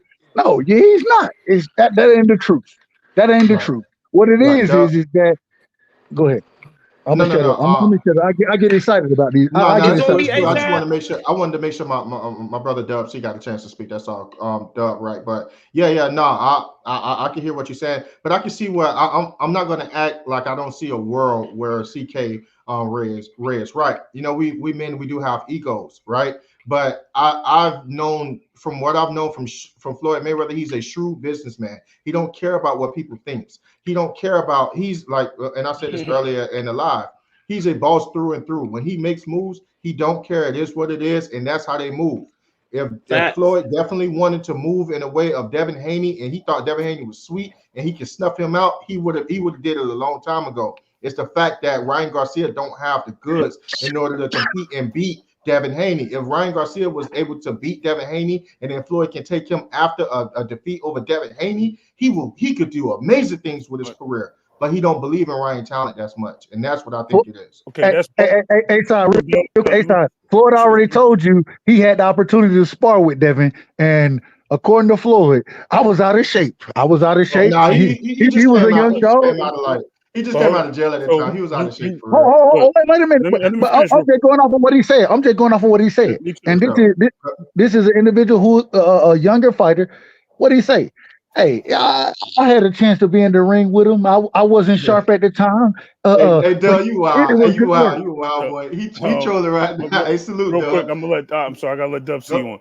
But real quick. So what you said was that Floyd doesn't have like no type of ill feels to people. He has a lot of malice. When somebody comes at him or says something to him, he takes it very personal. He did it with 50 Cent. He did it with Oscar. Look what he's doing with Oscar now with Ryan. He has when he has something on his mind, he sets out a goal to do it. He does get involved and he does things. Floyd didn't like the fact that his name was put out there from Bill. I'm telling you, that had a lot to, because he said, I gave this guy my date. Because he tried to schedule on Devin's date, and then he pulled back on that date. And then he was like, yo, I gave this guy that date. I'm telling you, it has a lot to do with that. When he went after Ryan and he started making these moves, he knew what he was doing. Now, it may not be the whole thing, but I could daggone sure say it's part of it. Okay, let me ask you this: if he knew that, you know what? I can see in a world where he could be he can move in a certain way where he can probably try to move against him. I won't act like that's totally outside of the realm of possibility. What's going on, Doug? Man, everybody missing the biggest point of them all. What's the biggest point? First and foremost, Ryan Garcia fight Devin. Mayweather gets nothing. Yep. Ryan Garcia fights Rolly. Mayweather gets paid. Yep. Facts. That is his fighter. You're right. For sure. That's so beautiful. That Rolly is signed under who? Exactly. TMT. Exactly. So of course, not only if Ryan fights Devin, right? And get Mayweather don't get no money. I'll keep cussing. I keep cussing. Hold on, Dub. We gotta let Dub C speak real quick. He don't get Ryan fights Devin. Mayweather lose out two ways. One, right? He don't get no money off the fight. That's one. Two, Devin gets bigger. Not only is his pride hurt because Devin didn't sign with him, and now Devin is a big face. Now Devin's getting big paydays. Not only that, but also when Tank fights Devin, now you don't know who's going to be the A side. If Devin destroys Ryan, and say he fights somebody like a Matias, because if he destroys Ryan, we know his fan base going to go up. A lot of casual boxing fans don't even know nothing about who Devin Haney is. When he destroys Ryan, now all the TikTok fans and all that is tuning into Devin Haney.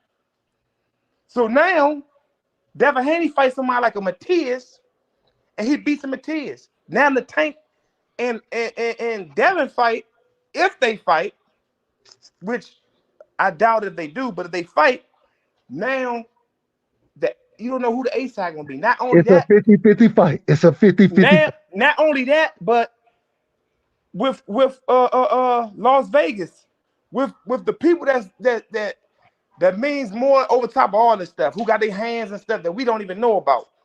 First and foremost, now the odds is different. Now, right, if they were to fight right now, Tank will be a favorite. No matter how much people like it or not, Tank is going to be a favorite if they was to fight right now, as far as betting odds. So Now, if Devin get his fan base up and now he destroys Ryan, he go fights Matias or a Teofimo Lopez, Bullet, you and next. he beats one of them. Now, Devin and Tank looking eye to eye now. Instead of it being 60-40, 65-35, it's 50-50. So now Devin might send Tank that contract. If they do, if Ryan and Devin do 1.3 million, 1.2 million, they can do 1 million. Then he go back and fight a Matias or a Teofimo Lopez and do 800,000 to $1 million. Now he's a sale. So now it's different. Now the grounds are different. Now we talking a whole different ball game. Oh, let me get this.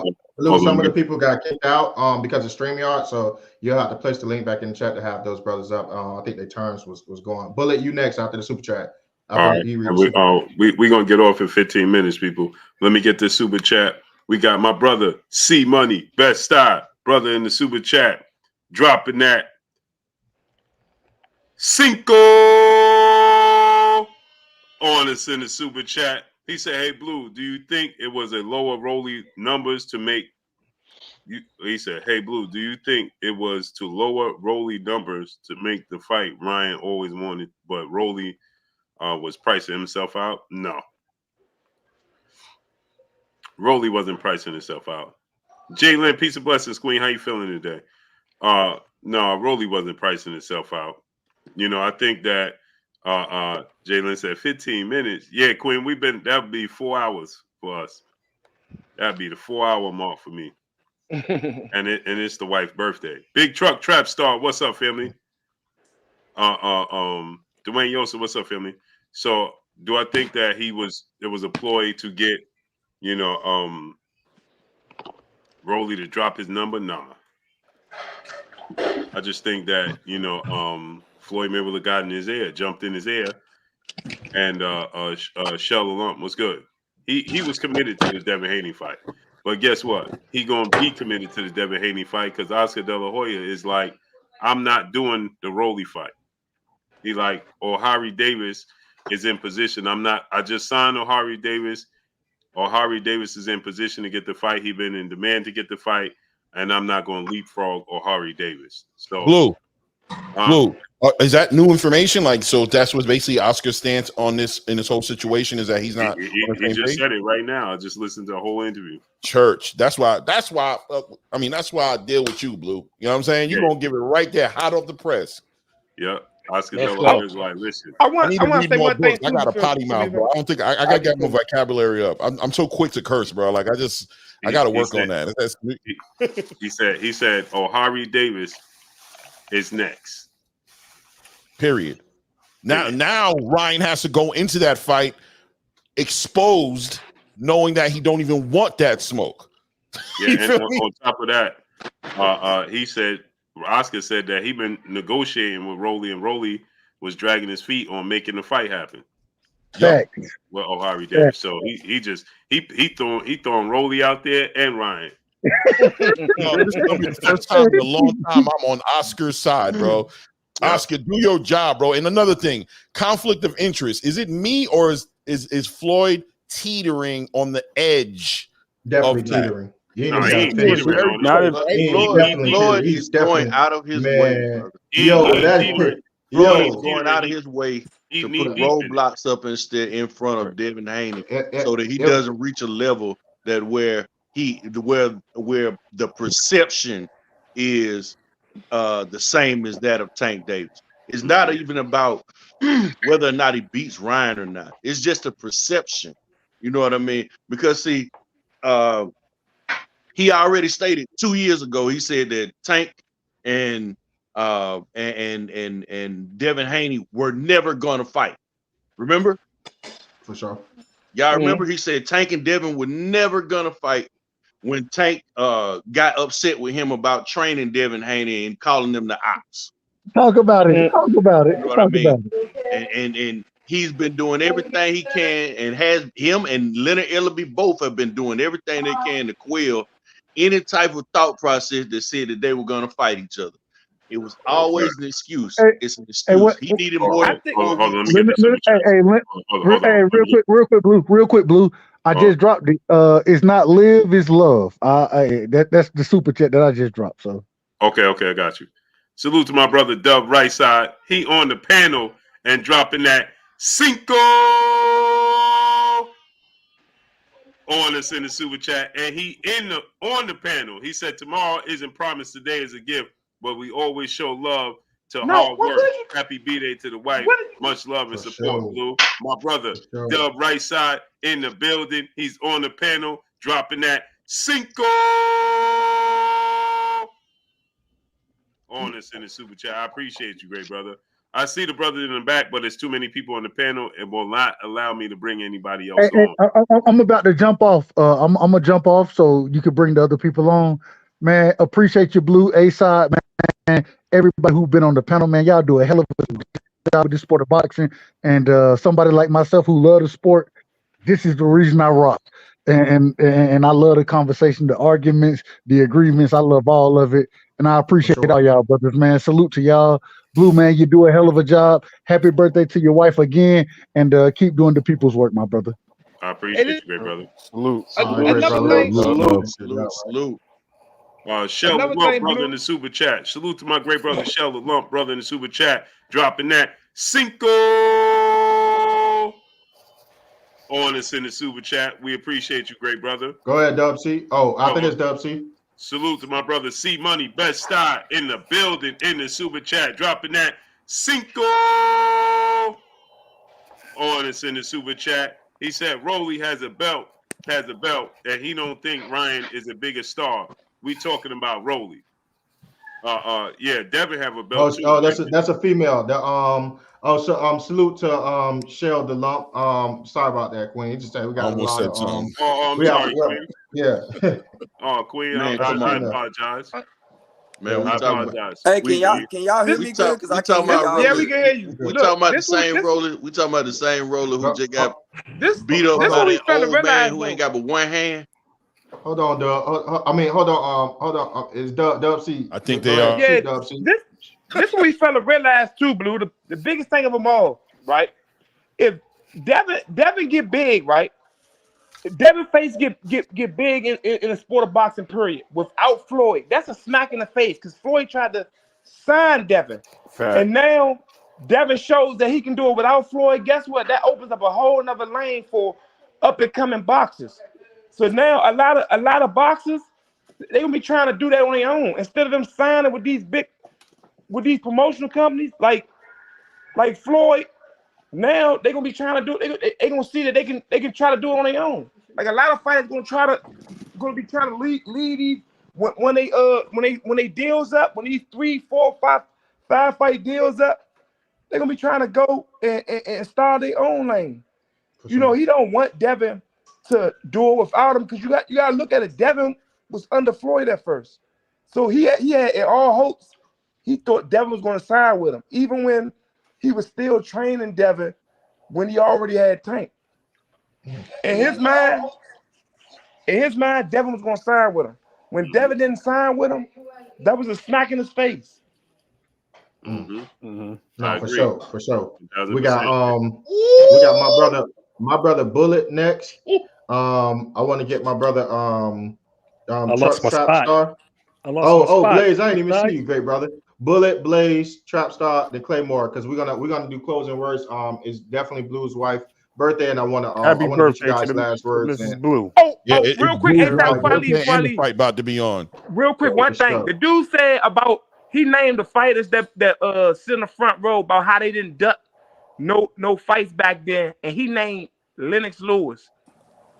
You gotta do your research, brother, because Lennox Lewis got stripped from a belt for ducking. Am I lying, Blue? Sure did. He got stripped for ducking. Who did he duck? Was it Riddick? I thought he had two mandatories at the same time. He ducked. Yeah, he ducked a couple times. Riddick both ducked. They ducked fight. I think Canelo Alvarez started. Everybody blame Mayweather for all this ducking that's going on now. But if you look at it, everybody that Mayweather fought his last 10 fights, all them dudes was top 10 in that division, in the division he fought him in. If you look it up.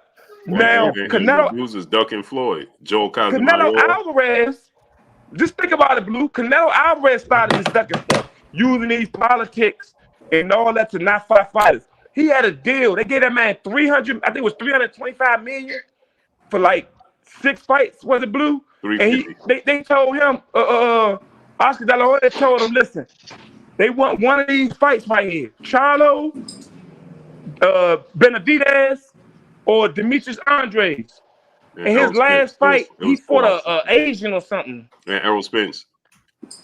Oh, it was Errol Spence too? Mm-hmm. Yeah, and he ducked all of them and didn't fight none of them. Yeah, he fought his sparring partner. He started that ducking stuff. He used the politics, WBA, to get around stuff that they stopped franchise belt. Franchising. That was unheard of. They started franchising people and stuff. So now that opened up them doors for that ducking stuff. Mm-hmm. Blue, I think all fighters duck at one point or another, man. It's just some are strategic, some are just blatant. Blue, I got a quick question for you because I was saying something about this franchise belt. Hey, but look though, real quick. Go ahead, Bullet. Go ahead. Hold on. Let's CK finish because we're gonna get our last words. Yeah, because so the franchise belt. Did Canelo had a belt when he was moving up and down in weights? He never took it. He didn't take it. It was created for Canelo Alvarez. So he never took it because when he was moving up and down, he never lost his titles. I thought the franchise was protecting his belt. Yeah, he never. And fun fact, the WBC was in my car. We was in Houston, Texas. They was in my car when that franchise. They told I was the first person to know. Me and my brother Junior the Truth. He was sitting in my car, and I took him to his house and everything in Houston, Texas, when the franchise thing came about. All fun facts. And I remember you said that. And Charlo, it was Charlo fighting Brandon Adams.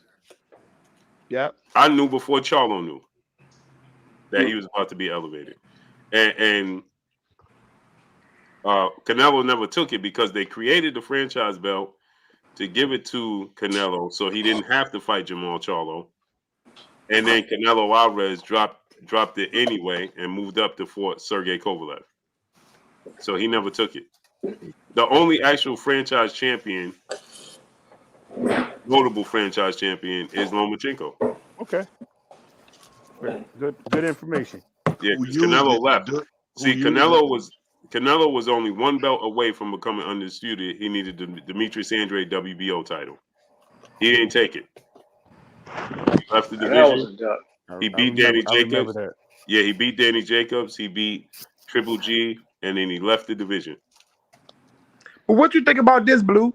Canelo said when David Benavidez just called him out, remember he said that he needed to fight Demetrius Andres, and then he'll fight the winner of that. And he fought Demetrius Andres and beat Demetrius Andres, and that man still ain't fighting. But they said that I believe that they have like a soft agreement to fight in September. You think they gonna fight? All goes well, but that means that David Benavidez is gonna have David Morrell problems.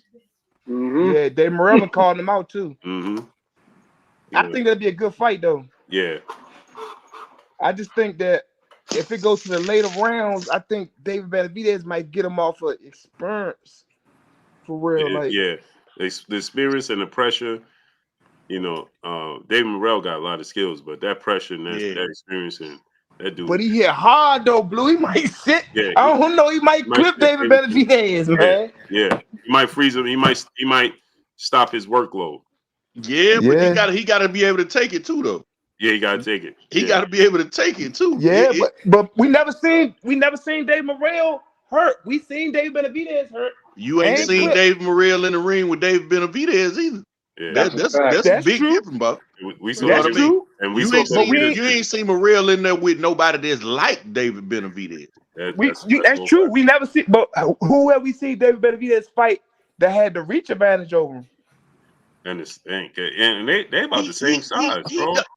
And he got the reach advantage over David Benavidez. He fight on the inside. David Benavidez fight more on the inside anyway. When I saw David Morrell, he give up his reach. When I saw Dave Morrell, this wasn't the first time I saw him, but when I saw him at the MGM, and he ain't having a fight, so he was just walking around. He was just regular, walking around. Ray, I was like, when he went past me first, I was like, man, who that? He's big as hell. Man, he huge, bro. We was in, in the MGM, that club lobby right there when you first go in. Yeah, right there. He came and stayed. My brother Lalo boxing. Lalo said, "Man, you ducking." At first he came up. I'm like, "Man, dude," because he be iced out, swagged out, Blue, So you I'm know, like, man, you who know, that? I couldn't Blue, really you tell. know he big. When you look at his head, he look like one of them Easter Island stone heads that face the ocean. Bro, his face big. I didn't realize it was him until Lalo said, "Man, you ducking my brother," but he said it in Spanish first. And Lalo Mexican, so Lalo said it to him in Spanish, and then I could tell from their body language. Because David Morrell first, he was like, he came and he shook my hand, then I shook his hand. Then I realized, I was like, "Oh, what up, Chad?" And then he went to walk away. Fun fact, he went to walk away. Then he stopped, and he came back. He said, "Hold on." He went to my boy Lalo. He said, "Are you saying I'm scared of David Benavidez?" Like it didn't register to him at first. He stopped. He came back. He said, "Did you just say I'm scared of David Benavidez?" He said, "Yeah, man, you ducking him, man." He was like, "Man, where he at? Tell him to sign the contract right now." Yeah, he been calling him out though. Yeah, but remember, Ronnie Shields had said he wasn't ready. Yeah, because I thought didn't Benavidez send him a contract? Maybe one time When? get in the ring with Devin because you still got to get adjusted. He sent him a contract. I thought earlier this year they were going back and forth about a contract earlier this year. I don't think he sent the one because David Morrell he been screaming he trying to fight David Benavidez. Right, yeah. He been screaming that for a minute. He been talking like he gonna put the pause on David Benavidez. I know a lot of people talk about a lot of things. I'm saying, but when didn't, because I was pretty sure that Benavidez's father said that they actually sent it and he never signed the contract. Am I mistaken? I don't remember that. I ain't heard remember that one. either. No, I know Ronnie Shields said that they might have inquired about it something, and I know Ronnie Shields said that he wasn't ready yet. He might have sent a proposal. Yeah. It was. Yeah, I know Benavidez's team sent something to them and they didn't sign for it. Yeah, it might have been a proposal, but I don't think he sent no contract. Okay. I know it was something, and Ronnie Shields was like, "Nah, not yet." Salute to Excalibur 4 Deuce 5, brother in the super chat, dropping that Cinco. On us in the super chat, he said, "Man, that Cuban gonna be at the breaks off of Benavidez." Hey, Blue, I thought our wives had the same birthday. Yours today? Hey, you know what though? Hey, Blue. Today, Blue, when they do fight, I'm still gonna put some money on David Morrell because the line gonna be crazy. They gonna have David Benavidez a big favorite. Yeah, because a lot of people don't know about him. So probably about $50 probably win you like $400. Easy. Hey, Bullet. But my brother Bullet Blaze, and I believe that Claymore. That's what I said before. So go ahead, Bullet. Bullet, where you at? Bullet, you muted. You muted if yeah, there you go. There's all right, you can hear me? Yes, sir. Yeah, I might be breaking up. No, you good. You're good. Hey, you can hear me? Okay. Yeah. This is what I'm gonna say. With the Ryan Garcia thing, I wanted to get back to the Ryan Garcia thing. I think y'all are taking the blame off of who really deserved the blame as well. I know Floyd may have said in his ear and stuff like that, but at the end of the day, Ryan Garcia is the fighter. If Ryan Garcia wanted to still pursue the Devin Haney fight for real, he would stay the course because we just seen him go against his whole platform to fight Tank Davis because he truly believed that he could beat Tank Davis. He never really truly believed he could beat Devin. He always made it a point after when they got older, he made up in his mind, I don't think I really want to fight Devin until I really have to. You know what I'm saying? And then when he had to, because he was the mandatory twice, he said no. No, I'd rather beat up Tank. I think I could beat Tank. Tank is the easier fight, and I'm not trying to shit on Tank. I'm just saying that I'm just using that as an example. So if you can go against the machine to fight a Tank Davis, you know what I'm saying? Then Floyd just telling you, hey, nah, do this. The Devin fighter could come later. Ryan could easily be like, nah, I think I could beat Devin. I'll shut him up for you, Floyd. I doing something dirty because I look up to you and blase.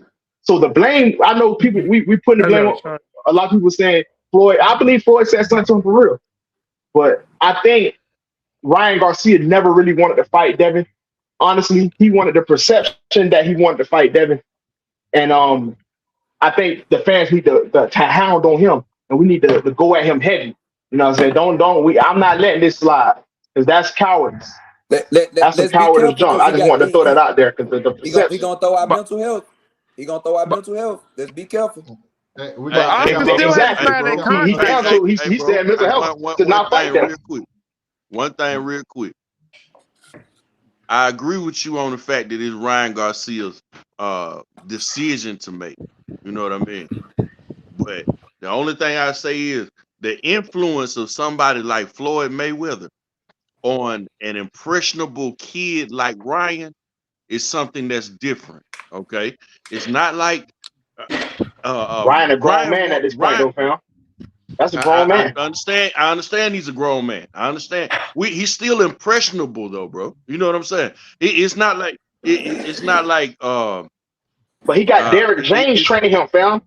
I understand who training him and all of that, but you're talking about the greatest fighter of the most recent times for the last 30 years, the greatest fighter of the last 30 years. Easy. Heavy influence. Yeah, in money and influence and skill, everything is in your ear, politicking with you and telling you what to do. Y'all don't think he gonna make a play with that? Your promoter, he beat your promoter to become that guy. But if he truly believed he could beat Devin, he would stay the course. I get what you're saying, but I believe in what you like when you put something out, when you call this man name, he called out Devin Haney on Twitter. And you can't come back and use that excuse as, oh, well, I talked to such and such, and I don't think this. No, you called him out and said y'all was in contract negotiations, and you also said that if Devin if it don't work out, then it's Devin's fault. That's what he alluded to. I don't know if y'all remember that a couple of days ago. He was 100. Like, he was basically saying Devin them better accept the terms or whatever and things like that. So to come out today and say that, oh no, I'm going the direction of fighting Rolly Romero, bro, that's fishy, bro. And that's stalling out Devin Haney. But like I said, the way I feel about it is Devin Haney don't need him.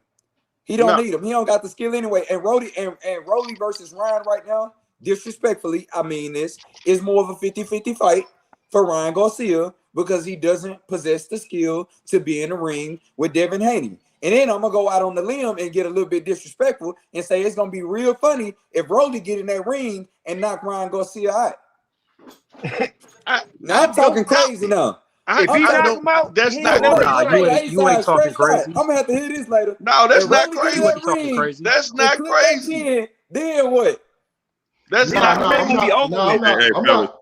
Rolling good trash. We gotta get last words, not debates. It's time. Last words, not debates. Nah, I'm not stressed out. It's just that's a possibility that it can't happen. But then Rolly, it's just that star power just goes somewhere. I'm mad. I don't care. I'm gonna vehemently disagree with you. I'm vehemently disagree with my brother Claymore. I'm gonna vehemently disagree with anybody. That star power just goes to waste. It could have been used for something. Boxing could have benefited from it. If Rolly beats him, it definitely could happen, Jalen. Yeah, man, Rolly can actually beat him. That's the sad. The sad part is Rolly can beat him. So yeah. Blaze, Ryan like to go mix it up. Blaze, my brother. Salute to my brother Kendall Styles, brother in the super chat, dropping that dub on us in the super chat. You got to get 2 for that. Kendall Styles dropping that dub on us in the super chat. I'm gonna be so sad. So sad. Like, yo. You'll be all right, brother. I got you. Floyd is. Yeah, Floyd, I thanks feel for your pain, finally A-Side. allowing me to let me cook. Ryan. But my thing I just want to say is, Great brother. Floyd is telling Ryan to duck this fight. Who the 14? Go ahead. And I'm gonna have another video showing some proof of that. Hold up, in it's kind of about going in and an out. hour Can y'all hear me and a now? half. Go ahead, Blaze. Real quick before I kick you out. In about an hour and a half, real quick. I'm gonna have another video showing some proof that we All know right. that to be the case. All right. But Blue, right. Floyd trying to get some money, Blue. Hold on, Dub. Blaze gotta go real quick. Go ahead, Blaze. It's been kicking them out all stream. Yeah, I've been in Blaze and out. be like, A-Side. I'm losing my nerve, man. I've been here waiting, trying to get it in. But nah, For when it comes to like, if you look at the fights, man, it's lucrative for Devin Haney. He's in the driver's seat. Devin Haney Promotions, obviously, a Tank fight and obviously a Ryan fight looks like the most money, right? And y'all been talking for a long time about what happened with Ryan, and I don't really want to go into that. But ultimately, man, when we talking about the so-called Four Kings and all that, it's like, Devin Haney and how he performs and how he handles his business done exposed everybody, because he's been fighting top level competition. His last fights, you go to Kambosos, you're getting undisputed. You go to Lomachenko, and then you go do what he did at Regis, and you see how he looks phenomenally better at 140. And the young kid got an opportunity to unify and possibly even be undisputed at 140. And I could say that, and it's arguable. And so my particular point is like Devin's in the driver's seat, and he's really exposing and creating the demand for all these other boxers that we know with these high names to fight actual competition, to get in the ring with actual individuals in which, when we look across from them and be like, hey, this could be possibly a 50-50 fight, and not simply a pick and choose, and not simply a duck. And so that's where I'm at with it. It's like Devin Haney is really showing right now, sending the contract, so we send it to, calling out whoever you want to call out. He's in the particular driver sheet, is showing what it looks like. And let's just keep in mind, he's only 25 years old.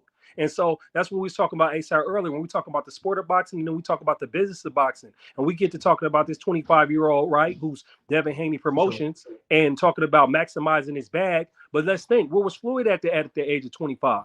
Where were these other boxers, Oscar De La Hoya, at the age of 25, in which they were drawn? This young man's 25 years old, undisputed at 135, and 2 division weight champion, 140, and clearly looking like he's dominating, and clearly looking like he can get better. And so we're in, like you said, we're in this microwave culture to where you'd be like, you can't even get this young man the credit that he deserves right now, because we're talking about who we need to fight, what big names he need to fight, this, that, and that, and the other. And obviously, it seemed like this young man and his father got a great game plan about what they're going to do with this young man's career, not only about getting a bag, but also what his legacy and his actual resume looks like. So that's why I'm a big Devin Haney fan. I love Tank as well. I look forward to seeing him fight some high-level competition. I don't think the Haney fight and Tank fight is feasible, just because, Haney came in at 165 against Regis. And just with the size disadvantage, I think there's weight classes for a reason. So I'm not really necessarily interested in them necessarily clashing anymore. And then I'm also looking at Shakur Stevenson, looking at him get healthy, however he needs to get healthy, and get back in the ring and really show us some of that offense that he got with that, hyper phenomenal defense that he has. But that's pretty much where my stance is at, is that Devin is really setting the bar. He's really exposing these fighters with these names and really exposing everybody that's fighting at a high level. And then I want to end, like I said, I want to give respect to Teofimo Lopez and what they're doing at Top Rank right now by setting up that fight with Jermaine Ortiz. That is a great fight. Yeah, that's a good fight. So boxing's in a good place right now coming into 2024.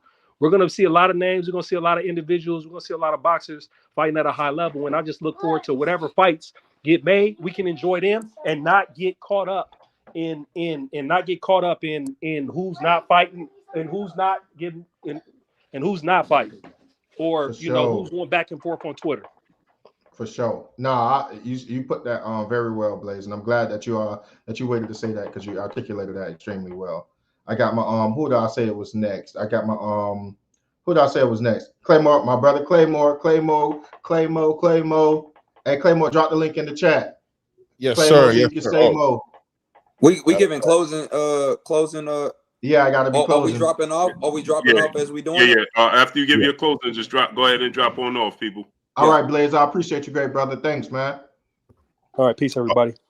Peace out. Oh, all right, another great night of building on the sport we love, and I love the campaigning for the best fights. As far as this Ryan Garcia situation and Devin Haney situation, it's simple for me. Devin Haney is on a different trajectory than a lot of other fighters in the game, and his trajectory is based on legacy and based on being considered great when his career is done. He's thinking about that right now. I think he should get back on that path. I think it'd have been great for him to fight Ryan Garcia, to be able to get that commercial crossover appeal. But at the end of the day, you can't force a horse to drink water. If Ryan Garcia is going to carry it that way, Devin Haney should take notes and for future reference and know how to carry himself in these situations. I think there's a lot of great fights for Devin Haney to set up. I think that division is there for him to unify in. I think great fights like Teofimo Lopez, Subriel Matias, and a lot of other fights that are on there with Gary Antoine Russells, and then eventually moving on to 147. I think he has a lot more greatness ahead of him than behind him, and I think he should put Ryan Garcia and whatever he's doing behind him. And the next time, if they are going to fight, let it be for some greatness and let Ryan Garcia earn his way in there with titles at least to bring to the table, because Devin had nothing to gain from this except for some fans, and that's about it. And some casual fans. So it's okay for a big payday. Payday, obviously, money and all those things, of course. But I mean, at the end of the day, there was a game plan that was put in place outside of Ryan Garcia. Devin didn't call Ryan Garcia out. Ryan Garcia called Devin out. So him and Bill had a plan. Get back to that plan. The hell with these dudes. And from what I understand right now, from what Blue's saying, it looks like that fight may be getting ready to happen anyway, because it seems like Oscar's now on the same page with him. So, we'll see how that pans out as the days go by. We'll see how that develops. But Devin should feel no kind of way about this. Move on from this. And like he said in that tweet, keep my name out your mouth, boy. And I'm out. For sure. Hey, Claymore, I'm going to holler at you after the stream. All right, great brother? Yes, sir. I'm right here. I'm catching this fight, man. Meet you up. Yes, sir. I'll meet you up. Yeah. Claymore, my brother, reign in knowledge. Hey, yo, 4K. Everybody in the room. Blue, thank you for allowing me to come on the platform and talk my nonsense. Ray David, salute. Always, Clay. I'll be up there with you. You still going live tonight? I don't know, man. I was thinking about it, guys. I was thinking about going live for the fight. I don't know, man. We'll see. All right, well, let me know. Hit me up in the text. Yes, sir. Yes, sir. Talk to you soon.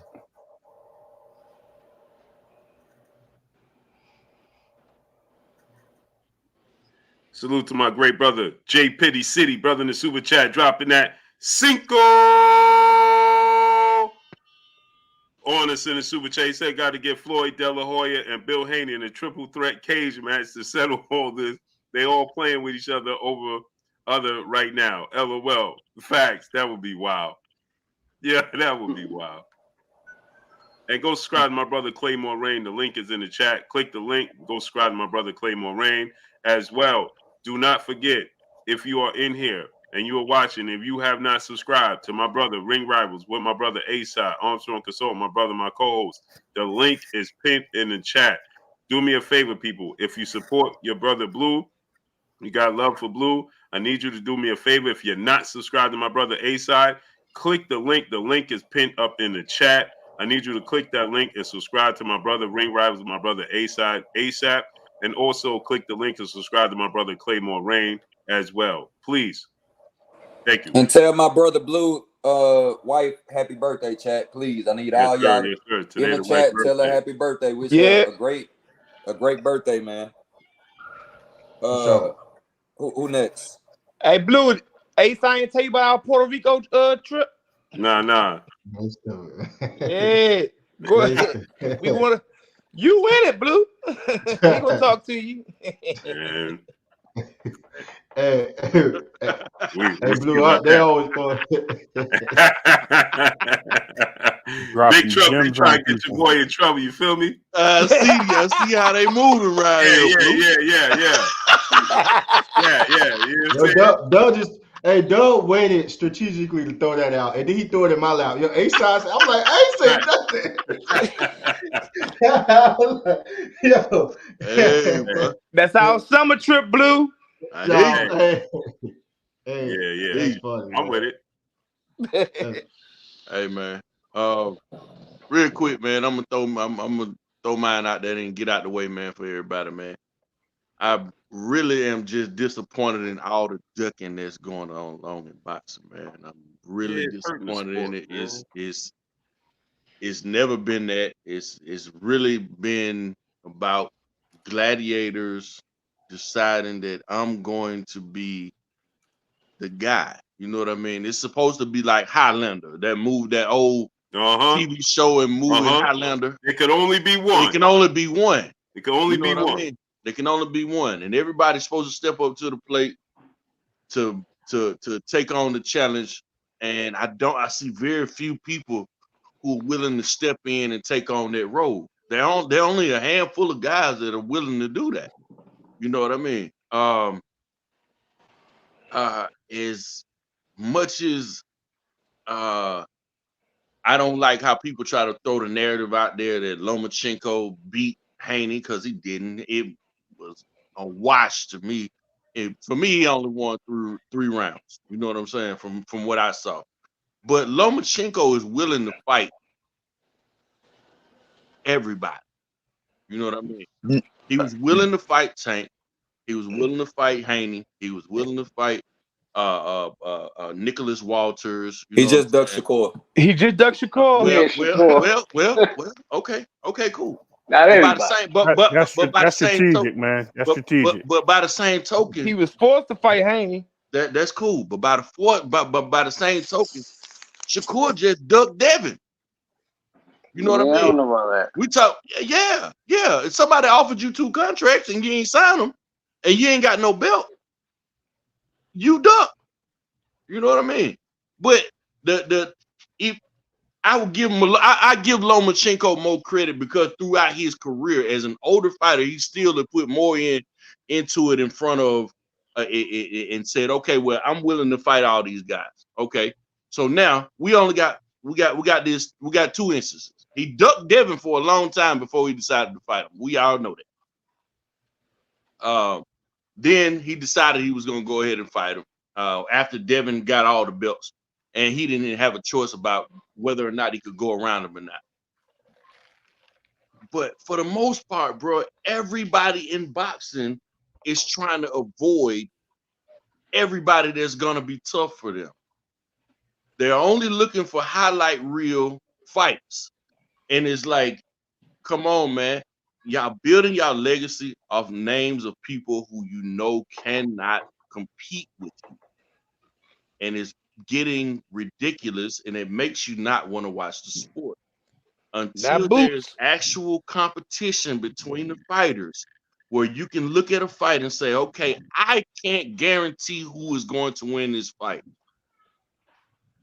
Until we are looking at those fights from a competitive standpoint, man, we're going to start losing boxing as a whole. You see these companies keep going out of business with these mismatches. I love what you just said. You know what I'm saying? They keep going out of business with mismatches. Fight the people who are there, who are actual real competition. There can only be one. You know what I'm saying? It's Highlander. One person gonna be the motherfucking champion. Everybody else gonna be contenders until they beat the champion. Period. Yes, sir. For sure. I'm out of here, man. Y'all be easy. All right, great brother. Appreciate you, great brother. All right, man, great brother. All right, definitely cooked on that. Salute to my great brother, Big Stepper, brother, the super chat, dropping that Cinco on us in the super chat. He said, shaking my head, Ryan not a goose, and this game of duck. Ryan not a goose, and this game of duck. Yeah, man. It's terrible, man. I like that one. Yeah, that's funny. Duck and duck. We got CK Ray, NHA. Hey, sorry, you can just hit me as Ray Davis. Okay, Ray. Hey, Ray, that's you the whole time, man. Yeah. What's up, Ray? And do me a favor, my peoples. We got to make the closing argument a little shorter. Because get up out of here, man. Yes, sir. Sure. I know you got a party with the wifey, man. Happy birthday. Listen, I'm going to touch base on what he just said. I like what he said about the fights not happening and things like that. In the Highlander thing, I'm gonna bring it one step further. The problem is people know that styles make fights, and when the people see that these styles are conflicting to what they bring to the table, they avoid those styles. and we've seen this. A lot of people forget one time we seen Tank in the ring with somebody that can move his feet and box a little bit. Was he almost lost that fight? If that man didn't hurt his leg in the end of that in the 11th or 10th round, I don't think Tank would have got him up out of there. So we seen Tank fight somebody with a skill set. We haven't seen too many people Tank fought with a skill set but Gamboa. And Gamboa was putting his hands on Tank. Regardless of if you believe it or not, he was putting his hands on Tank. So we've seen it happen before. And I think Tank sees this as a challenge. I see Ryan sees this as a challenge because they've been in the ring together. And like I said earlier, all these guys that have been in the rings with each other, they all know what Devin can do. And that's what brings it all to the point of we're not going to fight him right now. On that note, I'm going to take off because I know you want to keep it short, Blue. Thank you for having me. Happy birthday to the wife. Everybody on the panel, salute. Thank you for having me. Happy fight night, man. Salute. Appreciate you. 2024. All right. Love.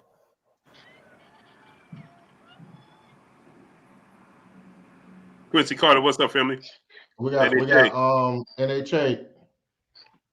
Yeah, so as far as this whole Ryan thing, like I said before, I mean, I think the whole play was Rolly all along.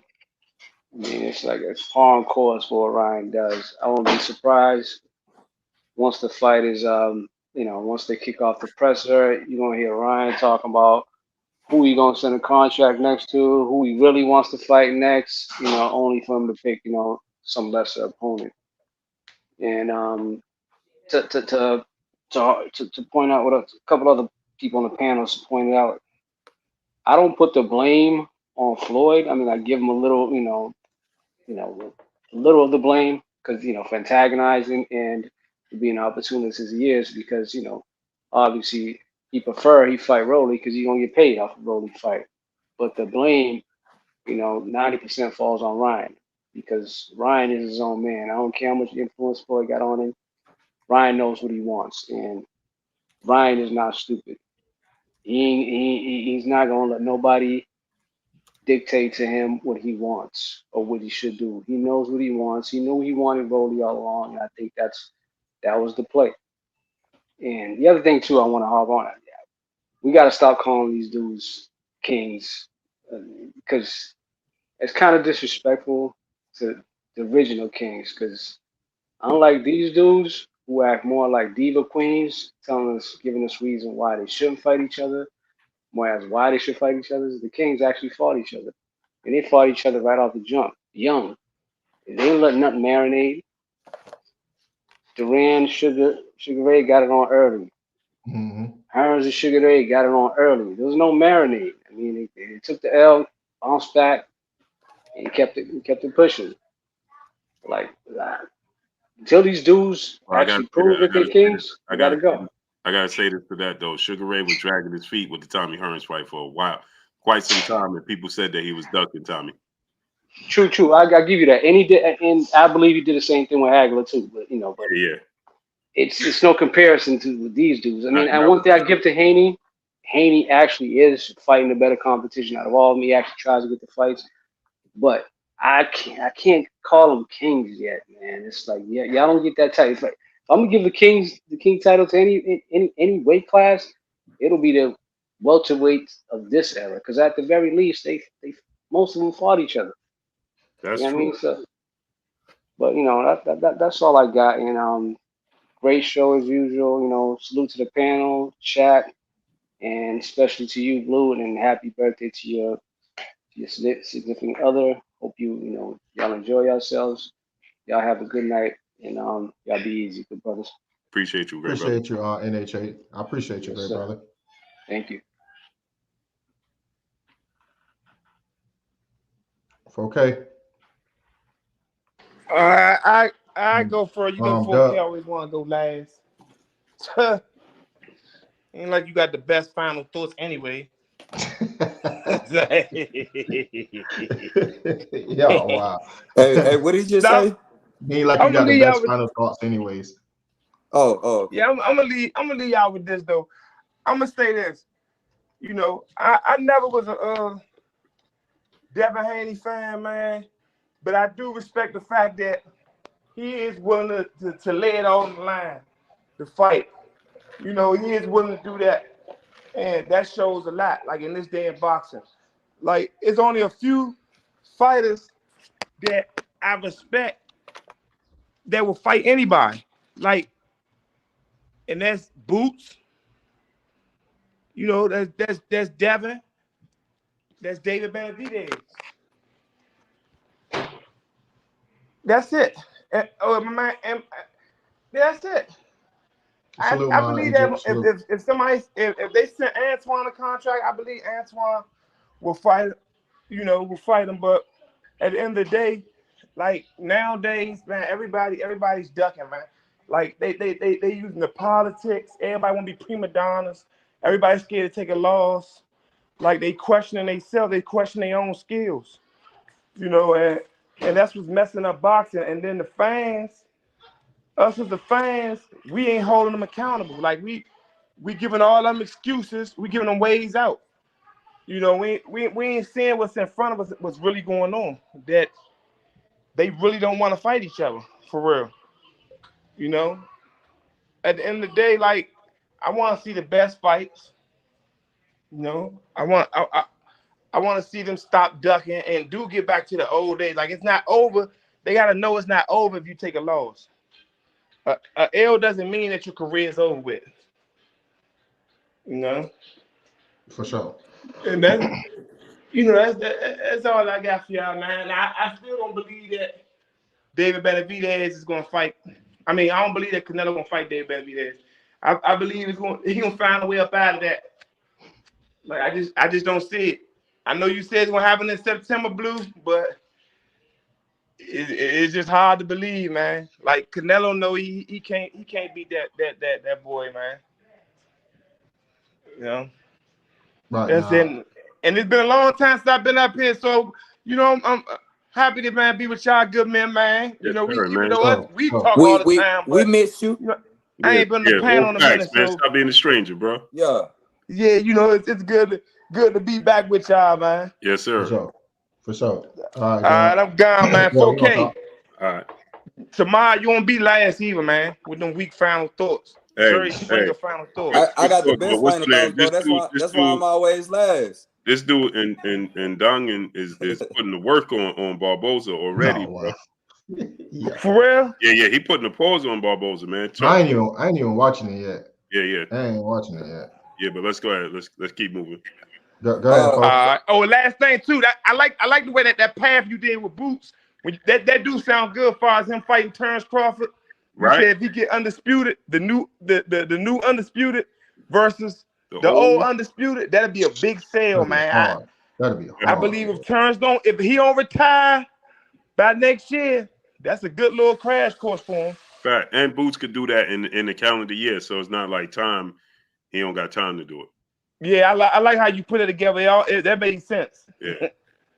All right, y'all. All right, big bro. I just want the chat to know that all three of my big brothers be jumping me in the group chat. When I get assaulted every single day. A-Side be against me. John be jumping me. Dub be jumping me. They stay jumping me. But anyways, hey, I just wanna leave y'all with this. And I think I don't think y'all can attest to this. I mean, I don't think y'all gonna be able to go against this. One thing that you can't do in life is you can't stop greatness, no matter what.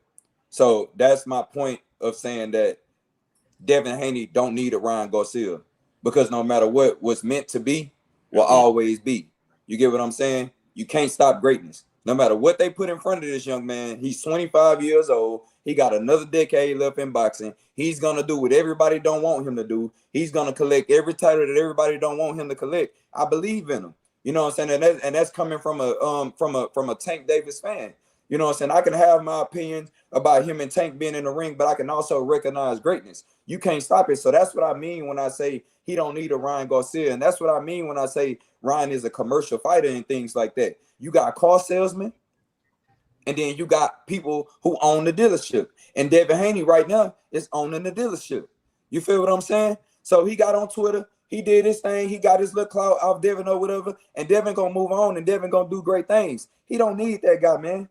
You know what I'm saying? And a lot of true colors are starting to be shown. You can't stop greatness. That's my closing statement, period. You can't stop greatness. So shout out to both our wives, Blue. The wives, they twinning with the birthdays and things like that. We both doing great things. I'm in the doghouse. I came to work. I ain't supposed to be at work right now, but the contract's coming in. My phone kept ringing. That's why I kept getting dropped. The contract's coming in for electrical work and things like that. We moving up. We doing great things. The baby on the way. Hey, check it. You at work and I'm at work. Yeah, man. So yeah, it's got to be done. The wives hate it, but you know what I'm saying. So I'm gonna take my time out tomorrow. Hey, hold on, real quick, folks. Cause see, let me tell y'all something about Fo. Fo is slick.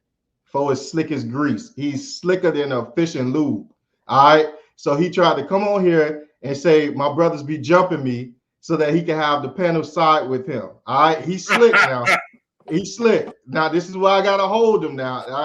I'm about to spank him. You know what I'm saying? Moses just landed some big punches, bro. Yo. So here's where we at, right? You know, I just disagree with my brother because you know, like Dub just said, you got Devin Haney, you got Boots, and you got David Benavidez that's trying to reach greatness. We see these dudes are trying to reach greatness.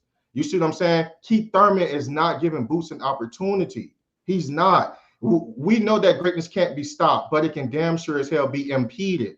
A lot of people can put up things and roads and blocks to put in front of greatness, right? I'm so sick of hearing that, you know, greatness can't be stopped. I'm gonna use this case in point. People always say your ancestors are strong because nothing have ever stopped them, nothing have defeated them. But people have definitely put things up in front of my ancestors' way to impede them for greatness. We could have achieved greatness a long time ago. This is what I'm talking about. Hold on, real quick, Blue. This is what I'm speaking about. If Rolly Romero and Ryan Garcia go and fight, and Rolly Romero beats Ryan Garcia, it snuffs that greatness from Devin, and it delays that. This is what I'm saying. This is what I'm saying. It's about the sport of boxing. And if Ryan get beat by Rolly, now he got that star power that Devin could have had. David Benavidez, if he should be the one fighting Keith Thurman, if somebody else fight and beats Keith Thurman, now that could have gave him a legacy fight that he needed. This is what I'm telling you. I understand greatness cannot be stopped. You would not get no point of contingency with me with that. But we got to call it out when people are putting roadblocks in front of people and not allowing that greatness to shine for a very specific reason. And I have to be the voice that call that out every time. You know, we about to be on the phone discussing this. So I'm gonna just Floyd. I'm gonna hurry up and let Blue go. So Floyd created a double-edged sword, like I said, if he had anything to do with hindering this fight between Devin and Ryan. I don't know if he realized what he did, and I don't know if Tank is watching this, but brother, you are now on the hot seat because Ryan and Devin ain't fighting no more, and Devin is available. Once again, send the contract. Send the contract. That's a double-edged sword. You just stopped one thing. You prevented one thing. Now something else has to happen. You see, for what is it? Newton's third law. For every action, there's a reaction or something like that. That's my favorite. That's an equal or opposite reaction. So now that contract has to be sent. You stopped one fight. Devin Star Power. We gonna keep on disagreeing. They said we got to continue this conversation offline because Devin Star Power can't be stopped. And Rolly observed. I never said it was gonna be stopped. Takes nothing. Listen, right. Rolly takes nothing. Rolly been a loud mouth. He gonna continue to be a loud mouth. He takes nothing by beating Ryan Garcia. He don't get no more star power than what he already got. No, but if Devin had beat Ryan Garcia, we ain't go debate. We gotta go. So all right. Hey, Blue, happy birthday to the wife for the last time. Our wife's birthday twin. That made me so happy. You know what I'm saying? Our wives got the same birthday. That is insane. So happy birthday. Y'all go out. Y'all have a good time. Have some drinks for me. You know what I'm saying? And I'm going to get this good work in. And A-side, get ready. Put your gloves on because we finna be on this phone, great brother. Yes, sir. Hey, shout out to the chat, man. Y'all tell Blue happy birthday and y'all wish him the best, man. All right, Blue, I appreciate you allowing me to come up. Hey, I appreciate you always. Yeah, I'm gonna hit you up after the live. I'm gonna hit you up. All right, Blue, I'll catch you later. You be safe and have fun, man. You already know I love you, brother. Love you too. All right. All right, Blue. You can take us out. Y'all already know what it is. It's your boy Blue, Blue Blood Sports TV. Hate, like, comment, and subscribe. You haven't subscribed, hit the subscribe button. hit the like button, hit the bell icon to get all the new notifications. Follow me on Instagram at Blue Blood Sports TV, all one word. Y'all already know what it is. Shout out to the entire LDBC. Shout out to Black Media Row. Make sure you like and share the videos. Rocky Lips, why is it that you do all that talking in the chat, but don't make your way to the panel? Rocky Lips, don't talk in the chat. How about you come and prove your point here? I got $1,000. You can't prove your point, and $1,000 to say that you won't stand on your square. You gonna talk in the chat when we get off. Salute, Ivan Houdini. Yeah, but won't come on the panel though and prove your point. Put your money where your mouth is. Since you got, oh, this is just a Devin Haney. Okay, so cool. Put your money where your mouth is. Come prove that what we saying up here is just false narratives. Then, how about that? I got $1,000. Say you won't do it. You rather talk in the chat because it's safe there. The Ozarker, what's good? Solomon Ebanks, brother in the super chat, dropping that Cinco. Honest to the super chat. Devin Haney is at elite boxing levels, better than Ryan Garcia. Just wish Devin Haney was more of a pay-per-view attraction. The only reason he's not a pay-per-view attraction because of politics that's preventing him from quote-unquote being a pay-per-view attraction. You got to think like Asa said. It's the politics. He's a pay-per-view attraction. Ryan Garcia ain't do nothing, but we labeled him a pay-per-view attraction. How? He ain't do no pay. Asa, how could you be an NBA player if you never played in the NBA? I've been saying this all stream. I've been literally yelling this to the moon all stream. So Asa, because you 7 foot tall and can shoot a three and got 9 million followers, that means you're an NBA player? No. Because you try out for a few teams and have some run with NBA players, that make you an NBA player? No. So how is he a pay-per-view star when he only had one pay-per-view and the man he had the pay-per-view with does big pay-per-view numbers without him? Amazing. But that's for another day, Blue. Enjoy the family. Enjoy the wife. We love you. We love the wife because she take care of you and protects you and have done all the very successful things that a very successful man like yourself need done on a daily basis. So salute to her. Many more of these healthy, beautiful, vibrant birthdays with her family so that she can continue to watch her kids and ultimately her grandkids grow and your business thrive. I appreciate you guys. Appreciate you, great brother. All right. All right, Blue. All right, brother. Let's go. Peace. Hey. What's up, brother? Pewter the Shiznit, what's up, family? Solomon Ebanks. Does that make me a pay-per-view star? Because I'm a YouTuber that's well known? Nope. We gotta relax on it. Maya Egypt, blessings, queen. Have a good night. Love y'all. Appreciate y'all. See y'all tomorrow. Peace.